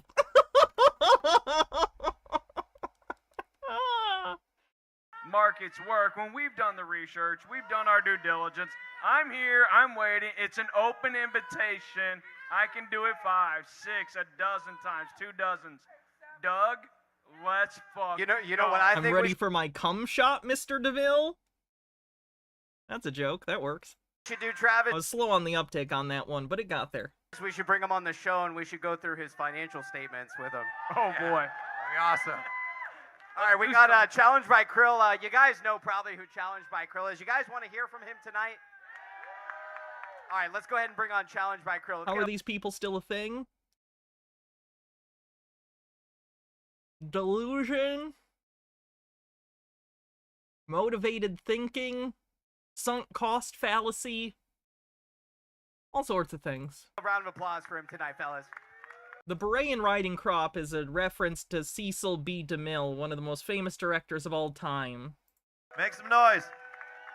If you've ever seen the stereotype of the director in a beret with a riding crop and like a megaphone that's just like a cone, that's referencing an actual person. Now you know. And knowing's half the battle. Take it away, Krill. Let's hear it tonight. I'm gonna be real quick, guys. So I was encouraged to read something I wrote to you all from a guy named Salvatore. I don't know if you ever heard of him. He reached out to me a few days ago and said, maybe go on stage and read this. And I don't want to show him that I have a weak bloodline, so I'm definitely going to read this and get off the stage really quickly. A weak bloodline. Oh, good. I love how fashy this has all gotten. But listen, I've shared I'm ready for my outdated reference, Mr. DeMille. You just don't know things. I'm not out of date. You're uncultured.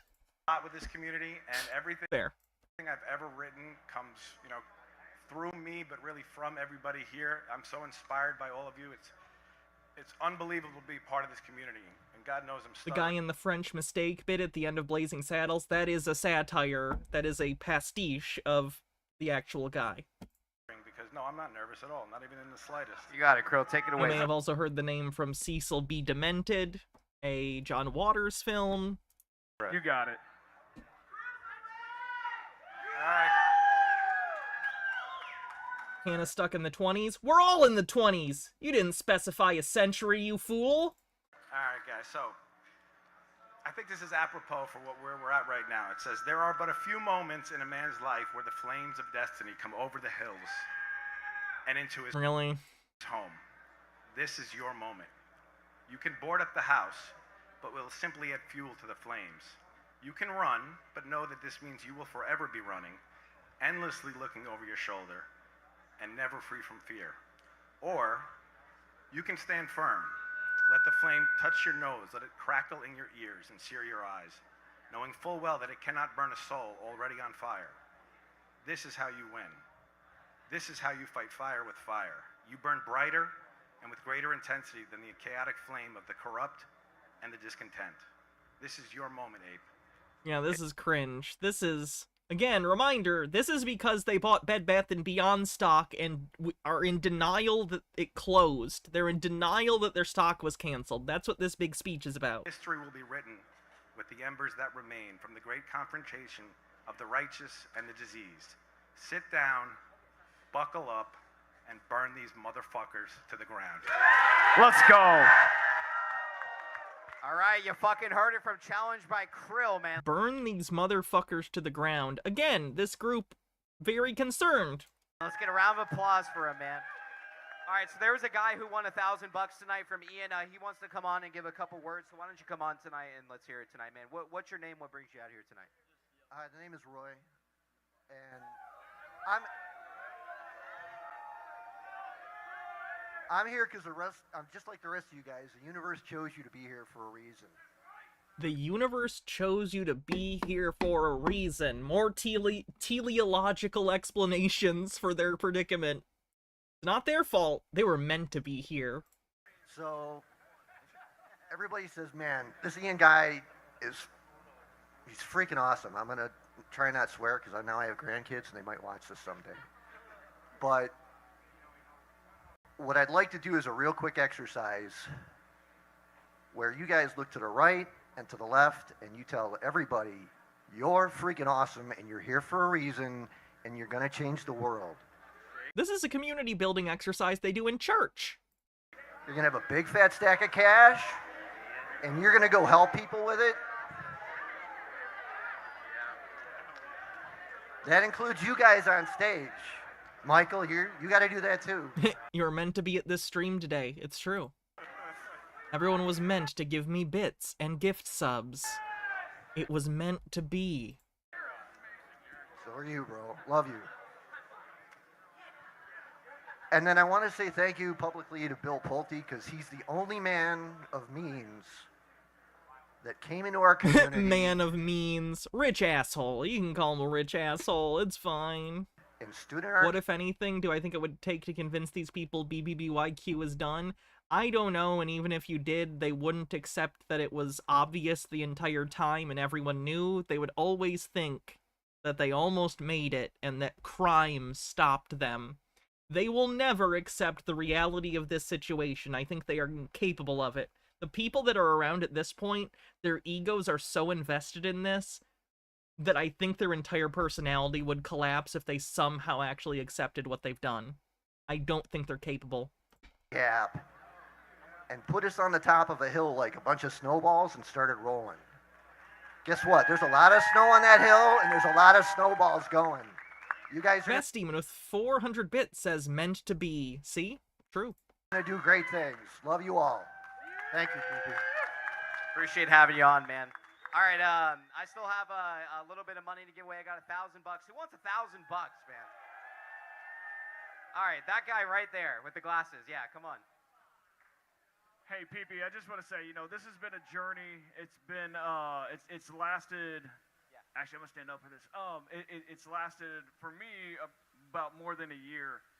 And I love everybody in the community. Thank you all for supporting us, for supporting the movement, being a part of this, and we've lost a lot of people along the ways. A lot of great due diligence writers, everything of that essence. And I just, When he says lost them means they left because they realized they were wrong, or at least realized it was over. They didn't die. I want to give a salute out They to left the cult. Sal.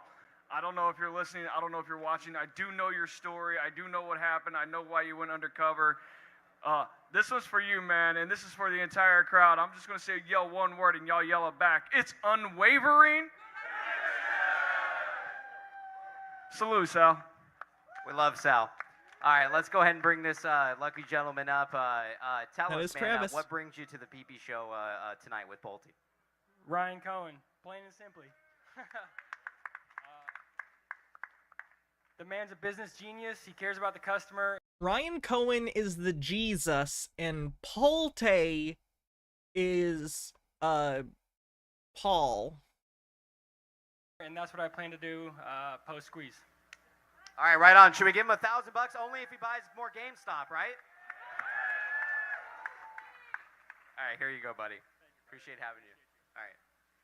Pulte. All right, there was. Oh yeah. Do you guys want to hear from Mike, Hands, and Pang tonight? All right, let's go ahead and bring on these fellas. Please give me an uproar for Mike, Hands, and Pang. Mic check. What's going on, crowd? All right, Mike, Hands. Let's hear it first, man. Here's Mike. God bless. Ladies and gentlemen of the PP show, of the chat, of this whole movement. How the fuck you doing? Woo! You guys doing good? Someone do that right into a microphone? Ow. This has been a dream come true. This is a fantasy, and this is a blessing. To be I would able agree that it is a fantasy. to see each and every one of you. Everybody I've met through spaces. Shout out D-Squad. And everybody that participates in the community. Your hearts, your minds, and your voices are not only heard, but they're loved by everybody. And we couldn't do any of this without you. And I just want to say from the bottom of my heart, thank you. Oh, hell yeah. And we love you. And my biggest reason to be here, and I'm sorry I didn't make it to Florida, this whole play starting in, middle of 2022. Where's Plur? Yeah, I haven't seen Plur in a long time. I know he insulted PP on Spaces at some point. About July, when I got into Bed Bath, my mom had passed away. And it was hard, and amazing people have helped me through it. But 3 weeks ago, thank you so much. 3 weeks ago, my dad passed. And so it has been one hell of a whirlwind journey. But every character up here, Jake 2B, Travis, Michael, Ian Carroll, the legend. There's that community aspect that keeps people in cults and cult-like communities. He has real-world issues, not just the money lost on Bed Bath, but losing family. And this is a community where he feels like he's a part, where he feels like he has people he loves and cares about and care about him. But PP Seeds himself, he's the reason why I'm here. His memes back in 2022, golden. I screamed to myself, whether I'm at work, I'm around family, I don't care. Because I don't know what happened to AJ. We're going to change the world. And it takes one DRS share at a time. You know what I'm saying? And if there's anyone out there who's going to make us whole, it's fucking goddamn Ryan Cohen. Ryan Cohen. Ryan Cohen. So, with that being said, I want to give a huge thank you to Bill Pulte, Ramez, and all of you for not only helping me heal through my journey, but changing the world. Tice is there. He was on earlier, but he hasn't gotten a lot of screen time. One, DRS, share at a time. I love you. DRS. All right, let's get a round of DRS. God, I got that DRS song stuck in my head. applause for Mike Hands, man. Mike Hands.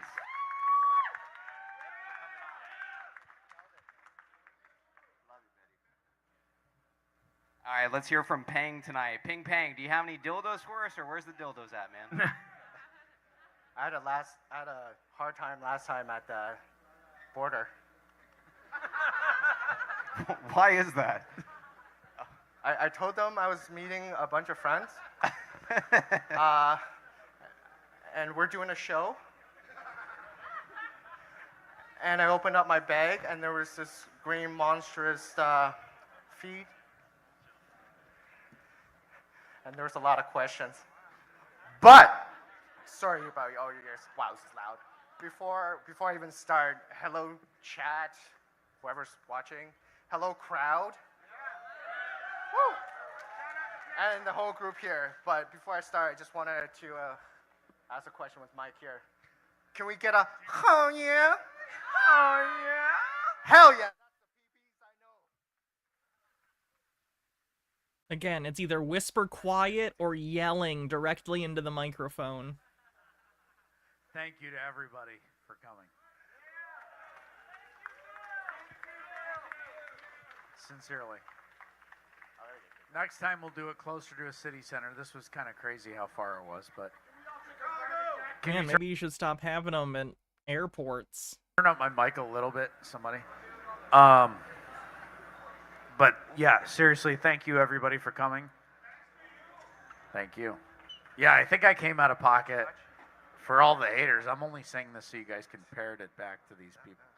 Attack them, hit them when they say it. But I think I gave $70,000 towards tonight. That was a really bad use of your money. How much is he paying these sound people? Holy shit. Which, you know, is what it is. But happy to do it.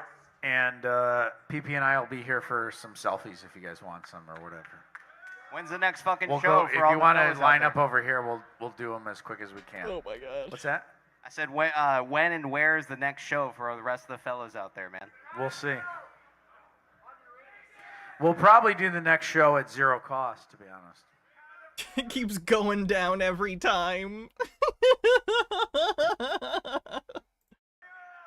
I mean, there's not much difference between me spending 70 grand and 100 grand.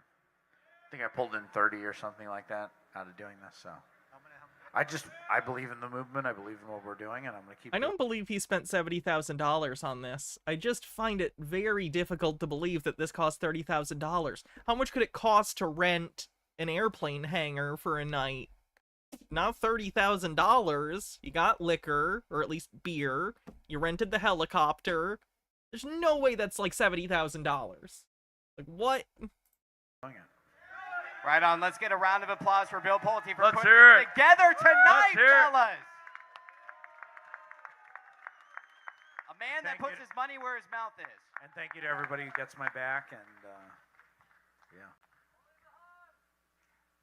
Yeah, let's turn on Only the Young. Take your shirt off. Travis with his 20s. That'll cost you a lot. Y'all can't afford it. Yeah. Guest speakers. True. Travis the stripper. Bill, I'm gonna need a quick loan of $1 million. Thank you, Ian, for coming. Congratulations on all your growth. You come to the next one? You know what's funny with Ian real quick is that I've been trying to get him on the PB show for so long, right? I've been trying to DM him for months, and he never responded to me because obviously he has a ton of DMs, things like that, but I had asked him, I was like, yo, I forgot to bring fucking deodorant, man. Like, what am I supposed to do? The guy takes out his own deodorant, lets me fucking use it, man. So that just goes to show what kind of guy he is. So let's get around.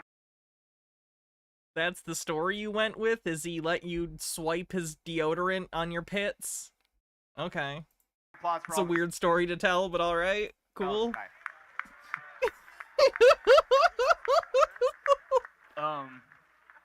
Gross. You know, sometimes you gotta let that armpit stink mingle, you know? Someone's into that. All right, fellas, there you fucking have it. The PP Show with Pulte, man.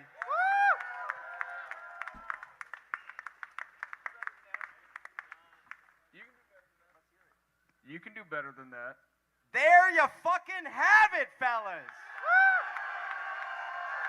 The PP Show. Where's Plur? Now they're gonna play Taylor Swift, so obviously I have to mute it, but they'll just kind of hang out and, you know. Okay, so, that's the second Pulte Griftathon. Just feels like an ego project. Feels like an ego project and a test run for Pulte to run for some sort of political office, which I don't think will go well. He's surrounded himself with sycophants who are really easy to manipulate. And people in general, sure, you can manipulate people with a similar set of, like, rules to this. I'm not saying the PP people are... How do I put this? They're not abnormal. There are plenty of people you can manipulate, but I don't think people are as easy to manipulate as they are broadly. So I think if Pulte tries to run for political office, I don't think it's going to go very well. I think he's going to get laughed off the stage when he gets questioned even a little bit by anyone that isn't in a cult. So, I don't know. What are we going to do tomorrow? Either Chuds or... maybe... Sobsits? I've been doing Sobsits a lot, but the delete law stuff has been interesting. And this lawyer that he's got has been terrible. Close to everything and provide affidavits. But he keeps talking about the deep state and how much he hates trans people. Really, really terrible person in control of Chili's channel right now. You name which it. is saying a lot considering who's normally in charge of it. Chili. Man, like, I mean, I must have given him a ton of stuff. And the goal here is that you just tell him everything, guys. You don't. Anyway, he's trying to get Chili a law degree, so that's fun.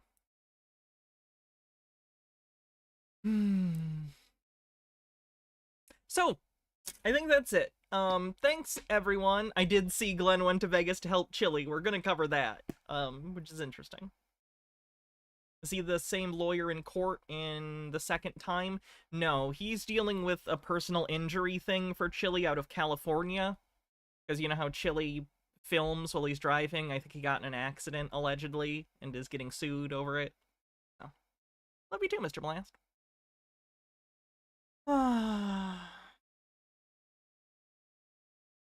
So let's see who we're gonna rate on Twitch. Like I said, thanks for hanging out, everyone. I know this was a little bit of a long one. It was fun, though, so thank you very much for hanging out.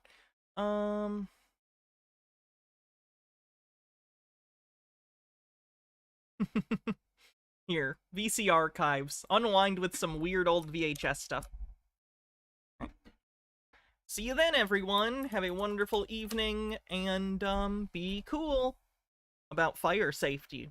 Be cool about fire safety. And then there's like a rap or something. I don't remember. Mr. Duck Sauce, thanks for a 10 stream streak. Night, everyone.